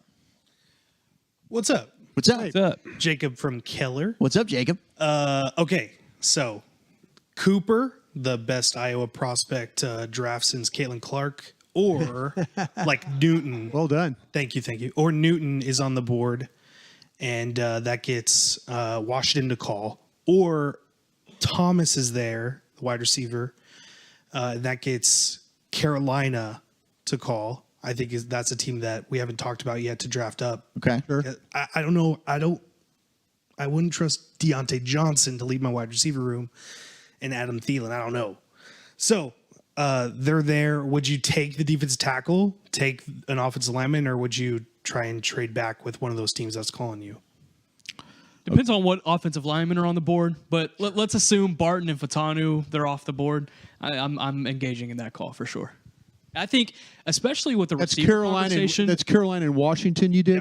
Okay. I think especially with the receiver conversation, there's a lot of receiver needy teams from about 28 to 38, and you can get a team to overpay. I think you can get a team to overpay and jump up to 24 to go ahead and grab a Brian Thomas Jr. or an Xavier Worthy or something to that sense. Any of those players that you would? If Barton's not there, I'm certainly open to moving back. I like Newton. I don't think we've talked a lot about Newton. I think Newton, you probably don't take, considering to your point with Mozzie. But Aisha, tell us a little bit about Newton from Illinois. Oh, man, that's what I was about to say, though, is like the reason why he's not getting no love like that is because Byron Murphy is just taking all of it consistently. But if you look at just how disruptive he is off the line of scrimmage, I noticed him last year when we were looking at the draft. Who was the guy that got picked up from Illinois last year? Sidney Brown? Yeah. Actually, they had all those defense. They had quite a few guys. And I noticed him last year, and he just flies off. He just flies upfield. Strong, heavy hands. The thing about it is, like we've talked about it on the show, is like, yeah, but he's a 3-tech technically, or he's one of those guys. And the nose tackle position is something that is, I don't know, it's just hard to come across. So it's like, I wouldn't take him just because he's a 3-tech like we talked about. I have seen Byron Murphy do some 1-tech things. I haven't seen Newton have to do that as much. So that would make me a little bit more hesitant. But him as a pass rusher he's going to cause some problems from some. This guy's a load to deal with. Yeah, he's a problem. He is a problem because you see him split double teams. Yeah. You see a guy play with power. For his size, his movement skills. He's a little bit of a shorter guy, but he's explosive, and they try and double team him, and the next thing you know, it's a tackle for the loss. We really haven't given him the due that he deserves. I think there is some versatility to this guy, because like I said, they try and get him in the running game. He's able to beat blocks at the point of attack. When it's pass rush stuff, he's able to get up the field. He can be disruptive in the pocket. So Johnny Newton, Illinois. That's a guy. Someone we're going to be talking about it on one of the nights or one of the afternoons in the draft, and like he gets picked, and we're going to go. That's a damn. Whoever takes him, that's a good pick. I think he and Murphy are closer than what people. Yeah, I agree. I don't think I think some people might have Newton ahead. I agree. Yes, sir.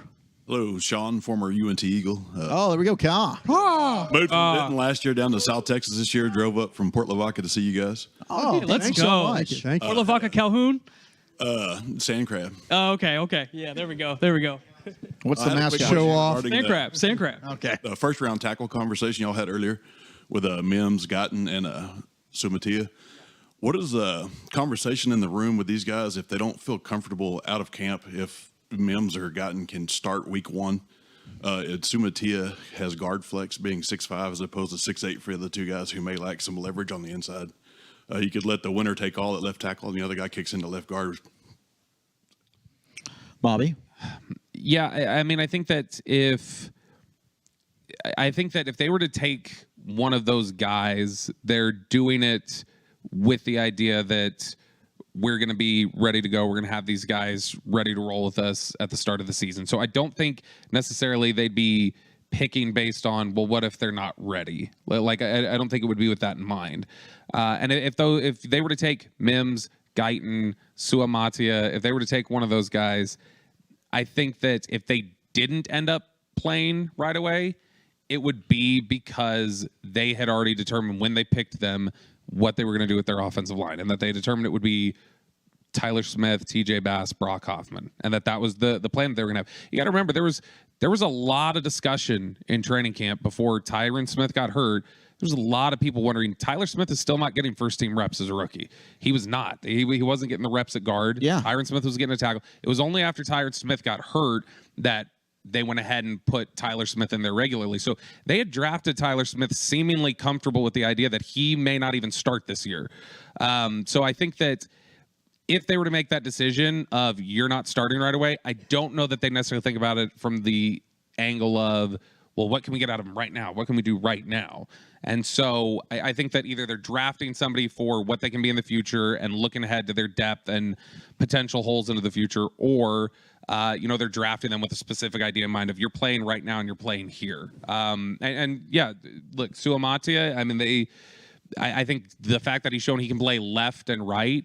Zach Martin talked about this with Tyler Smith, that if you can flip sides, that's a much more difficult transition than bumping inside, because a lot of the footwork on the run blocking is exactly the same. So that doesn't really have anything that you got to change up. And so it kind of cuts in half what you have to learn. So, I mean, if they believe that Suamatia could do that, then I think they would. Well, and it depends on what you have with Matt Waletzko and Awesome Richards as well. These are two drafted players in the past that you have to see something out of if you want to see them at that point. Now, do you expect Awesome Richards and Matt Waletzko to magically be healthy and magically be ready to start going into the year? No, absolutely not. And I think if you're drafting an offensive lineman in the first round, you expect him to be over those two guys. But who knows, if they come back and they're healthy and you're able to roll in the right direction, I think there's a way that you could see some back and forth initially. Yeah, I think in Brian, I know we've talked about this on the Fan, because early on I was arguing with Gavin about this, where Imagine that. We were talking about, okay, if Tyron were here, right? Well, Tyron's not. He's a New York Jet. But when you're drafting in the first round, you're drafting a player that you hope is a 5-year member of your team and that you get a second contract on. Right. You're not necessarily saying, yeah, I've got a massive need right here, so I need to pull the trigger on X player because he fills need and can plug and play. No, you're drafting the best player that's going to be the best fit for your team over the course of those 5 years. And I do think that Suamatia would probably be a great option because of the position flexibility to that point. Even if it's frustrating to the fan base. You want to see your first-round pick play immediately. If he's not ready, they're not going to put him out there, and they've got some other options, but it doesn't change the fact that most likely that guy's playing and giving you snaps, because we've seen how difficult it is to make it 17 games with a healthy offensive line throughout the entire season. You need that depth. So eventually that guy will be a starter. Hopefully he is day one. If he's not, he's going to give you playing time, and it doesn't mean that it's a bad first-round pick. Yeah, Chuma Edoga or a first-round pick there. I think with a first-round pick, you have to have the expectation that he's coming in to give snaps. You have to have that expectation. There's nothing else about it. And then that's why. Gosh, you're so short-sighted. I can't stand you sometimes. That's why I have a little bit of pause when it comes to the Tyler Guytons or the Amarius Mims. But I get we'll it. keep that to yourself next time. Aisha, what do you have?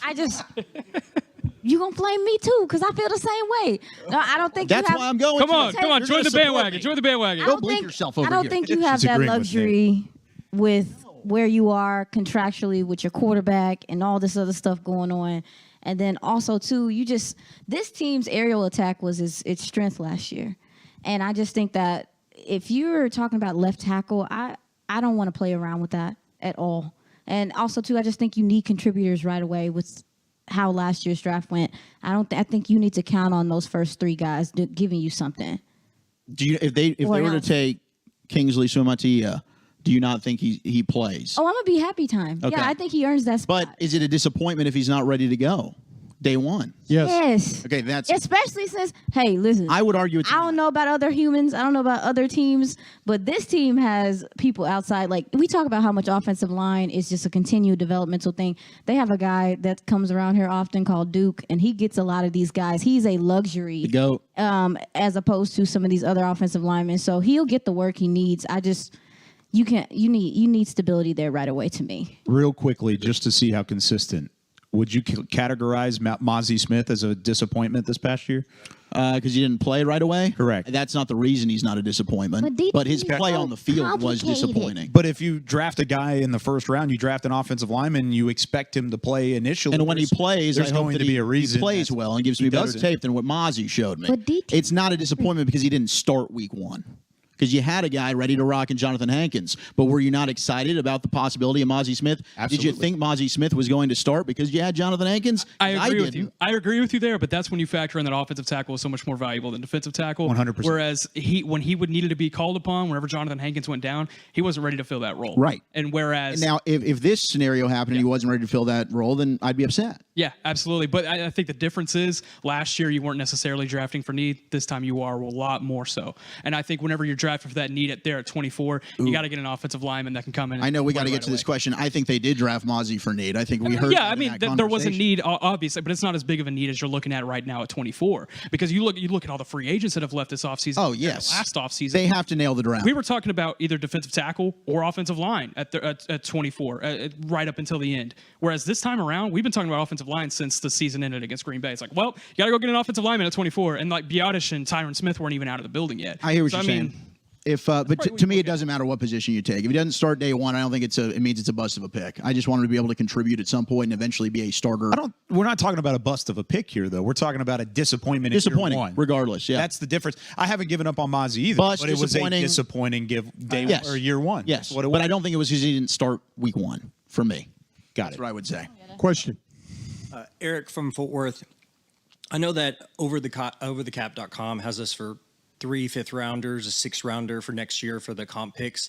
One of those I know is Tyron Smith.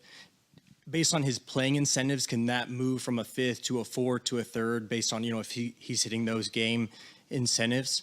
And then with that, because we have 4 comp picks for 2025, do y'all see us maybe using potential picks 2025 to hit positions of need, middle rounds, because we have so many holes? You can actually trade those too, which is cool. Yeah, it opens up a lot of options for you. Yeah, it opens up a lot of options. The part about the guy at the playtime turns into where he's a starter and all that stuff like that. I don't know how that works on that. Well, I mean, it's hard to understand because it's not a public formula. Glad you're secret. It's not a public formula. I mean, there are parameters that are issued in the CBA that you can read. You can see generally how they factor it in, but they don't give you specific formula of how they come up with it. That's why teams sometimes may be expecting, we're going to get a 4th-round comp for that guy, and then they find out it's a 5th. And so it's not anything that specifically wouldn't be like that sort of a specific isn't something that would be public. I remember reading, though, right after that, the assumption was based on history of the way you've seen other deals play out that they don't hit the incentive. Like it's got to be whatever the straight read of the contract is initially rather than potential incentives. But again, that's very murky and there's not a lot of great understanding on that. And they've done it before where they've moved picks.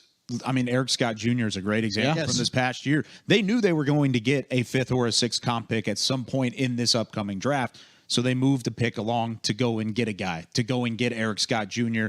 And that's possible. It goes back to the initial question that I think we had right at the beginning, where it's depending on the value. Next year's picks are not valued very high on the trade chart per se. But if you can package a couple of them together, then maybe you're able to make some moves and go up and get somebody that you really think is not going to be there whenever your selection rolls around.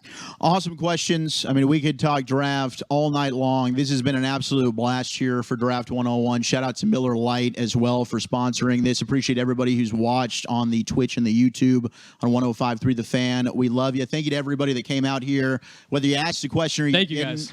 you're Thank all DallasCowboys.com too. Big thank you to DallasCowboys.com. Shout out to Derek Eagleton, of course, Gavin Spittle as well, and of course the Jones family letting us be in this beautiful facility. It's absolutely outstanding. Thank you to Aisha Morrison, Kyle Yeomans, Bobby Belt, of course Nick Harris, Brian Broaddus. I'm Zach Wolchuk. We'll be back Monday with the next edition of the Draft Show. We'll be with you all week next week leading into it. We look forward to spending all 3 days of the draft with you. Thank you so much, and hugs and hand pounds, everybody. We love you.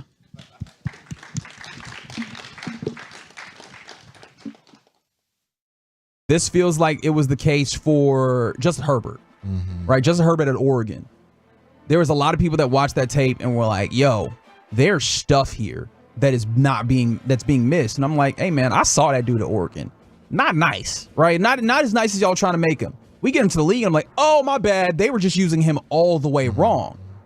That was an instance of this being the case. However, you circle this back around and How many times has that gone the other way where you've looked at it and you've gone, oh, you thought you were going to outcoach those guys in college, and what you find out is actually, oh, no, they are not. Like, the college coaches knew things that we pretended that we knew better than them on, and that gets you in trouble because you haven't got a guy. It happens a lot because especially, I would say, like in those middle rounds, those second and third rounds where you still want a high-end prospect, and you're like, okay, he slipped a little bit because maybe his production in college, there's not as many eyeballs on him, but we see the talent, and we think he just wasn't used right, whether it be a receiver, quarterback, defensive end, corner. Guys slip all the time, and 100%. You have to be able to parse through that and be like, I see the potential, he wasn't used right. But if you do just fall into the trap of, yeah, what he did in college doesn't really matter, production, it's like, it's a lot of scouting isn't even really production nowadays. It's just potential, frame, what can he do, speed, not like what were his numbers and what was this, because it's like, oh, well, what was the system he was in? Right, and that's an important part where you have to take that into account. I think that's what makes the trap even more alluring, is that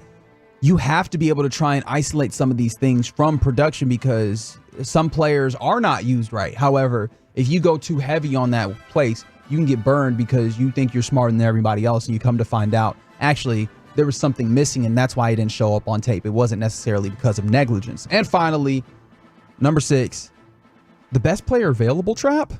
That's not going to make a lot of people happy. It's an interesting place that he puts here. He says that it's picking players based on who has the highest grade and completely ignoring the importance of positional value, right? The draft process can feel unnecessarily complicated, right? So oftentimes GMs will justify a pick just by saying we took the best player available, but the problem isn't always that simple, right? There's obviously different factors, right? You have to factor in positional value, upside, and those types of things. And so if the best player plays at a position where you're like, is this going to be important? Is this going to be valuable to me? I think it's something you have to take into account. But we've seen places where that is operating the other way, right? Like it's not a trap because every time it's wrong. It's a trap because there are instances where you can get you. Like Micah Parsons absolutely was one of those things where you took the best player available while also not necessarily consulting what the positional value was, looking at him as a linebacker. Now, I don't know how much they looked at it, and I guess they have said that they saw the pass rush capabilities in there. But if you saw him as an edge, that changed the positional value conversation. But you looked at Micah Parsons and you were like, don't matter, that dude is good, and you drafted him, and it worked out for you. Yeah. How many times do we see teams do something similar and it doesn't? It happens a good amount of times where you'll pick a guy and you're just going BPA, best player available, and it's drafting a safety in the first round always the best? Probably not, but maybe he's generational. Maybe he's Ed Reed, and you feel like, hey, this is the guy that's going to change our franchise. So I think a lot of times you can justify best player available. It obviously helps when it pans out. When it doesn't, you look a little foolish, but if there was any of the traps on the list that you just read off that I feel fine falling into, it would be that one. That would be the one I'd be, okay, if I fall into that one, I'm okay with it. Right, especially if you're getting a player that's good, right? As long as they show up and they're good. And ultimately, that's the thing that's interesting about these traps. They're not absolute, but if you lean too much into them, you can end up finding yourself in a tough place. I think it speaks to just how difficult navigating the NFL draft actually is for the folks that are selecting. There's things that we operate with on the outside that we can talk in absolutes because we are not the ones who actually have to come around and make the selection and then have to have our careers defined by them. It's not very easy to do this, and I don't envy the folks that actually have to do this as a job. What do you think about this from Jagon and Terrell? I think he makes kind of a funny point and kind of a fair point. He says, you're leaving out number 7. What about the Clowney effect, where a player makes a big play that everyone watches and then gets drafted highly? With Jadeveon Clowney making maybe the best hit of his career. Who was that against? That was against was that against Michigan? Michigan, yeah. When he absolutely ran through everybody. Thoughts on that? The Clowney effect. I wonder how often that trap comes into play, but I'm sure it's not nothing, right? But I mean, you would have to imagine that nowadays with the amount of information that scouting folks are taking into account, I feel like that trap you were more liable to fall into years back, maybe decades ago, as opposed to now. It feels like they're taking in so much information that I don't think that a single player or a single really great game is going to shift too much of the evaluation. We'll get you in the 7th round, 6th round if you didn't have good tape and you had one good play, but not anything in the day 1 or 2, just off one play. There you go. Jadeveon Clowney. Some of the traps that NFL GMs have to try and avoid when they're in the NFL draft, as we're a week away from the first round of the NFL draft. You can hear that right here on 105.3 The Fan, and all the way through the NFL draft. Keep it locked on 105.3 The Fan, your home of the Cowboys, and of course, your home of the World Series champion Texas Rangers. 105.3 The Fan. Welcome back to everybody watching us on various streaming sites. Shout out to the folks, the good folks that handled Draft 101 over on that side of things. But we're all back together in, I guess, the Tolo Plus land. Tolo Plus members, baby. The foregrounders unite. Yeah, it's the Get Right here on 105.3 The Fan. Wherever you're listening, however you're listening, thanks for making us a part of your evening. Coming up next, I don't even know how to set this up. Whose sports downfall are you plotting on? 877-881-1053. We'll ask that question as our question of the day next on The Fan. Coming up on the next Can't See Match.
Uber Eats has Lola V products? I gotta remember that. Well, you know, they say in order to remember something, you have to forget something else. Okay, now that is a very cute haircut. That's like a little shag. I've never seen it before. Well, I mean, of course you have. It's the Rachel. Oh, is that your name? No, I mean like your name. No, I'm Jen. My name's Jen. Right, but I just mean like this is your haircut. But that's hair on your head. I'm not saying this is your hair. Okay, freaking me out a little bit.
based on new Chevrolet registrations 2023.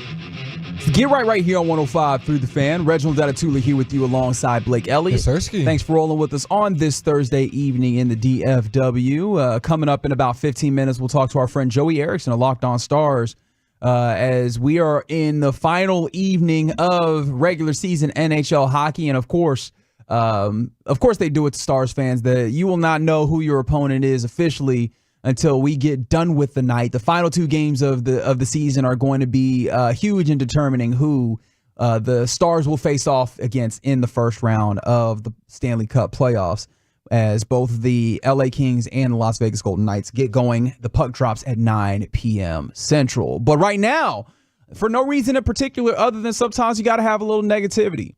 Let me get this question right because I'm definitely about to mess it up. 877-881-1053. That is the Franco injury attorney text line. Whose sports downfall are you plotting on?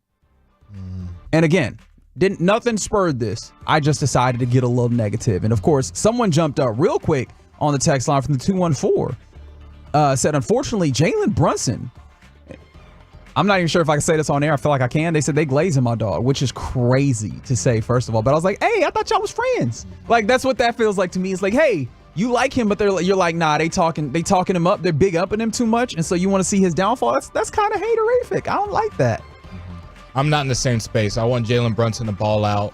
I want him to do his thing. I want him to show that he can be the number one option in New York. I've been a little optimistic about how far he himself, or I should say pessimistic, how far he himself can take the Knicks in the playoffs as the number one option. But I would love to be wrong and kind of just show that he can be that guy. So I'm not on the hater rate as far as Jalen Brunson. Yeah, I feel like that might be some of the reason why I am in that place, is because I have constantly kind of underestimated Jalen Brunson. Yeah. And I apologize because obviously I don't wish poorly for him. I don't wish ill upon him, and he's done well. However, I also kind of don't apologize because I was not like being a hater. I was looking at it from as clear eyes as I thought I could have and did not see the development that he was capable of. And here he is making that development. So shout out to that man. I'm not plotting on his downfall though.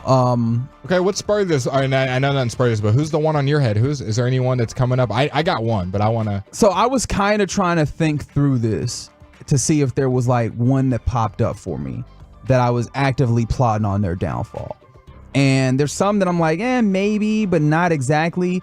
But one that I absolutely am, it's what's my guy's name? Because I don't know if I want to do this for the entirety of the team. I feel like I might be wrong for hating the entirety of the team. But John Joseph Fisher, the owner of the Oakland Athletics, soon to be the Las Vegas Athletics, or I guess the Swinging A's is just what we're going to call them until they find an official home. The way that he has handled that organization as a whole is suckerific, right? Not spending money, getting out here trying to fleece the municipality for money to build a stadium that he's not going to be able to put butts and seats on because he's not spending money on the team and actually making a good product. Nah, like I absolutely have no love for a team owner that's out here acting like a broke boy and then moving the team because of it, because someone else is willing to give him a little bit of cash. Nah, you get no love from me. So I don't know if I want to do that to the A's organization as a whole necessarily, because I think that there's players that play there that do their best. I think that there's a lot of fans that have tried to ride it out with them, but him in particular, plotting on his downfall. I don't know how it happens because I don't know how you make team owners pay. You don't make them hurt. Like the highest form of getting a team owner out of there is giving them billions of dollars to go away. Yeah. But yeah, plotting on that dude's downfall. Absolutely. I got one for you, sticking in the baseball world. Brian Abreu for the Houston Astros. Oh, okay. The reliever. I thought you were going Jose Abreu, but no, you're going with the reliever. They got multiple Abreu's. That's a fun thing to remember. If you don't remember Tolos, I'm sure you do. This is the reliever that hit Adolis Garcia in Game 5 that started that huge altercation, and the worst thing they could do is wake up the Astros, and then we know what happened after that. But if there was any guy's downfall of him hopefully pitching bad for the rest of his career, it'd be that guy. Okay. All right. I like where you're going there from on the Twitch chat. Swaggy Booty says LeBron. I get it, I guess. There's a lot of people that dislike LeBron. I'm fine. Go ahead. Do your thing, brother. Not surprised by this one. Thought it would come up earlier. Plotting on the downfall of the Eagles. Fair. Very fair. Also, someone said the Astros. Vegas thought they would win the division. Astros are trash. I'm gonna go to basketball. Klay Thompson. Wow, you're plotting on his downfall. He already lost, so it helped my narrative. So they're already out. That helped the narrative. But yeah, I was a Klay Thompson fan when he was scoring 37 and a quarter, but his bad play and his cocky attitude mixed with the two just didn't sit right with me. I think when you're having bad play and you're kind of humble, you'll get fans and media to kind of take your side. But I think when you're still acting as if you're that guy, even when you're not playing well and not aware, I think it's tough to be a fan of the guy. And I was not a huge fan going throughout the season. Did you see what I did in the past? I mean, I'm still that guy, 4 rings. I mean, I still dropped 30 on this team. Let's look at last game. Why y'all talking about my bad game? Like, even in his last game, he was just talking crazy. I'm just not a fan of that. Okay. Gotta be aware of the moment. From the 2-4, Aaron Rodgers, hope it's 4-out again. Wow. It was 3-out last time. Wow. That's spicy. Like, Aaron Rodgers. I don't think that we want to go so far as to plotting on people's injury per se, but hey, I can understand you plotting on his downfall. I'm going specific player. I can't even. You don't want to go like larger organizations. I think team is like just too easy. I could just name the Cowboys rivals and just be the Commanders and the Giants. So I want to get real specific on this. Well, someone got real specific here, knowing they directed it towards you because they know this is somebody you rock with. I think from the 2-4, CJ Stroud. Wow. Sophomore slump coming, Blake. See now, you know what that is? That is called a hater. That's kind of the segment. But that's like there's no even fuel behind that. CJ Stroud has been nothing but upstanding, and you're just hating because you just want him to be bad next year. Like sometimes it's about the noise around you. Absolutely, sometimes that happens. Okay, well then here's a little bit of noise. Let's see the downfall of Jason Tatum not winning again with a super team around him. I'm for it. I'm not plotting on his downfall, but I feel like it's going to happen because he be doing that. When I watch, I think he's one of the players, and I'm gonna get to my other player that I actively, when they're playing, I'm like, he's just terrible. Wow. Even though I know he is all NBA, I'm like, oh, he's terrible. He's not making this. Look at this guy choking again. And I'll finish up mine. Devin Booker, 1-2 punch. Okay, all right. Why you hate every light skinned player, bro? I didn't hate on CJ. That's true. CJ's one of my favorites. Derek Lively, one of my favorites. Also true. And Devin Booker's a fake light skin. Wow, I don't even know what that means. Look, that's none of my business. I'm not that's you and your folks. I don't know what y'all be doing at the meetings. Not part I can't really speak to that. The board members talk. Me and CJ. He's not part of the true light skin community. Not a card carrying member. No, not a card. He has a gold card. He doesn't have a platinum card. Okay, all right, interesting.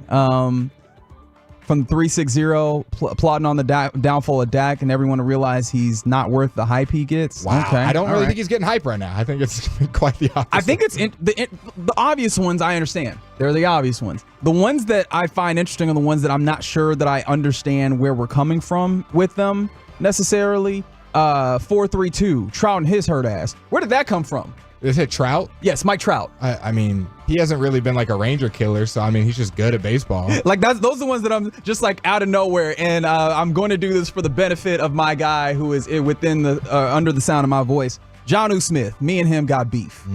I know there's people that are like, where did that come from? Was it 2 or 3 seasons ago where the tight end market there was a few tight ends and they got paid decently in free agency in the tight end market, and then they did not ball out. I know that Jonnu Smith was one of those. Hunter Henry was one of those. Shout out to the Patriots. They were giving out big tight end money, and then soon thereafter, everybody was like, "Ooh, we don't want to pay tight ends because the tight ends have not produced well." And I put that very largely on the back of Jonnu Smith because he was out here. He was supposed to be good. He got out here stinking up the joint. Thanks for nothing, Jonnu Smith. I think a polarizing one might be John Moran. I personally want him to do good. Yeah, there's definitely but I'm just saying, I think a lot of people 100%, which is crazy because he was the golden boy. He was the golden boy. You make some questionable off the court things and you make it easy for people to hate. You know what the problem is? Like, I think America as a society, we are willing to allow you a comeback story.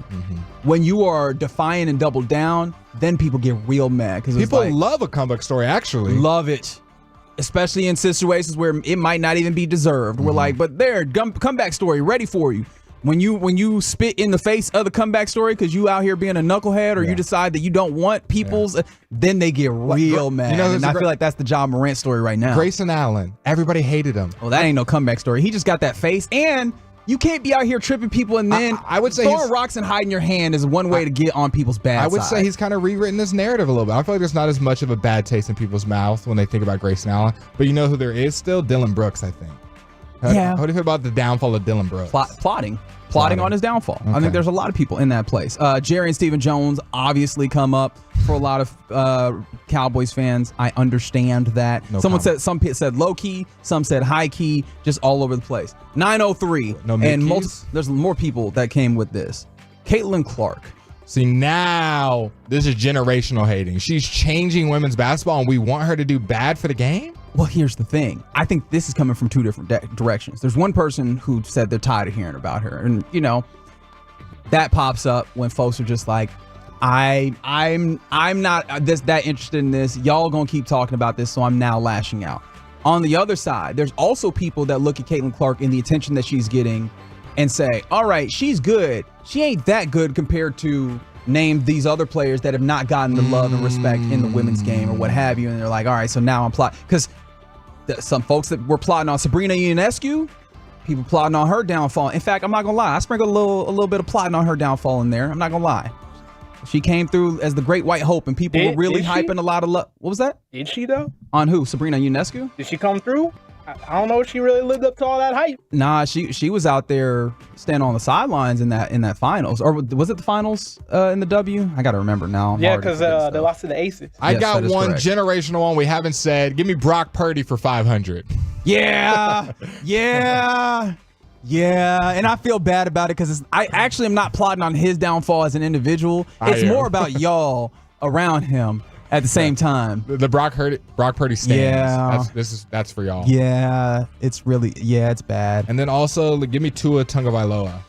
Oh wow, you're in that place. Yeah, okay. I think he's a very much product of the system, I should say. Not saying he's not a good quarterback. I just don't think he's the numbers that are put up next to him. Messi. Oh wow. They're like, too many people love you. Get out of here. Alex Bregman. Fair enough. Fair. I see what you're going. There's a lot of. What about Jordan Love? I'm not plotting on his downfall. I'm cool with it. Okay. I've already come to terms with the place where I was wrong. You know what? It's either like you play for a team that I don't like, you did something I don't like, or just now I'm hating. And you know what? I'm willing to accept the places where I'm hating, to be honest. Somebody said y'all aren't letting people hate. Oh no, I am. Like I'm just Conor McGregor. I'm absolutely plotting on his downfall, 100%. I'm on the opposite. Big McGregor fan.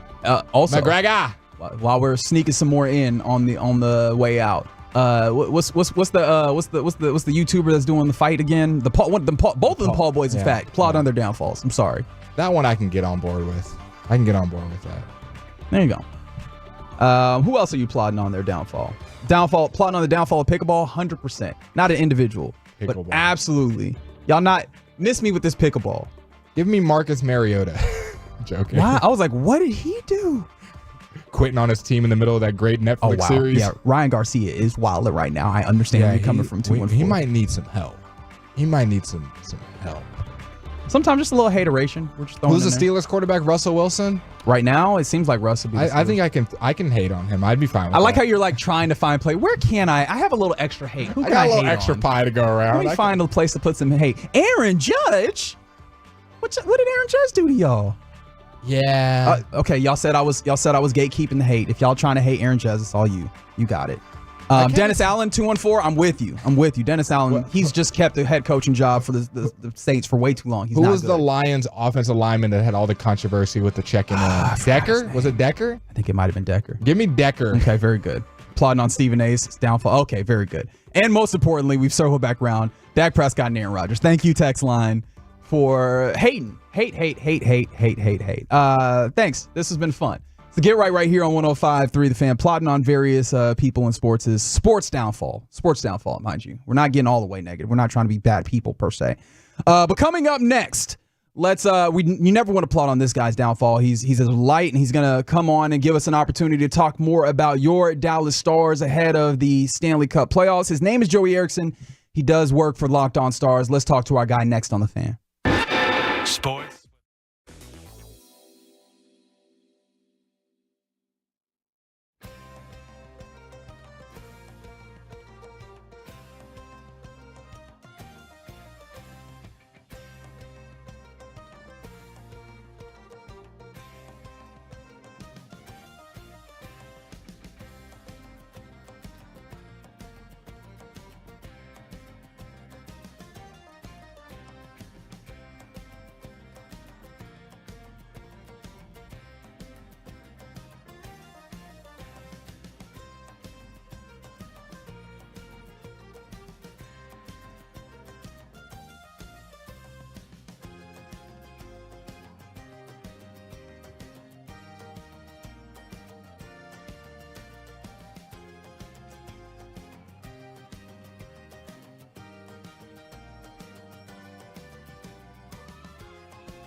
Do you think it's true that you've got to forget something else to remember that Uber Eats has groceries? No, that's absurd.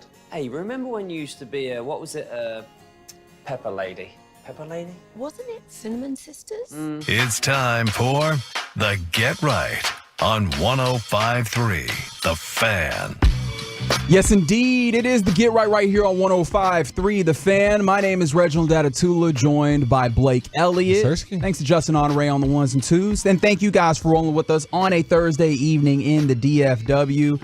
It's been a fun one thus far. A couple more hours to go as we're taking you to 11 p.m. And y'all are wilding when it comes to this sports hate. There's a lot of plotting on folks' downfall, including someone said Cole win, and I was like, that's crazy. That's just real hate deep down inside yourself. And it reminded me, someone said Wemby, and I think that's what brought this up. A lot of people were talking about Wemby today and kind of saying that he's overrated, and that I think he had a quote talking about how he doesn't feel like he's susceptible to falling into the traps of like partying and drinking. What happens, in part because Reggie, he's in San Antonio. when you get to the top, they got to bring you back down He's to their not level. At the top. Stop that right As far as height. Oh, okay. Oh, the height? You said height? Oh, height. Okay. And height as well. Both of them. I'm super hyped for this next guest because your Dallas Stars, number one in the West, they win the Central Division. Super excited for the Stanley Cup playoffs, which will start this weekend, or I guess into next week, because I don't believe that they're playing Saturday or Sunday. But he's a voice that you should be somewhat familiar with if you're a Tolo, especially a long-time Tolo. He covers this team for Locked On Stars. His name is Joey Erickson. Joey, what's happening, my man? Dude, I'm good. Thanks for having me on, Reg. Great to be with y'all. I love my Tolos, so excited to hop on. And yeah, man, I'm just energized and pumped up for this playoff run because, as you mentioned, the Stars team looks like a wagon, so hopefully they can do some damage. Yeah, man. Before we even get into that, I do want to rope you into this conversation. Is there a player, a team, or something that you have like that you're plotting on their sports downfall at all? Is there anybody that comes to mind when I bring that up? Oh, that's a good one. When it comes to hockey, just because it feels like a pretty timely here to say this would be the Minnesota Wild. I love to just feed the toxicity of these two fan bases between Minnesota and Dallas. And I like the Wild too. I'll be completely honest, but I just love to see them lose because it's really fun to throw it in all of my friends' faces back in college. So I usually prey on their downfall most of the time just to feed that. Okay, so let's talk a little bit about the Stars now. We don't know who their opponent is as of right now. We have a couple of games that the puck should be dropping as we speak. When we talk about the Kings playing tonight and the Golden Knights playing tonight, which of those teams would you like to see their downfall? Who would you prefer the Dallas Stars to match up against in the first round? Yeah, it's an interesting question, and I posed this quite a bit in the past few weeks. Of course, I would try to stay away from Vegas. That would be my choice. I would rather take on LA. It just seems like a better matchup. LA just does not have the depth to compete with the Stars, in my opinion, especially up front. And this is no knock on LA either. They're a top 5 defensive team in terms of goals against this season. They're a very strong defensive team. They're a bit more structured the way they play. And I just think it gave them a lot of fits in the season series with Dallas. The Stars swept the Kings in the season series, and they pretty much throttled them in the few meetings they had. But I'll be completely honest in the fact, too, I like the matchup either way, just because Dallas is so much deeper than they were a year ago when they took on Vegas. The scary thing is with Vegas is the way they've kind of manipulated the cap as they've done the past few years. They're going to be fully healthy, so you're going to get them at their best, which can be scary, but at the same time, we have not seen this depth before out of the Stars in years. They have 8 20-goal scorers. That is very, very rare. They've been really, really good up front, and that's contributions from line 1 through 4. I mean, you name it, they have guys that can produce. But if I had to choose one, I would choose LA. Also because Cam Talbot, their netminder, does not have great numbers against the Stars. I think Dallas just kind of has his number.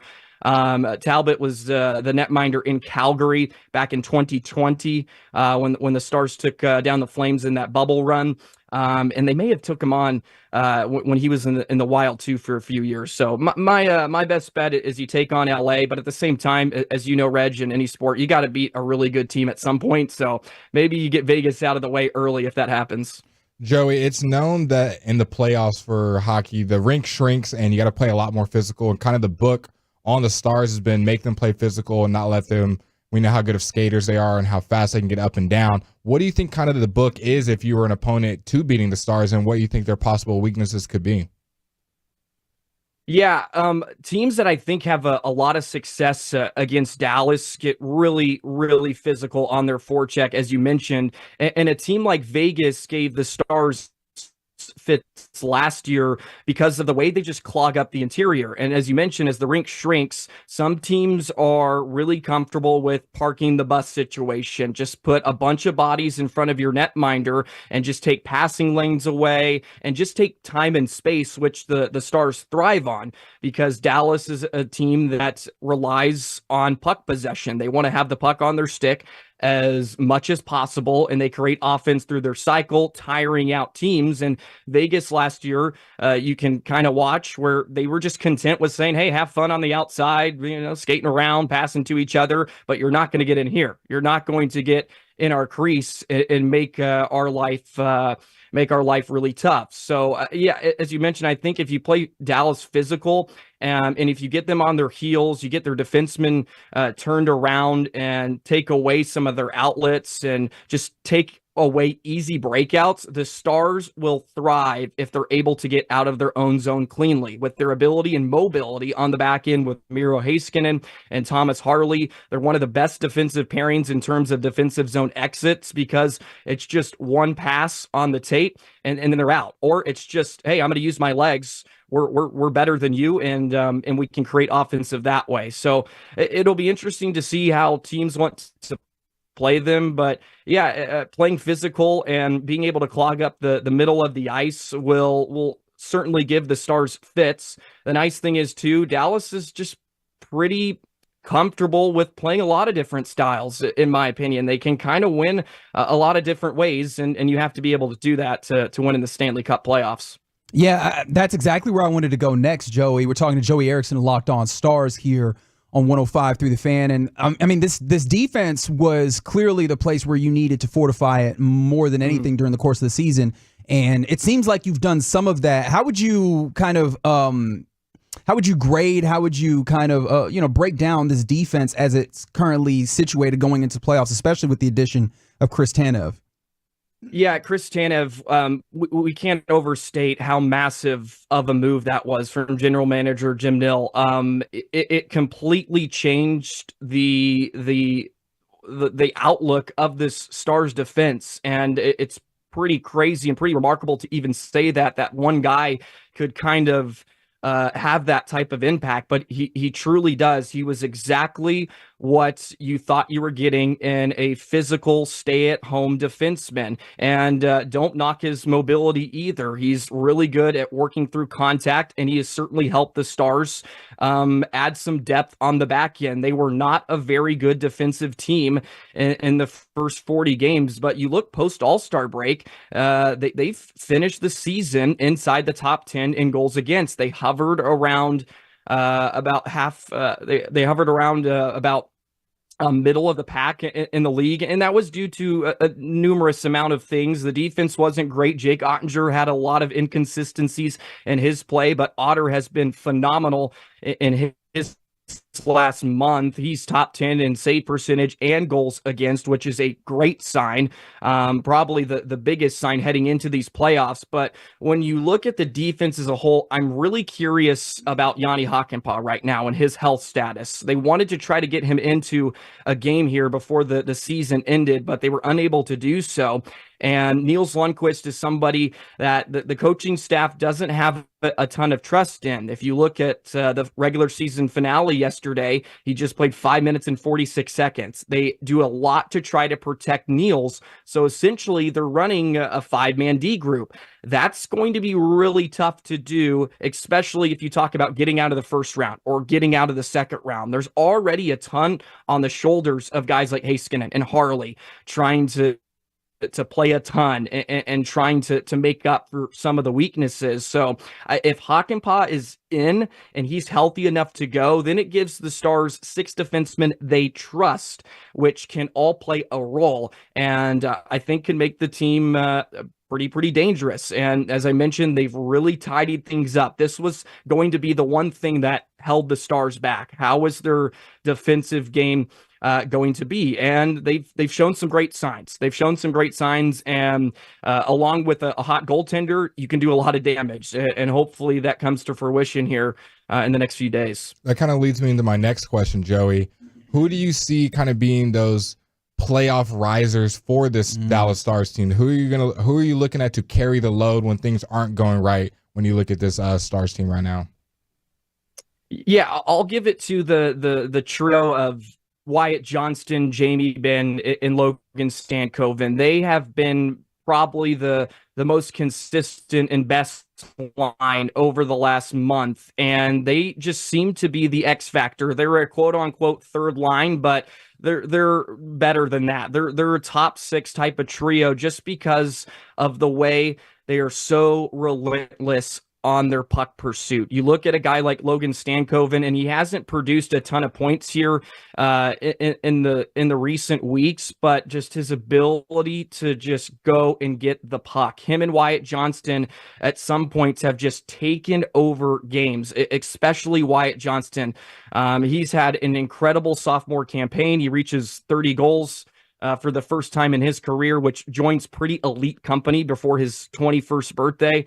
He just seems like a guy that is ready to have a showing out party. He already has this season, but that trio in general just seems like they're going to will the Stars forward, especially Jamie Benn, because he's been the Stars captain for a decade now. He has gotten so close a numerous amount of times, and it just feels like the vibe around the entire team is, we're not going to let that happen again. We're not going to fall short. We're not going to allow this to happen.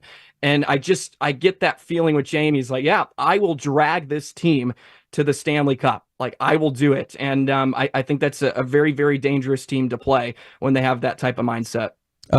Joey, clearly Jason Robertson again leads his team in points, but it's different than the season that he had, the regular season that he had last year. And the reason why I bring that up is because the postseason last year felt like such a disappointment considering the regular season that he had. What's a fair expectation headed into this postseason when you're looking at the young buck, Jason Robertson? Yeah, of course, you would love for him to pitch in offensively, and you would love for him to have 5 goals in a 6-game series. But the thing with Jason Robertson is, and I caution people to jump on him for not producing point wise, because he is so effective just being a decoy to some degree. He is so effective because teams will key on him. And you mentioned the incredible year he had a season ago, over 110 points. And it wasn't quite the show this season, but he still led the team in points. He was nearly a point per game player. Teams will try to take away Jason Robertson. They will not allow him to shoot the puck as much. He didn't shoot the pill as much this season as he did a year ago, but that's not necessarily a bad thing. And what is great about the Stars is, even when some players or some lines haven't been producing or haven't been as consistent, they find it from other players. It really is just led by a group effort. So I really wouldn't get too caught up in how many points Robertson has, because first off, I think he's a way better defender than he gets credit for. He is really, really strong defensively. And you also have to factor in that he plays against a lot of great lines. A lot of times Pete DeBoer likes to put his number one lineup against the other number one line, because they are strong defensively too. Don't get me wrong, along with Hintz and Pavelski, they are very, very responsible in their own end. So they take some tough minutes. They're not always going to produce, but it would not surprise me if he goes off for 5 and 6 games, as I mentioned, because he has that ability. It's just about the Stars trying to be creative, and himself just being creative and, getting to his spots. He just has to find some of those spots. And we saw later on in the postseason last year, he got to the front of the net more. He got into some of those greasy areas and he got rewarded. So if you get that type of Jason Robertson where he's hunting constantly, you're going to be in good business. That's for sure. Joey, before we let you go quickly, I do want to ask you, is there something about this team, the possibility of this run, that you feel like is being undercovered, under-discussed as we head into the Stanley Cup playoffs?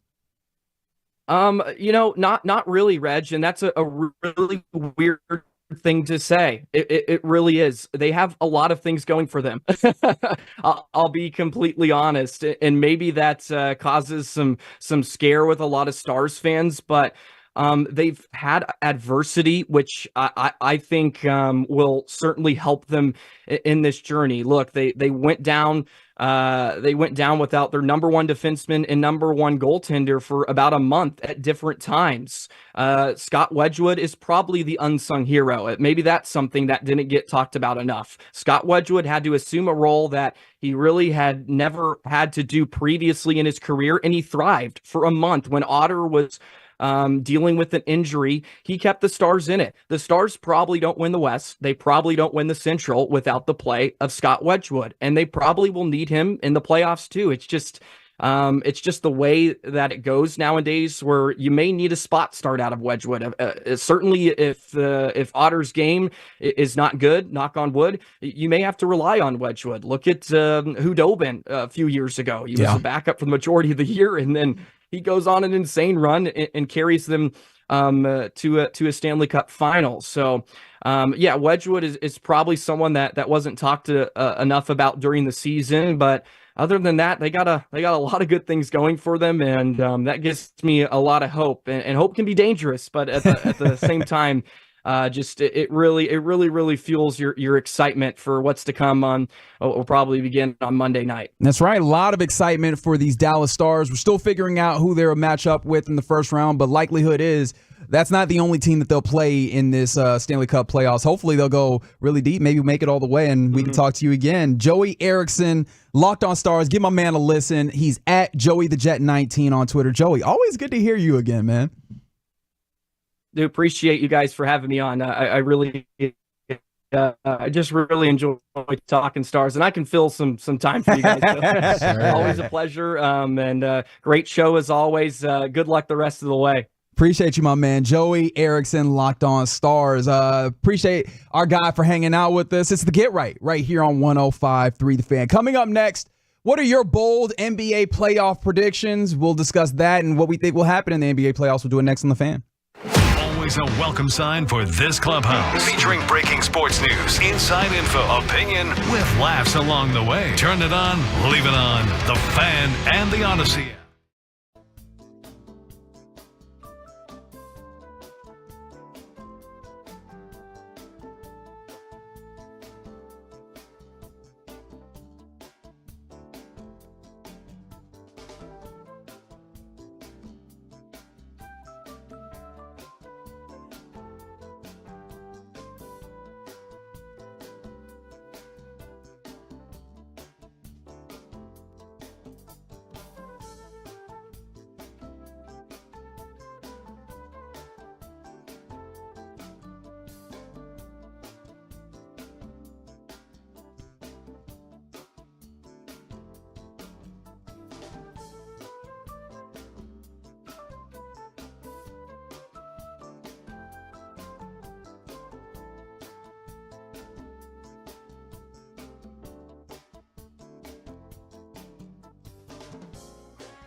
Uber Eats has Lola V products? I gotta remember that. Well, you know, they say in order to remember something, you have to forget something else. Okay, now that is a very cute haircut. That's like a little shag. I've never seen it before. Well, I mean, of course you have. It's the Rachel. Oh, is that your name? No, I mean like your name. No, I'm Jen. My name's Jen. Right, but I just mean like this is your haircut. But that's hair on your head. I'm not saying this is your hair. Okay, freaking me out a little bit.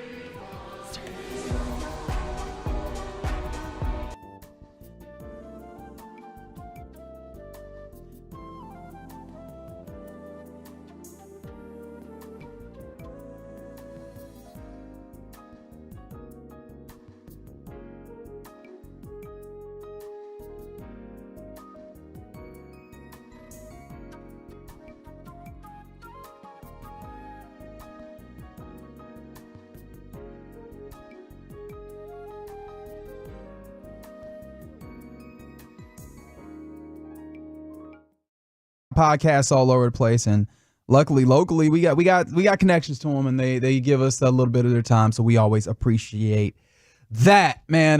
Been a fun one thus far on this Thursday evening, and we are just gearing up for playoffs when it comes to NBA, when it comes to the Stanley Cup playoffs and the NHL. All sorts of things going on. Super excited about all of them, but let's lean back towards the NBA. We just talked NHL. Let's lean back towards the NBA. What are your bold predictions for this NBA playoffs? 877-881-1053. That's the Franklin Frankel Injury Attorney text line. And then also, this is the last time that at least I know that I'm going to be on before the first round of the playoffs starts. I know you probably have one more show Saturday, I'm guessing. Yep, Saturday. But if you want to get in your predictions for the Mavs as well, go ahead and do that. 877-881-1053. Do you have anything that you look around the NBA playoffs, you're like, no, I'm calling that one, putting in my call? See, can I be transparent? No. Okay, I won't be. I'm just kidding. Go ahead. I in my head, it seems bold, but then by the time we get to the air, I'm like, is it really that bold? Same, are people dude. also thinking the same? Like, am I just doing the educated guess route, or am I like really going bold? Like, Denver's going to lose in 4. That's like extra bold. But like, I mean, just let's just leave it. Let me pull back the bold. Strong predictions. Like, I don't know. We don't have to go bold because, I mean, then we're going to places where we're maybe giving predictions we don't believe just to spice it up. What's our boy Maurice Jones-Drew? I'll never forget. Maurice Jones-Drew. He goes hard in the paint when he gets these predictions in the NFL. He's like, they're gonna throw for 900 collective. I'm like, dog, this is not a Texas Tech game. What is wrong with you right now? It was Houston versus like Jacksonville or something. He was like 9. That was crazy. Okay. Let me look at Denver. Actually, I want to save that one. Here's my first bold prediction. The Phoenix Suns, who have struggled all season with inconsistency, beat the Minnesota Timberwolves in 6 games. Bad matchup for the Timberwolves. Cat coming off an injury. I don't think they got enough scoring. I think that the Suns are actually kind of clicking. And funny enough, if you look at the numbers, the Suns' defense has been their best part of their game, not their offense. Still got good scores. That's interesting. I have not thought about that. But their defensive rating has been like in the top 10 the last month. Like you really don't even see it with your eyeballs either. You just look at the numbers and you're like, oh, they've been playing pretty good half-court defense. So I got the Suns winning that series in 6 and taking down the number 3 Minnesota T-Wolves. That's really interesting. I like what you're doing there. The tough part about it for me is the high watermark for the Suns is really good to the point where I might say that they're better than the Timberwolves. Although I think Cat is making it back in the series. Yeah. I think he played the last game, the last game as well. So that gives me a little hope for them. However, my problem with the Suns is they're not consistent. Not at all. That's why I think there'll be games they get blown out. Right. And my thing about it is the question about, do they have a point guard all season? Felt like it was nonsense, but because they didn't get enough playing time with their stars together, it did not feel like they got into the mode of getting into your actions consistently. And so with that being the case, there's times where they get stagnant and the ball doesn't snap around. And I think that if there's a team that's going to force them to do that even more, it's going to be the Timberwolves. I don't know that I can go so far as to say that the Suns get over, but I don't think that that's a completely impossible. But I don't feel so confident about that one if we're looking for an upset. What's your next take / prediction? It's not a bold one. I feel bad because it's not a bold one, but the Sixers are definitely beating the Knicks. And you know what? I'll make it bold. The Sixers are going to the Eastern Conference Finals. Okay, I was going to say the same thing. I was going to say Sixers to the Eastern Conference Finals. Yeah. Is that bold though? Are we even being bold? It's like It's tough. they're I so know. good. They're so good. They fell because Joel wasn't playing. I think what makes it bold is that Joel came back. He's played, 6 games and since? he's looked awesome in every And he's one. looked awesome. But the thing about it is he's looked winded. Yeah. And it's a long stretch to get you to the Eastern Conference Finals. There's a lot of basketball to be played. And I'm willing to look up around all of that and say he will still get it done. The Okay. Knicks are a good team, but and you know what? Maybe we make this bolder by doing this. Sixers in 5. Ooh, now there we go. Sixers in 5. Now I we're think getting that I bold. think they can get right past. They can run right through the Knicks. I like that. And you know what? I'm going to double up with you. The Indiana Pacers beat the Milwaukee Bucks, and Bucks go home in round 1 after the Damian Lillard trade. Are we making it real spicy by putting a number on it? No, that's fine. Don't feel like you have to get there. I Okay, think you're it's going all 7 the. still. I don't see them just blazing by them. But I think this is a thing where what have we said all year with the Bucks? They don't play great defense. And who torches bad defenses and get up and down the court and gets a bunch of shots up and plays really well in transition? Rick Carlisle and the Indiana Pacers. I think they beat them.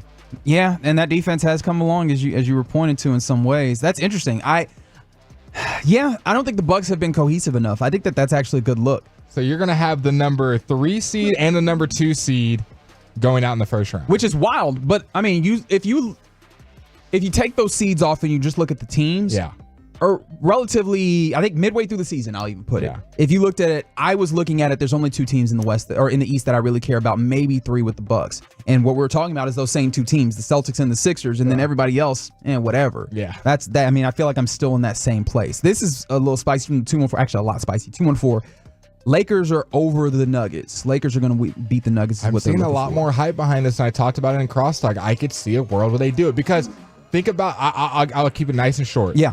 Western Conference Finals, they played winded, old, playing a really good Denver team. This might be the best time to catch them. You're healthy, relatively. Yeah. You're going to be rested, sort of like you're not like going through. You've gone through 3 or 4 series, or 2 or 3 series, I should say.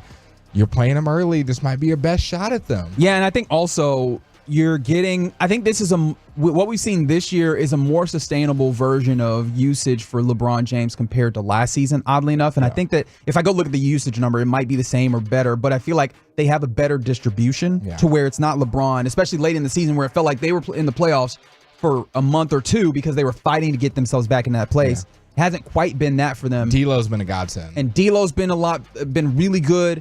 Austin Reeves has been really solid. You had guys that can take some of the load off of LeBron, so it hasn't been as much of a heap on him individually. The defense has been better for them. The offense this year has been a lot better as well, quiet as it's kept down the stretch. This Lakers team is playing really good basketball. The reason why I don't want to go all the way there is and it's something that is not, I typically try and keep it to the X's and O's of this, but this is somewhat beyond that, and I've talked about it with you before.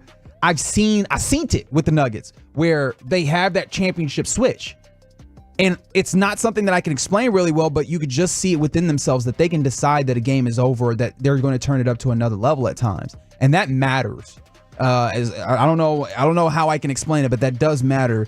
And I feel like that will keep them ahead of this. But maybe we get spicy by saying that this is a long series as opposed to a quick one. Yes, I would agree. I think we can both agree, especially of a long series, that Cleveland and Orlando's going 7. It'll be like 7 games of ugly, low-scoring basketball.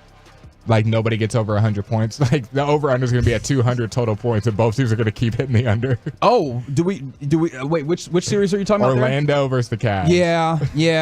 I think that one might be the spicy one. Like let's go back to this and just go back to 90s basketball where we get all right. I'll go this far. We will get a winner that scores below 90 in the first game. That's where I'm going to go. I agree. That's my spicy playoff prediction for that Cavaliers Magic series. That NBA TV type series. Yeah, absolutely, 100%. Every year you get one of these series that's going to be on NBA TV because there's just not enough place to put all these games. And it's usually just like, where do we know we're not going to get a lot of ratings, so we'll just stash it on NBA TV? I mean, they're 1 o'clock, 7 o'clock, 7 o'clock, 1 o'clock. Those are their time slots. Are they NBA TV, all of them? I think they're actually the first ones at ESPN, funny enough. Why are we doing that to the folks? I guess like, hey, look at the Magic. They play great defense, but you don't want to watch them. We got people saying that the Celtics choke in the second round. Celtics choke not getting to the Eastern Conference Finals. It's Celtics. You know who they're going to play in the second? They're going to play the winner of Cleveland Orlando. That's who they play in the second. Yeah, ain't none of them strapping up the Celtics. I think the Celtics sweep whoever is in. Don't care. In the 8 seed? Whoever it is, I think they sweep them in 4 games. I agree. And I think the Cavs or Orlando, they beat them in 5. I'm willing to go there too. Right. I'm like, the problem with the Celtics, we've seen them be unserious and not really attack teams, but it's hard to overstate just how dominant they were this year. Yeah. They have so many wins by 30, 40, 50 points over the course of the season. I think also they have a little bit more than just the jump shooting, but I think at the high, my question is at the high end of it, right? Once we get to the finals, the Eastern Conference Finals, once we get to the NBA Finals, do they trick off a game here or there because the shooting isn't going down, or because Jason Tatum does that thing where he's not super aggressive getting downhill, and sometimes he goes and he fades away from layups and things like that? Those are the things that I'm concerned about with the Celtics. The way that the East is built right now, I don't think they have too many issues in the first or second round. The Celtics have a road to the Eastern Conference Finals. They're going to be playing the Philadelphia 76ers. That game is going to go 7 games. The Sixers will win. The Sixers will be in the NBA Finals. The Knicks did a bad job of winning that last game in overtime to get the 2 seed because they could have been playing the Pacers instead, but whatever. The Denver Nuggets will beat the Lakers, being the Western Conference Finals. They will match up against your Dallas Mavericks. The Mavericks will win in 7. Oh, wow. Western Okay. Conference Finals. Can I bring you, because I don't think we've brought enough spicy necessarily, so I'm going to outsource some of this to Colin Cowherd. Please. Fox Sports. He has some bold predictions. Number 1, I think, is really bold. He says that the Thunder only win 1 series, which I guess actually isn't It's true. as bold. It's true. It's bold. It's right. Because they're going to lose to the Mavs in the next series. Like 100%. Like, I'd put money on it right now.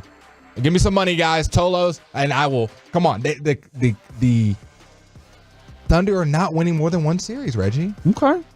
I can see it. I can absolutely see that. He's with you on Suns beating the Timberwolves in the first round.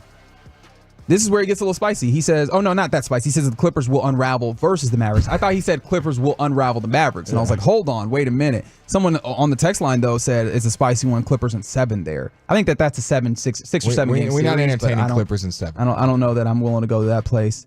Lakers, and they said that he says that the Knicks will flame out, which I think is beyond the place. They're playing Philly. It's got a bad match. I guess if I say they're in 5, is that not a flame out? So yeah. All right. I think we're in line with all of those things. How are you feeling about this Mavs Clippers series? Let's lean into that. I think it's such an exciting one for both fan bases. It's the 3rd time. This is the trilogy of the 2. Both teams look a lot different. You got James Harden and Westbrook for the Clippers. You got PJ Washington, Kyrie, Gafford, and the gang for the Dallas Mavericks. No more Trey Burke and Boban and little young Jalen Brunson playing all these big minutes. I think it's going to be a really fun one to watch. Like, regardless of the outcome, I think it's just going to be great basketball.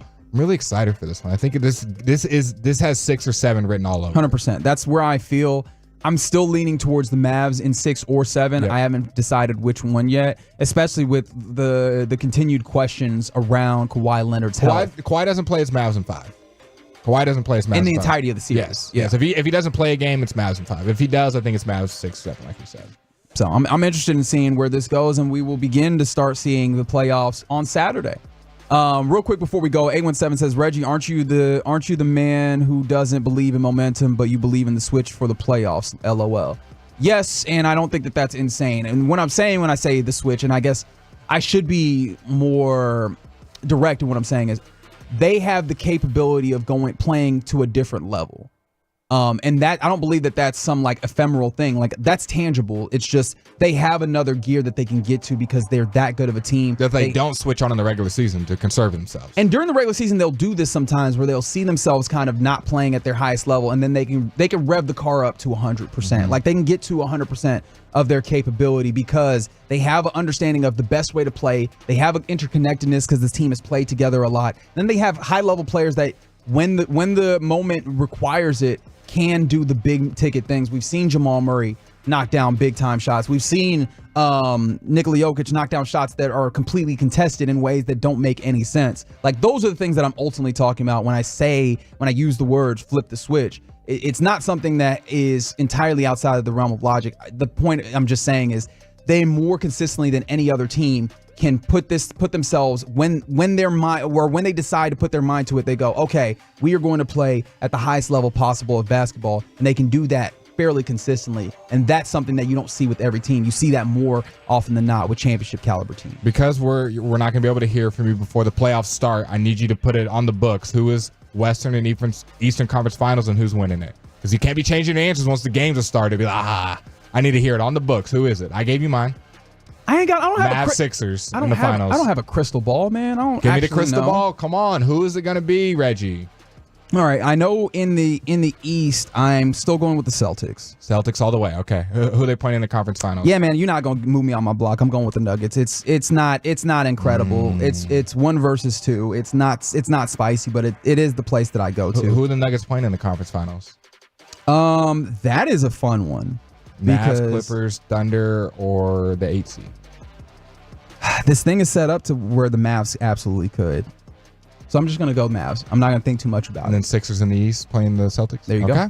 We're in the same 4.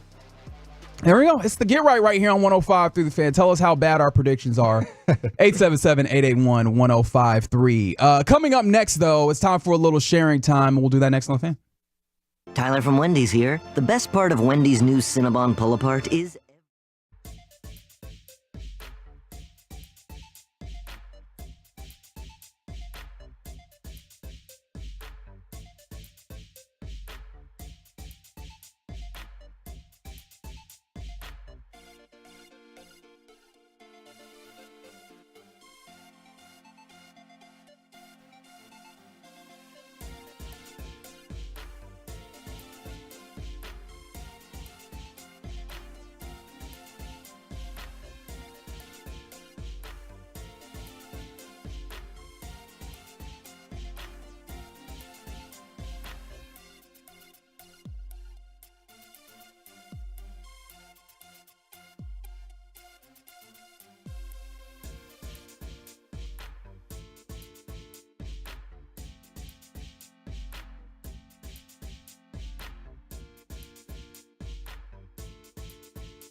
Do you think it's true that you've got to forget something else to remember that Uber Eats has groceries? No, that's absurd. Hey, remember when you used to be a, what was it, Pepper Lady? Pepper Lady? Wasn't it Cinnamon Sister? On this What's so Thursday funny? evening in the Metroplex.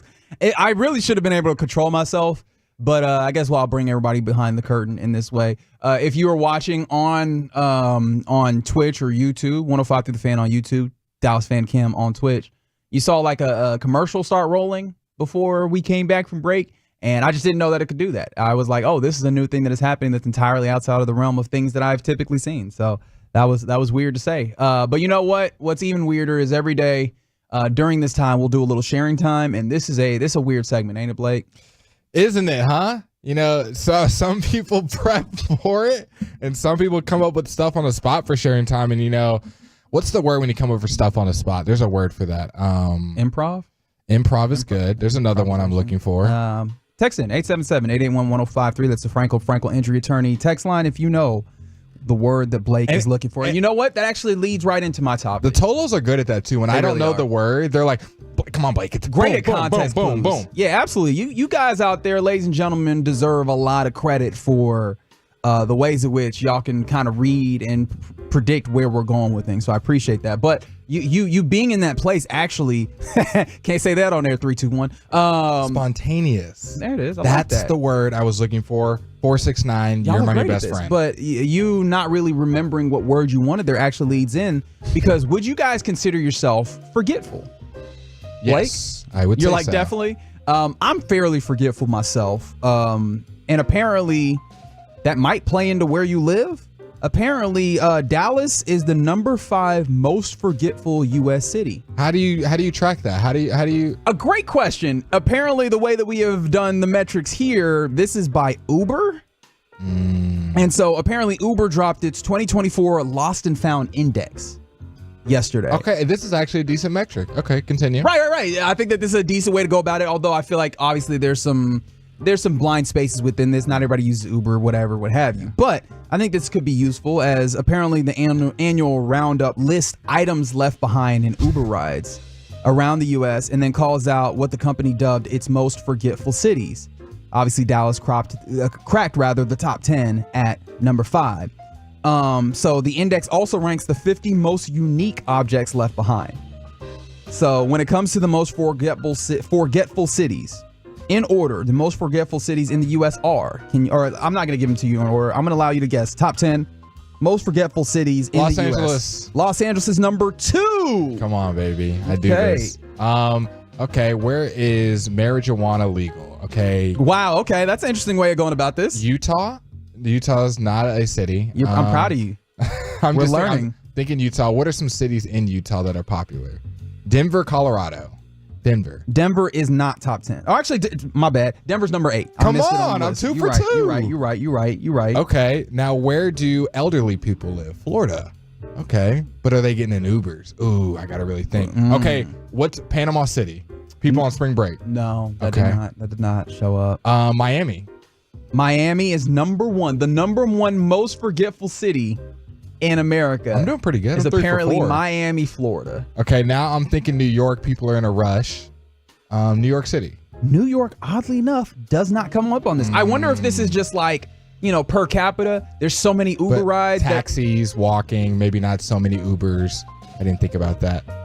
Is there another Texas on here? There is. Austin. Austin is the 10th most forgetful city.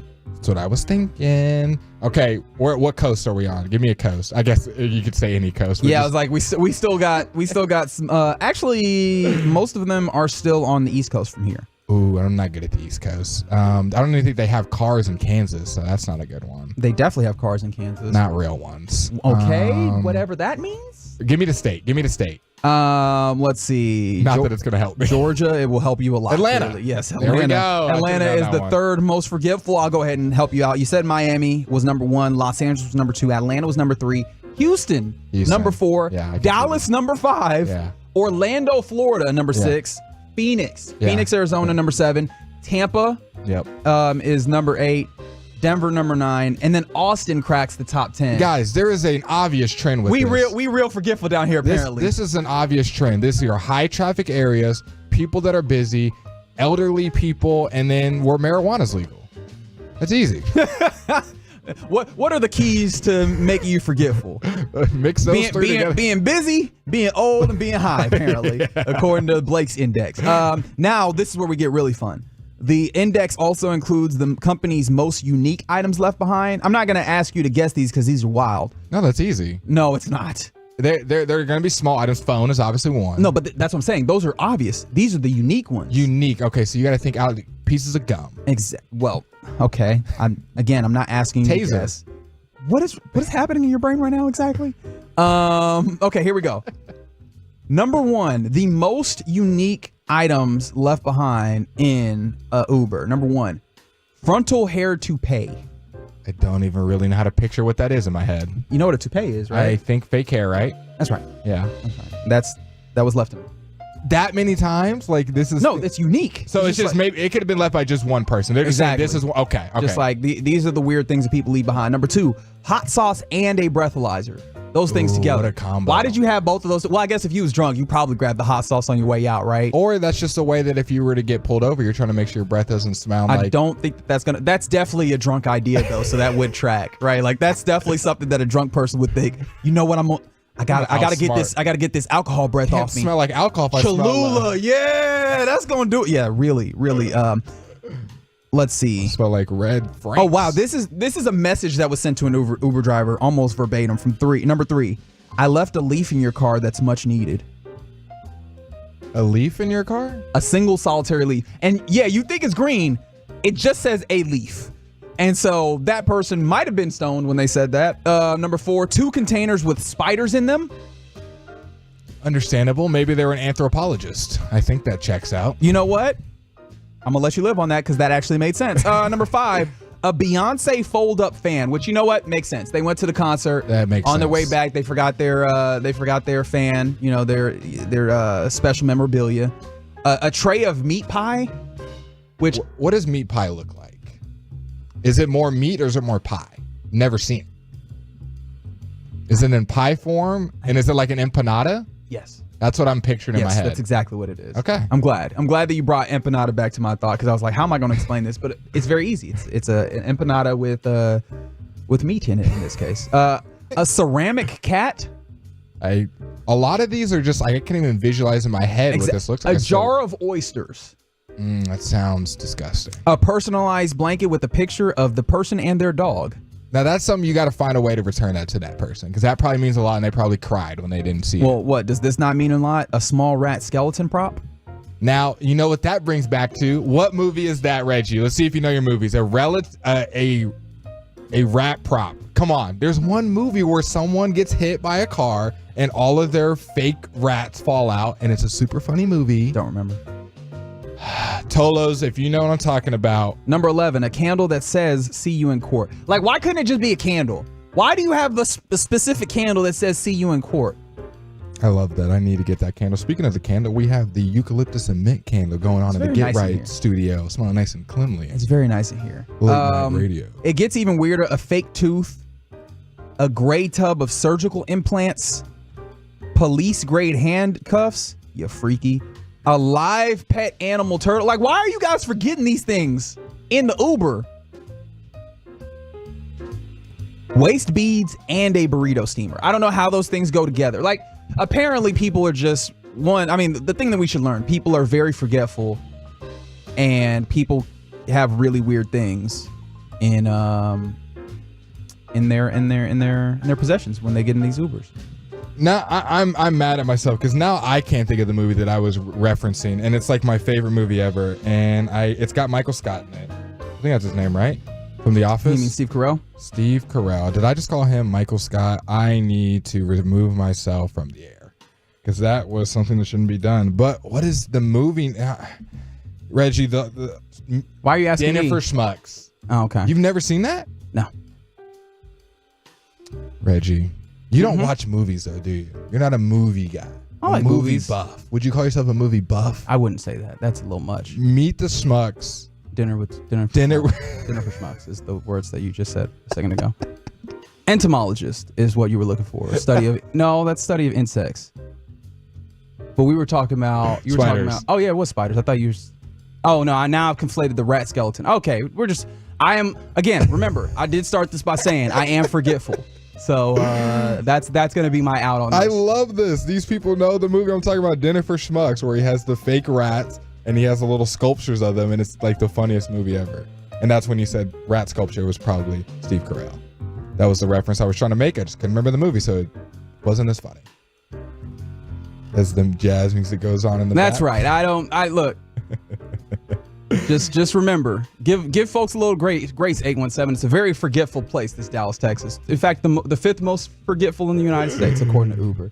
That's a little sharing time here on the Get Right here on 105.3 The Fan. More of a Lyft guy myself. Okay, excellent. I need to see what the Lyft, what does that study tell us?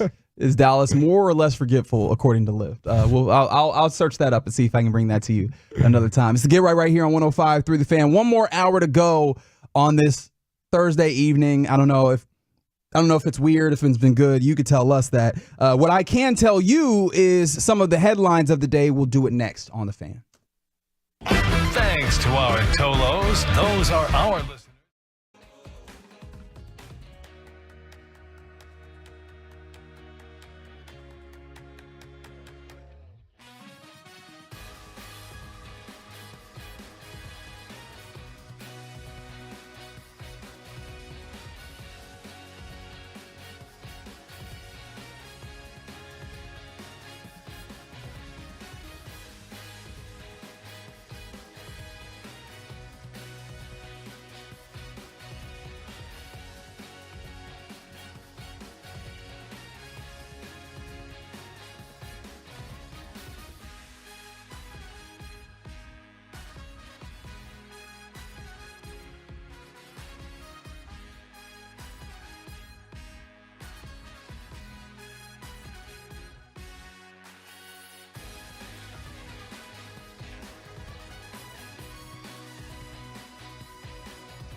Do you think it's true that you've got to forget something else to remember that Uber Eats has groceries? No, that's absurd. Hey, remember when you used to be a, what was it, Pepper Lady? Pepper Lady? Wasn't it Cinnamon Sisters? Basil Babes. Saffron Squad? Nutmeg Maidens? Paprika? No, Nutmeg Maidens? I just said that. Was it Spice Girls? Doesn't sound right. Was it Saffron Squad?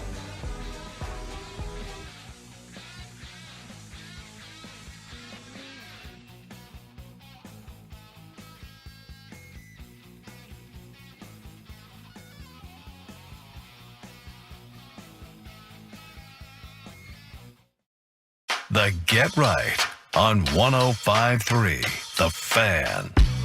Final hour of the Get Right here on this Thursday evening in the Metroplex. Reginald Datatula here with you alongside Blake Elliott. Sersky. Thanks to our guy Justin Honore on the ones and twos. That's right. That's right. Give me that music.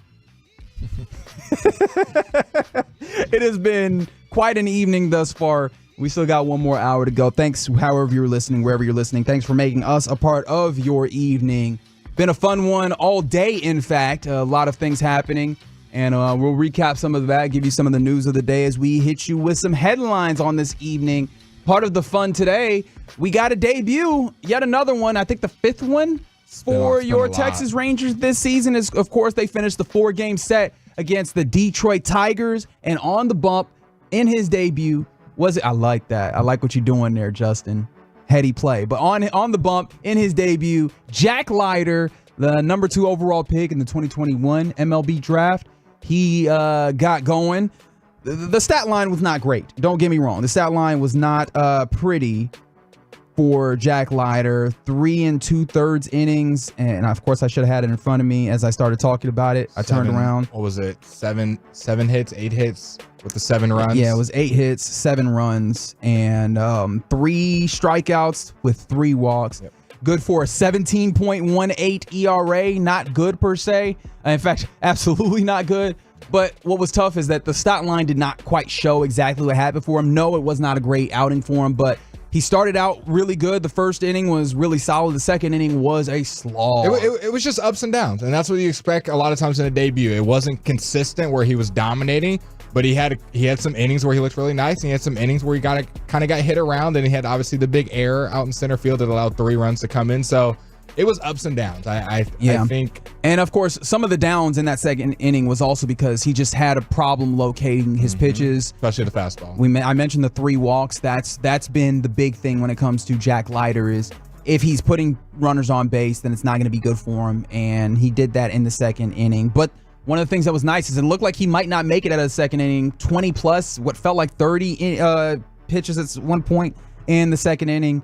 And Bochy trusted him to get himself out of his situation and then ultimately come back out in the third and then again in the fourth. 7 straight. And he looked pretty good doing that. So, I mean, it's a spot start. He gets his debut. He gets a taste of the majors. It's evident that he still has some work to be done, but it was nice seeing, and it looked like he had some stuff. Like, I think he had at least the 5 highest velocities from the mound today.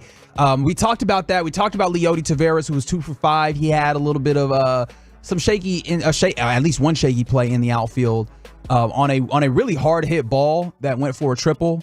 But I do want to bring this back around because when we talked about this game earlier today, we did not highlight what might be one of the most important parts of this, which is hello offense. It was a 9-7 win in favor of your Rangers, and your Rangers the slugging came back. It absolutely did. Marcus Semien had a home run to lead off. He also had a double in the course of it. He was chasing a cycle at one point. He's only a triple shy of it for his last couple outings. Couple at bats. He's had a hot bat, man. Yeah. This guy has been on fire. You had, I mentioned the Semien home run. Adolis Garcia also had a home run. Jonah Heim had a home run. Just, it felt like the constipation when it comes to slugging was, that dam broke in this instance, and these are the Rangers. This is the offense that you were anticipating that would help you get through these situations. I mean, you had a starter not even go 4, and your offense is able to sustain you through that. Now, I do want to give a shout out to Jose Urena, who came in and kind of did a little bit of cleaning up on the back end of the Leiter start. He continues to do great things out of the pen, and then of course Kirby Yates back out here doing what he does. Another 4 outs for you in this instance. One of those a strikeout.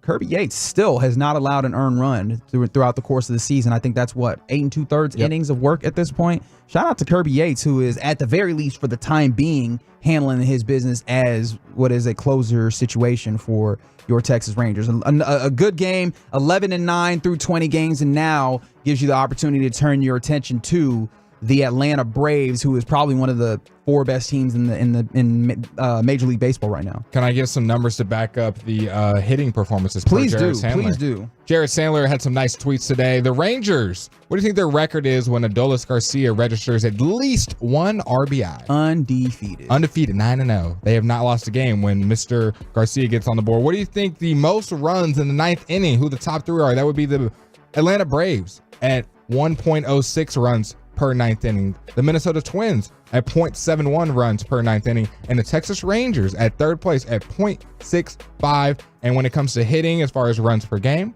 batting average, on base percentage, slugging, and OPS, they are top 10 in all of those. Slugging, they're technically 11th, but we're going to say top 10. So in all the things that, even though how kind of shaky the offense have been at times, they're still pretty much top 10 in all the hitting categories right now. Yeah, I mean, as of yesterday when I was looking at it, I mean, decidedly largely average. When this thing opens back up, this again is a team that should be top 5 offensively in a lot of different categories, and you saw the top 5 type of offensive performance in this one. So again, your Rangers, a 9-7 win to finish out a 4-game set against the Tigers. They ultimately win 3 of those. So shouts out to your Texas Rangers. Other things to mention, I guess I did want to shout this out because I honestly just did not realize this until during the course of this show, where Jaromir Jagr scores in his first pro hockey game since he turned 52, which, I mean, this is that surpassed Gordie Howe. And if you know Gordie Howe, you know he played till he was older than dirt.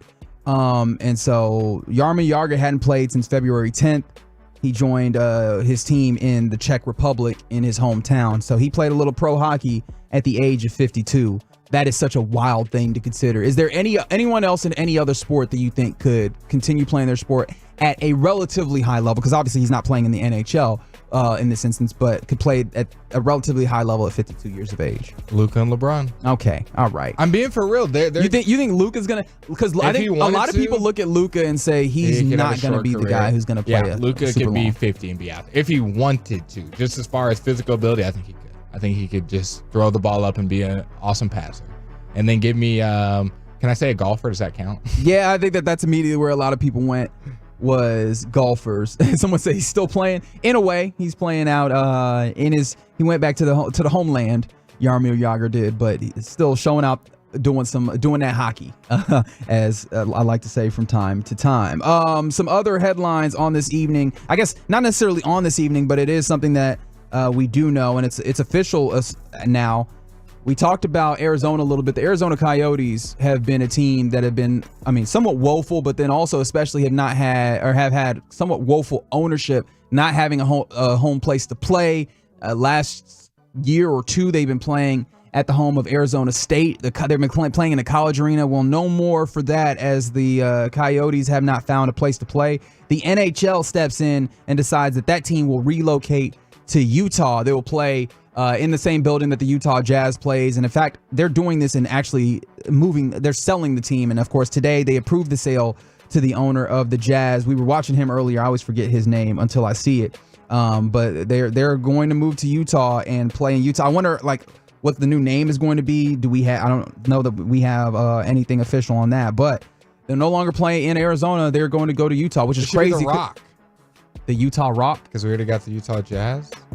Oh, I see what you're doing there. And ain't no way that the Utah Jazz should still have that name. Obviously, they had it from when they were in New Orleans, when that name made sense. Mm-hmm. And then they took that name with them to Utah, and it ain't a damn thing jazzy about the state of Utah. That being said, It's kind of wild that the NHL will not have a team in one of the largest metro areas in the United States. That is the Phoenix metro area, but that's going to be the case as that team is moving to Utah. They deserve good hockey, and I guess maybe their attendance wasn't high. There's got to be a reason for wanting to move out of Phoenix specifically. So it's really hot too. Hockey and hot don't really mix. I mean, they playing inside. Still, you got also hockey and hot work here. We're different, Rich. You gotta He said we're built different. We're a different breed. We're a different breed. He said we're built different. Elsewhere, yes, 2-1. Oh, that's interesting. 214 says Utah Jazz is the worst name in sports. 877-881-1053. Do you agree, or is there another name in sports, team name in sports that you believe to be the worst in sports? What's a Padre? I mean, it's like a missionary, like a father, like you know how in the Catholic Church. It's Padres, okay. Well, then if we're Spanish. going that side, yeah, that makes sense. Okay, never mind. Let's see. Some other things happening around the world of sports. This is, I guess, interesting, especially if you tapped into the NCAA women's tournament this year. Glad you're bringing this up. You will have learned the name Haley Van Lith, if for no other reason that Caitlin Clark was busting her ass in the Elite Eight. I'm sorry to say it like that, but that was absolutely what happened to Haley Van Lith, who has been a star in her own right in women's college basketball. So Before this sad. past year, she had played at Louisville, and she was a big-time player. No one's going to remember that unless they watch the game, Reggie. Isn't that the sad part? It is. Like, all the eyeballs on that, and that's what's going to live on for her. We know. We saw her at Louisville before. We know how good she was, but vast majority just saw her get cooked on national TV, the most watched game Over and over again. Well, she moved to LSU, and that's where she got cooked, obviously. Hate to say it like that, but it is in fact the case. She is transferring again, but she'll be making her way to the DFW, and apparently I guess I should probably talk a little bit nicer about her, as she will be moving to the Metroplex. She'll be transferring to TCU to play for the Horned Frogs, and so that'll be interesting, an opportunity for TCU to really get the women's program popping in an even bigger way with Haley Van Lith. I'm interested to see if she'll play point guard again, because her natural position is actually kind of shooting guard. She played point guard out of necessity, and I know that was not really something that really sat well with her and her style of play. You saw Haley Cavender was at TCU, and after this news broke, she is actually transferring from TCU and returning to Miami. Well, did she actually make it to TCU, or I think she was planning on transferring to TCU, as I understood, unless I need to double check my story here. But yeah, her sister, her twin sister, they played basketball together in Miami, and I believe Haley and Hannah, I believe Hannah was the one who decided that she was not going to play basketball anymore, and so Haley was out here by herself. No, one of them's dating Jake Ferguson. See, now you adding other stuff that I know. You adding other stuff that I'm not even all that up on. But oh no, Haley was the one that had taken the time off. Okay. Sorry, twins, similar names. What you want me to do, right? Haley had taken the time off. She's coming back to basketball. Hannah will rejoin her in Miami. Yeah, they had committed. Hannah had committed to enter the. Damn it, I had it right the first time. You went and messed me up. Hannah's the one that hadn't played. Haley had committed to playing to TCU. Her sister's coming back, so she's like, oh, if you're coming back, I might as well stay where I'm at. They'll play next year at Miami. I'm done with this story. I've messed it up too many times. I'm done with this story. I'll help you out on the Haley Van Lith. You know you were kind of hating, so I'll share some love. But I'll make up for it for you. She was the best high school basketball player I've ever seen in my life. Haley Van Lith is really good. No one's saying Don't she's get me not wrong. good, but the fact of the matter is that the reason why a lot of people know her name is that she was playing opposite Caitlin Clark. And you know what? I'm not even blaming her. I'm blaming Kim Mulkey for not making a switch. I mean, all Flau J. game. Johnson was right there. She could play defense. But that doesn't change the fact that Haley Van Lith was out there drowning against Caitlin Clark. That's not her fault. It's just the facts of the situation. Might have been tough love. She probably, not tough love. She saw herself in her. She was in the kiddie pool and couldn't get out. It was bad. It was a tough day for not the kiddie pool. See, now not even the deep end. That's what I'm saying. Like, I don't know. She was in the kiddie pool. And I know that. I feel like guarding Caitlin Clark is the deep end in that instance. That's like, I'm guarding Steph Curry. Oh, that's the kiddie pool. No. This is tough. We running around. A lot of people are sending in some worse names. Guardians coming in. That is Guardians. Pretty bad. It's tough. But I also, when it comes to names, I feel like a lot of this deals with nostalgia, and you get to appreciate a name over time, or like you just like it just because the it's Browns. been there. Guardians is Cleveland new. Browns is up there for worst names. Yeah. What is a Brown? Well, I mean, it was named after Paul Brown, one of their coach or there we go. coach owner. Can't remember exactly, but yeah, that just kind of stuck. Someone said, "What about Indiana Fever, named after a sickness?" Yeah, some of those names that the W went with, I feel like just a lot of newer names are not going to land in the same way. Like Commanders, people don't love, even though I really do enjoy Commandos. We like watching the football team over here. The 972 is where I'm at. The Nashville Predators, especially in 2024, and I'm with that. I've been saying that ever since I heard that was a name. The Predators. I understand what it stands for. I'm very aware, but really, come on, let's call ourselves the Carnivores. Way easier. Predators. The Preds. Yeah, that's not much better. You don't like the Preds as a shorten? No. Shortening? Okay, We're very the good. Preds. As a unit. So apparently, and this is, there's a lot of transfer news. I talked about the Cavenders. There's a lot of transfer news happening right now because we're basically in a time where anybody can transfer wherever they want without any level of delay, without having to wait to come back because the NCAA basically lost a decent amount of litigation. And so one of the things, another transfer discussion that's happening is happening with the University of Colorado, or Colorado University, with their football team and Deion Sanders at the top of it. Because there's been a lot of teams, or a lot of players rather, that have transferred away to the tune of 14. 14 Colorado players have entered the transfer portal this week. And Deion Sanders talking today kind of downplayed the notion that their departures are going to mean anything to the team. He said, quote, "We're good. I trust the recruiting team. I trust the coaches. And please have some faith in me. We good. We all right. We all right." He went further to say, "I think we got some coming in from visits pretty soon, maybe even this weekend, but we can attract those type of players. I don't think we're losing those types of players. And if we do, we're good. We're good. We're making a big deal out of nothing." Close quote.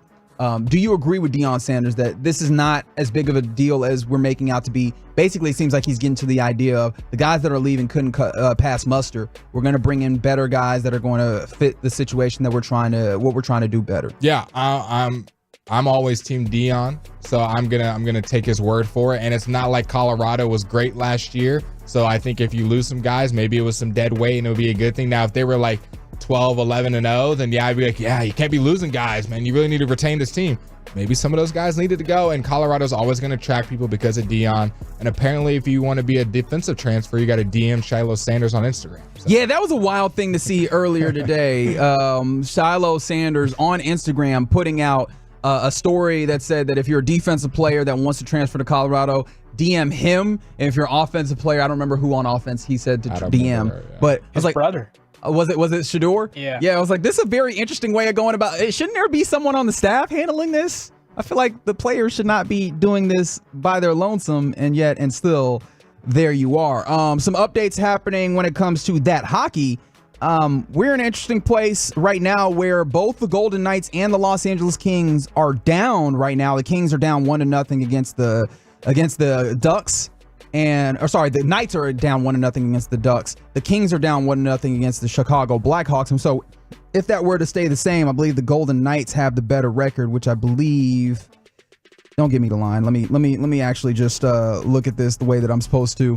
But that will give us give me a second. I'll do the, because I was about to say, because I don't know. The hockey playoffs always mix me up because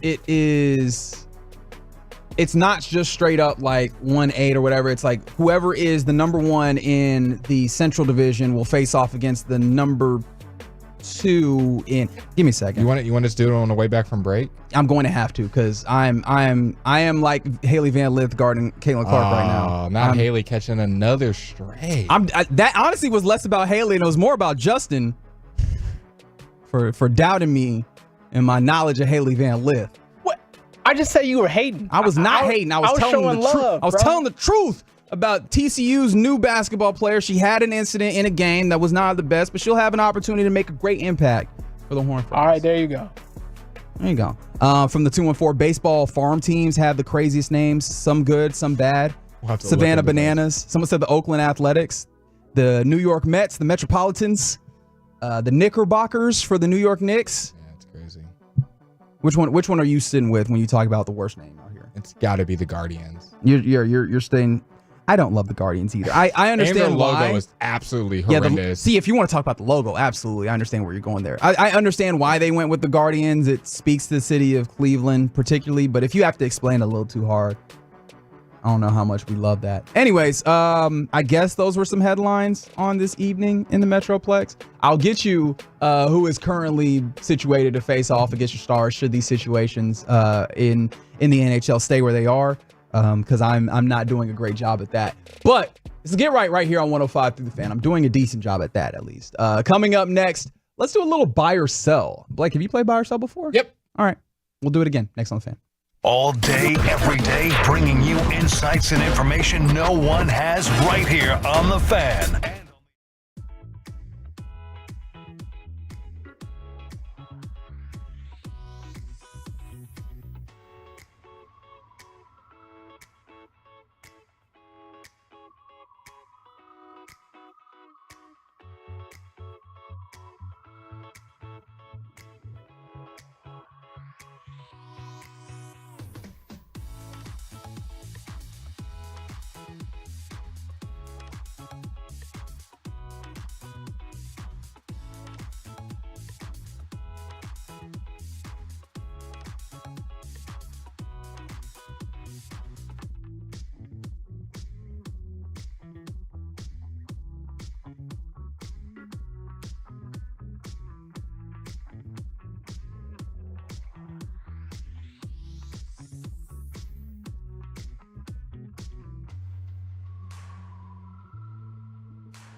Uber Eats has Lola V products? I gotta remember that. Well, you know, they say in order to remember something, you have to forget something else. Okay, now that is a very cute haircut. That's like a little shag. I've never seen that before. Well, I mean, of course you have. It's the Rachel. Oh, is that your name? No, I mean like your name. No, I'm Jen. My name's Jen. Right, but I just mean like this is your haircut. But that's hair on your head. I'm not saying this is your hair. Okay, freaking me out a little bit.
Sirski. Sirski. Thanks for rolling with us on this Thursday evening in the Metroplex. Your Stars currently still looking to see who they would face off against in the Stanley Cup playoffs. Well, depending on the final games of this regular NHL season. Currently, the Golden Knights down 1-0 against the Anaheim Ducks, and the Kings are down 1-0 against the Chicago Blackhawks.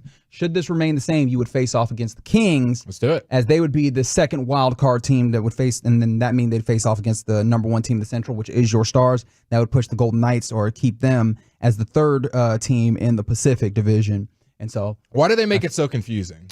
I mean, and why do they end the games on different days? They should do it like the NBA did it perfect. Every game ended on the same day. All the Eastern Conference was at like noon, and all the Western Conference was like at 3. It was perfect. It was perfect. There was no tanking going on. It was easy to keep up with the schedule. It wasn't a game here, 4 days later, a game here, different rest periods. Every game ends on the same day. I know that there's a reason why, but I'm going to be completely honest with you. My brain's not working at a high enough level to give you an answer in that regard. I swear, I promise to you. My brain is working just well enough to do that intro and to get you ready to do a little buy or sell. Buy or sell. All right. Buy or sell is a pretty simple game. I have questions that Blake has not seen beforehand. Are these hopefully are these non-sports related, or am I gonna have to turn on the brain and the motor? There are some sports related, there are some non-sports related. It's just, okay. Depends on how it goes. But we're trying to have a little fun. Spontaneous. On the third. That's right. We're trying to be, it's not actually not spontaneous because I absolutely. No, for me. Oh, yeah. Absolutely for you. It's spontaneous. I planned ahead. Because if I didn't, oh boy, this segment would be a problem. Just trying to look up, buy or sell things on the fly. But no, I'm not doing that. You get involved listening, wherever you're listening, by texting in to the Franco Injury Attorney text line, 877-881-1053. But with that being said, buy or sell number one, there's going to be a little bit of audio involved here. So my man, Justin Honore is going to help me out. But if you can hit me with cut 4 here. This is Austin Edwards on NBA Today with Austin Rivers and Malika Andrews. And they're having a little conversation about maybe the places that Ant Edwards can maybe reach. I'm just in year 4, man. I think people forget that I'm 22. Like, I'm not even touching my prime yet. I'm just 22 in year 4. Still trying to figure out, like, my spots and where I like to go and what side of the court I like to be on. I still ain't figured that out yet. But, yeah, I feel like I'm just about, like, 40%. I think, we're 2-3 years away from you being the best basketball player in the NBA. I'm going to make sure it is, too, because I'm going to stay on you. And we're going to get the ones in the summer, too. 2 or 3 years away. Trying to beat me again. 2 or 3. Is that a prophecy that you're willing to take him up on? 2 or 3 years, you're going to be the best player in the NBA, Ant? Yeah, I 100% agree with him for sure. Buy or sell, Blake. 2 or 3 years, Ant Edwards will be the best player in the NBA. When you text in to the text line, I want you to also say where you're texting in from. Are you in the car? Are you in Arizona? Or do you live in Minnesota? Whatever. Let us know. Buy or sell, Anthony Edwards has the potential to be the best player. Sure. He's a really good player, all NBA caliber, dog mentality, defense and offense, got both sides of it. Will he do it? No, because Luka will still be a basketball player. Jokic will still be a basketball player. Jason Tatum will still be a basketball player. No. I do think he could get in the top 5 conversation in 2 to 3 years. I do not think there will be a day that Anthony Edwards is the best basketball player in the NBA. Justin, do you want to get in here? You want to buy or sell if Anthony Edwards will be the best player in the NBA in 2 or 3 years? We're buying. Whoa. Justin, I mean. You were like, I laid out all. He's just like, buy it. Let's go. Ant Edwards, he got that dog in him. Yeah. You think Ant Edwards can ever be better than Luka? Ever? I mean, he gonna finish higher in them MVP votes this year. That felt like a sneak diss. What was that? Are we? Is this Luka propaganda, Justin? Well, you should know this, Blake. Already, I'm anti. Yeah, he's a Lakers fan. Wow. He's a fan of teams that get bounced. Why did I let you open your microphone? Okay. Just next topic. All right. Yeah, we're just from the 817. They said they're texting from Grapevine. Let's go. I like it. They said sell. Too many good players to bet on one of them. Okay, so that's not even just about Ant himself. They're just going, I'm taking the field. I'm taking the field as well. Okay, from the 214. Hell no, selling that. They said they're on 35 northbound right now. Yeah.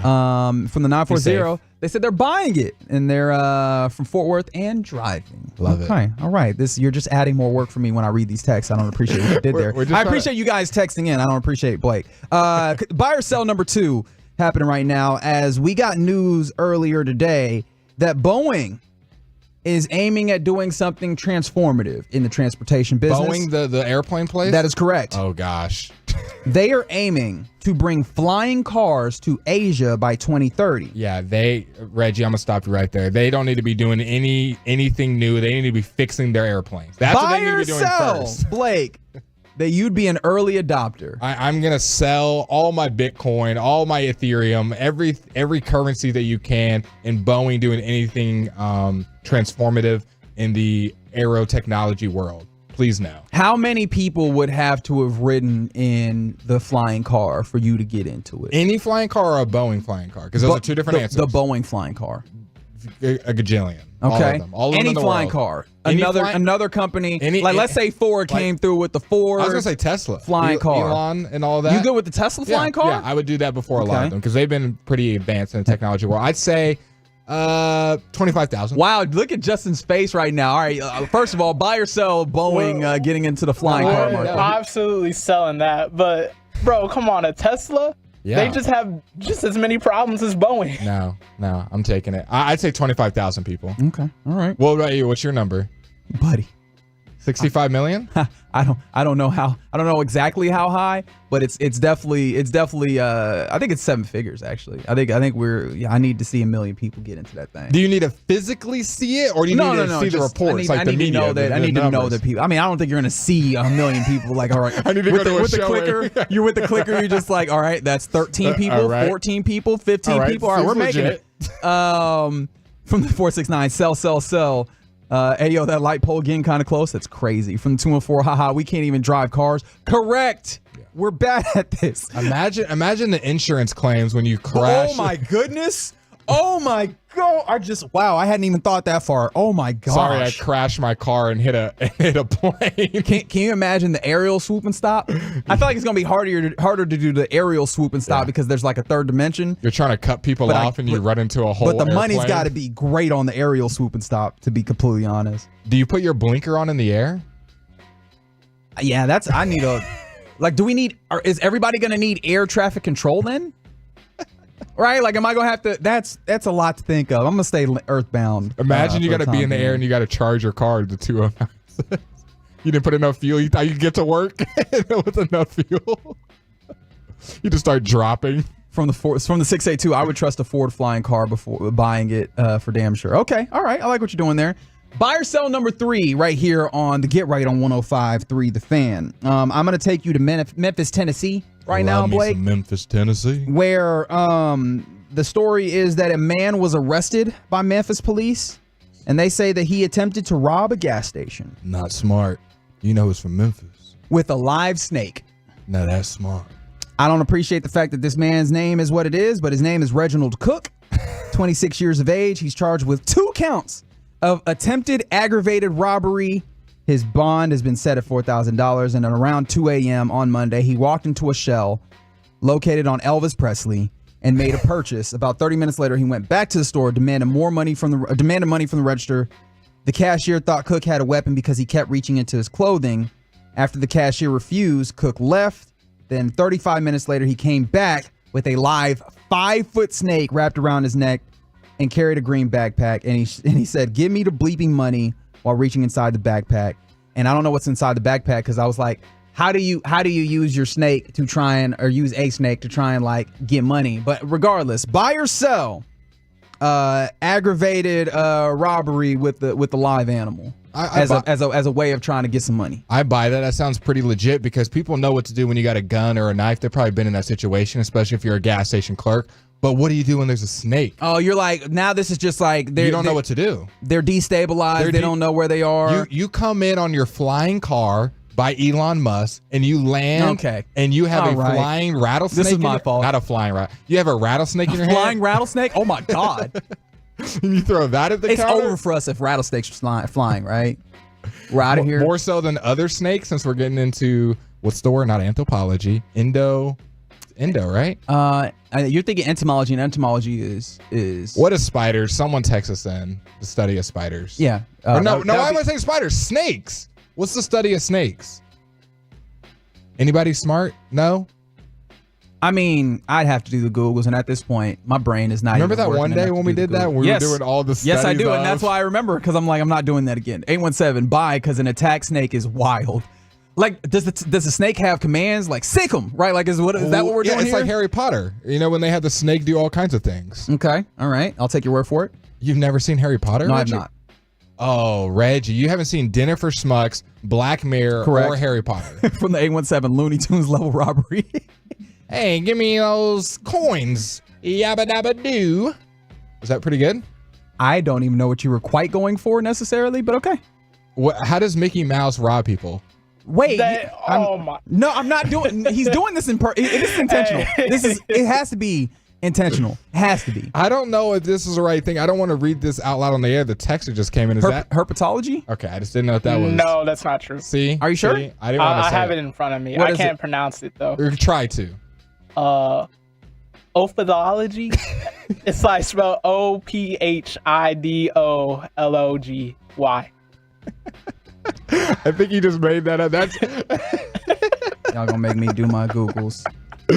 Hey, bro, it's the Merriam-Webster. Yeah, ophidology. Yeah. That's okay. All right. That's the word of the day, guys. Say that to your friends at the water cooler next time you see them. Yeah, because that's gonna be useful to them. All right. What word I learned today?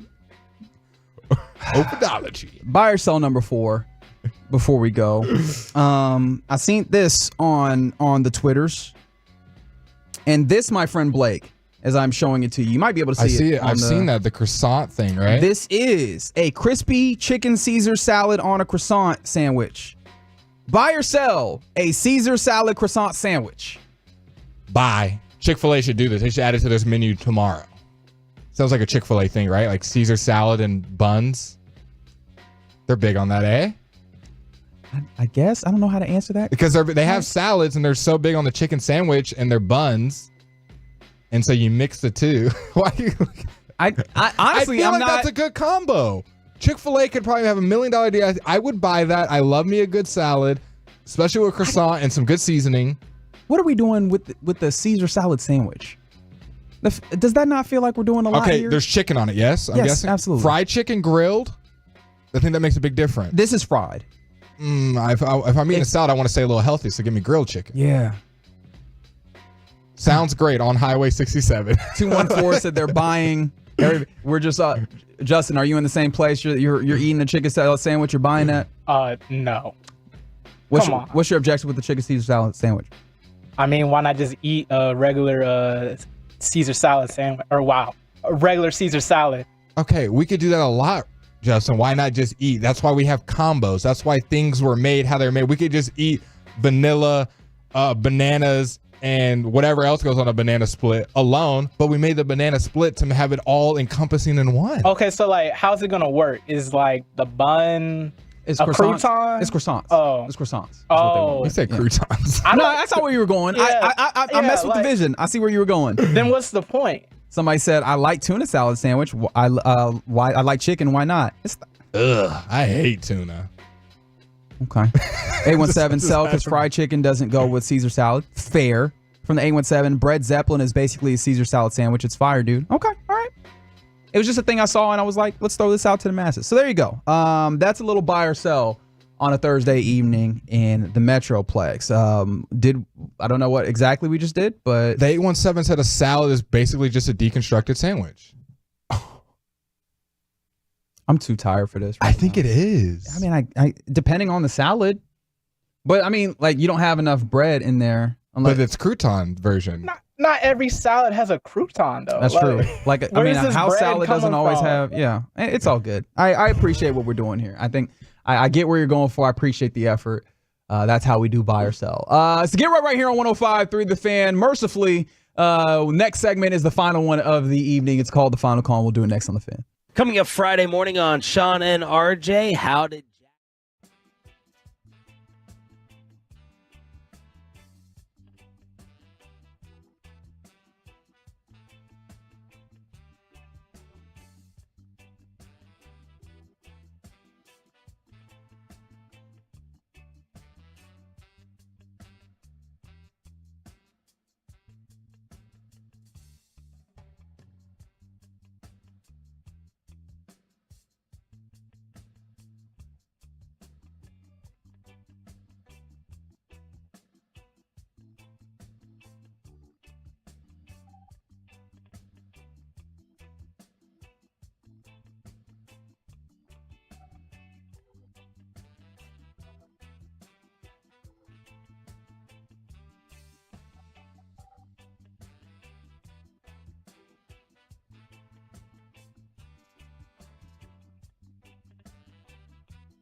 Do you think it's true that you've got to forget something else to remember that Uber Eats has groceries? No, that's absurd.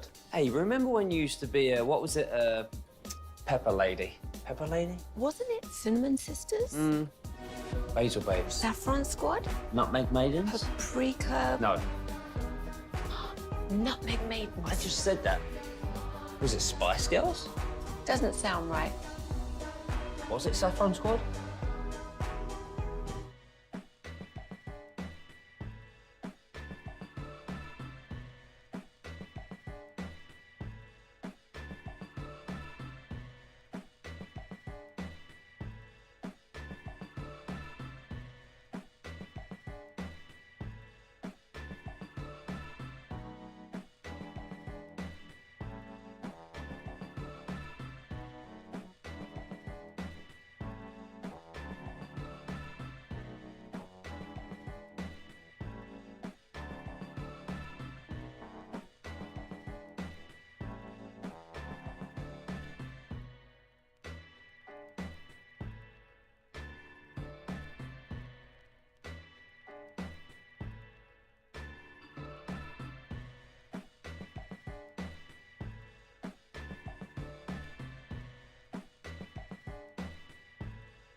And twos for us this evening, keeping us sounding good all throughout this evening. Thank you, sir. Also want to send our appreciation out to Law Murray of The Athletic. He covers the Clippers. He joined us in the 7 o'clock hour. And then also a lot of love and appreciation to Joey Erickson, Locked On Stars, for hopping on with us at 9 o'clock to talk about your Stars ahead of the Stanley Cup playoffs that are set to start this weekend. Of course, I believe your Stars should not play until, I believe, Monday. And let's get another double check on what's happening in these games. And funny enough, both of the potential opponents for your Stars have scored. The Golden Knights and the Kings both have clawed back in their games. And so at the second intermission, rather, the Golden Knights are tied 1 goal apiece between them and the Ducks. And then midway through the second period, the Kings are tied with the Blackhawks 1 apiece as well. Should the score stand where they are, it will be the Stars versus the Kings in the first round of the playoffs. And so we're still holding tight on seeing the Los Angeles Kings. I know that Joey mentioned this. I think other people have mentioned this, that the Kings are the preferable team that they'd want of the two.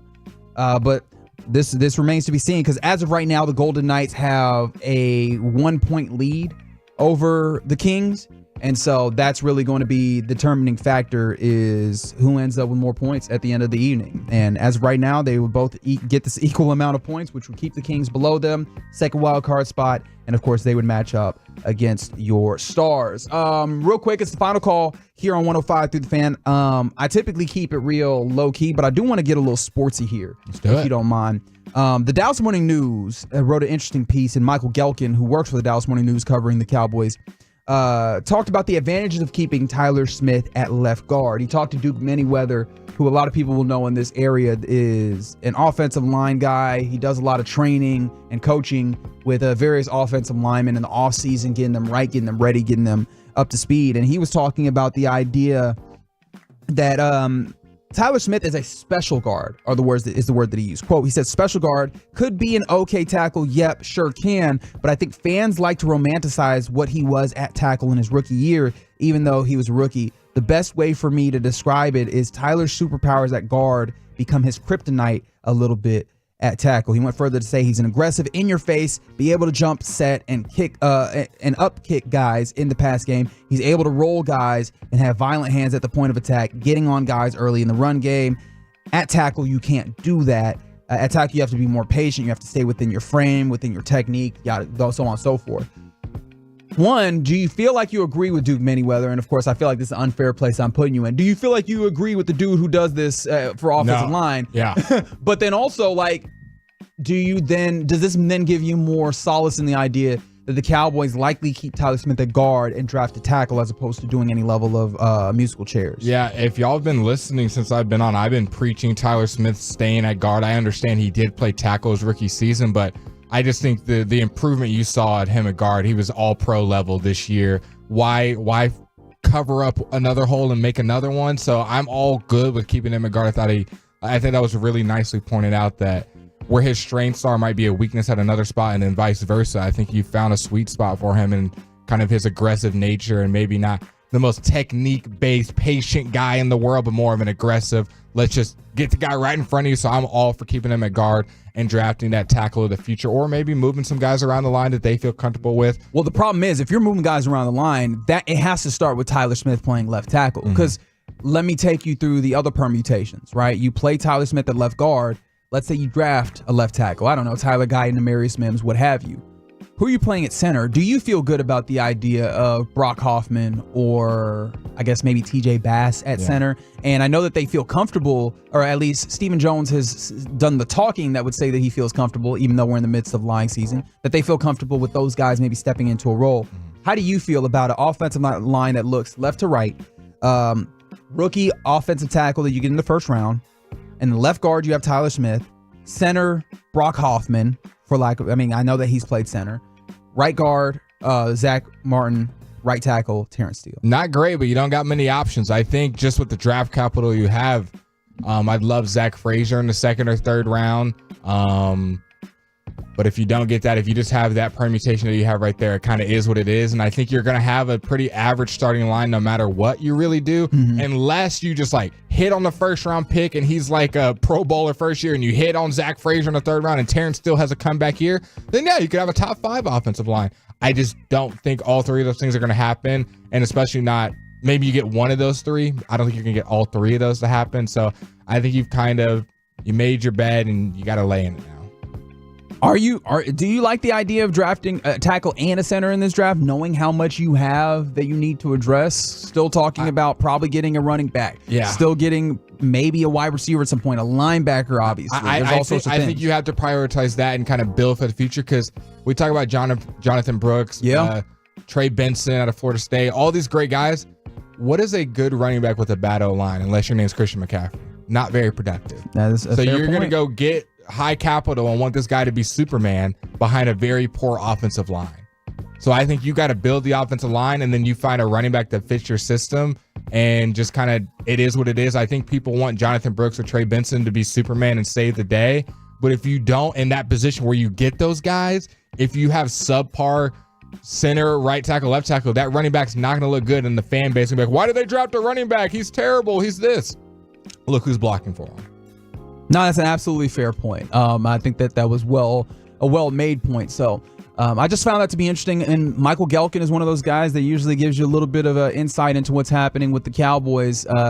Great conversation in the Dallas Morning News. Worth checking out with Duke Manyweather, offensive line coach, trainer. He knows a lot of things about these things, and he says pretty succinctly that Tyler Smith, really good at left guard. You probably need to consider keeping him there. Want to say a big thank you to everybody that's rocked with us this evening on the Get Right. Also, Draft 101 was earlier today. We streamed it on the YouTube, on the Twitch, and the way that I know that these things work, you can always go back in the YouTube. If you missed Draft 101 with Broadus, Bobby, Zach Wolchuk, more people from DallasCowboys.com, you can go back and revisit that. In fact, I'm probably going to do something similar because those guys do a great job. A lot of analysis of the draft landscape and what's coming up in a week when the NFL draft is coming on next Thursday. We'll be at all eight DFW Pluckers locations. I'll be at City View. Come holla at your boy.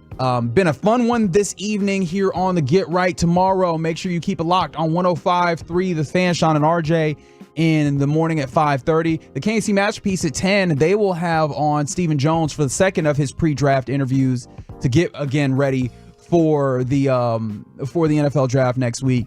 And it'll be your final day of weekday programming before we get to the weekend. That's going to be really fun. On. We got Mavericks Clippers on Sunday. We got Stars first round that'll get going at the start of next week. And of course, we're leading into the final week ahead of the draft. It's a great time to be a sports fan, and an even better time to be listening to 105 through the Fan. And oh, don't forget, your Rangers will start a weekend series against the Atlanta Braves tomorrow evening as well. So keep it locked here to your home of the Cowboys, your home of the World Series champions, Texas Rangers, here on 105 through the Fan. Blake, you're on tomorrow as well? No tomorrow. No tomorrow? Oh, my bad. Okay, so So, not tomorrow, Sunday or Saturday, rather. Saturday. I thought it was Friday already. Okay. That's on me. But regardless, make sure you keep it locked. But until next time we catch you, y'all be easy. We have you covered, Stars fans.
Do you think it's true that you've got to forget something else to remember that Uber Eats has groceries? No, that's absurd.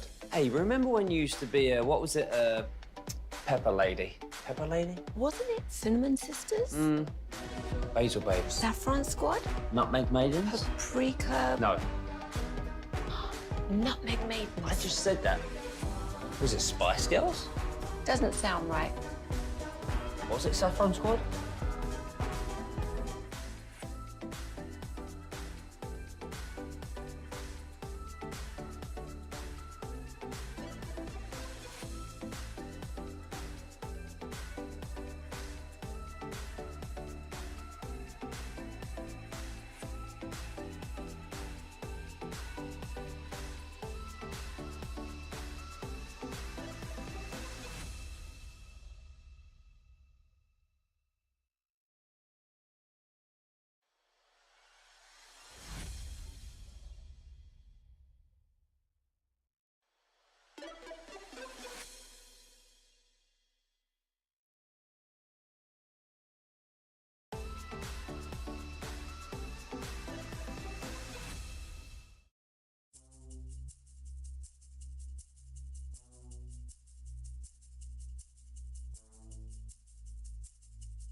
Uber Eats has Lola V products? I gotta remember that. Well, you know, they say in order to remember something, you have to forget something else.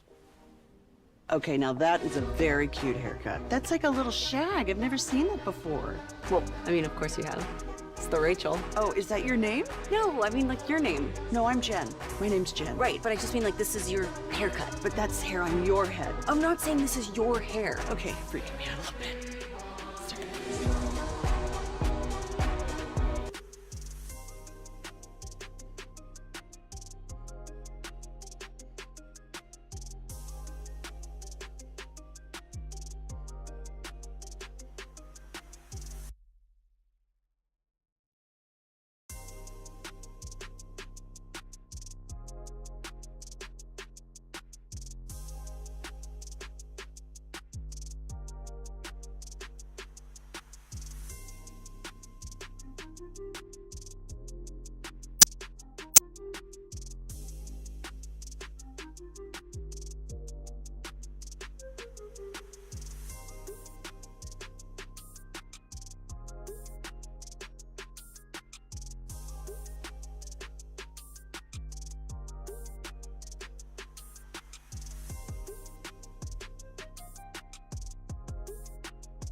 Do you think it's true that you've got to forget something else to remember that Uber Eats has groceries? No, that's absurd. Hey, remember when you used to be a, what was it, Pepper Lady? Pepper Lady? Wasn't it Cinnamon Sisters? Basil Babes. Saffron Squad? Nutmeg Maidens? Paprika? No, Nutmeg Maidens. I just said that. Was it Spice Girls? Doesn't sound right. Was it Saffron Squad?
Uber Eats has Lola V products? I gotta remember that. Well, you know, they say in order to remember something, you have to forget something else. Okay, now that is a very cute haircut. That's like a little shag. I've never seen that before. Well, I mean, of course you have. It's the Rachel. Oh, is that your name? No, I mean like your name. No, I'm Jen. My name's Jen. Right, but I just mean like this is your haircut. But that's hair on your head. I'm not saying this is your hair. Okay, freaking me out a little bit.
Do you think it's true that you've got to forget something else to remember that Uber Eats has groceries? No, that's absurd.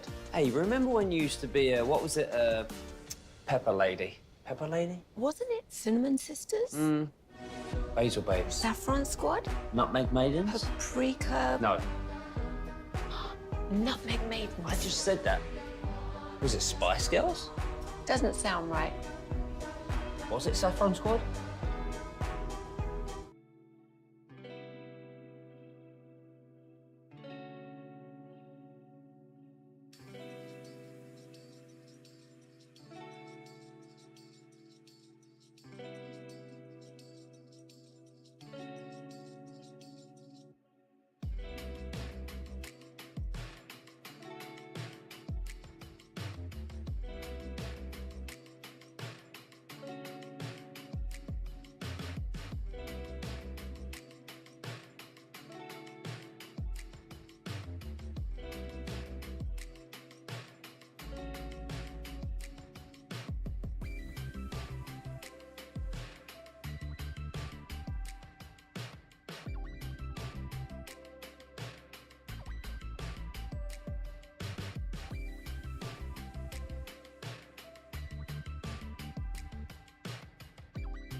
Uber Eats has Lola V products? I gotta remember that. Well, you know, they say in order to remember something, you have to forget something else.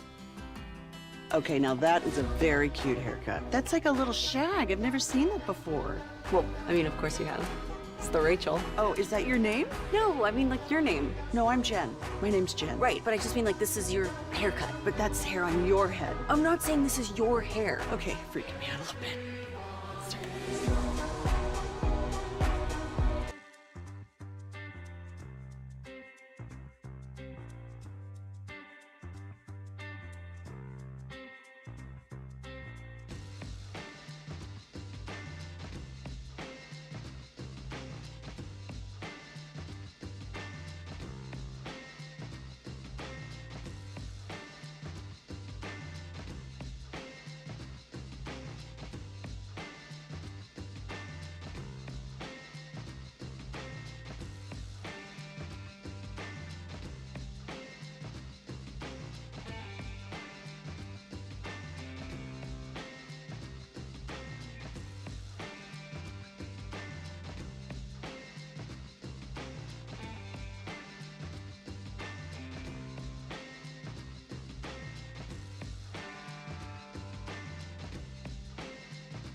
Do you think it's true that you've got to forget something else to remember that Uber Eats has groceries? No, that's absurd. Hey, remember when you used to be a, what was it, Pepper Lady? Pepper Lady? Wasn't it Cinnamon Sisters?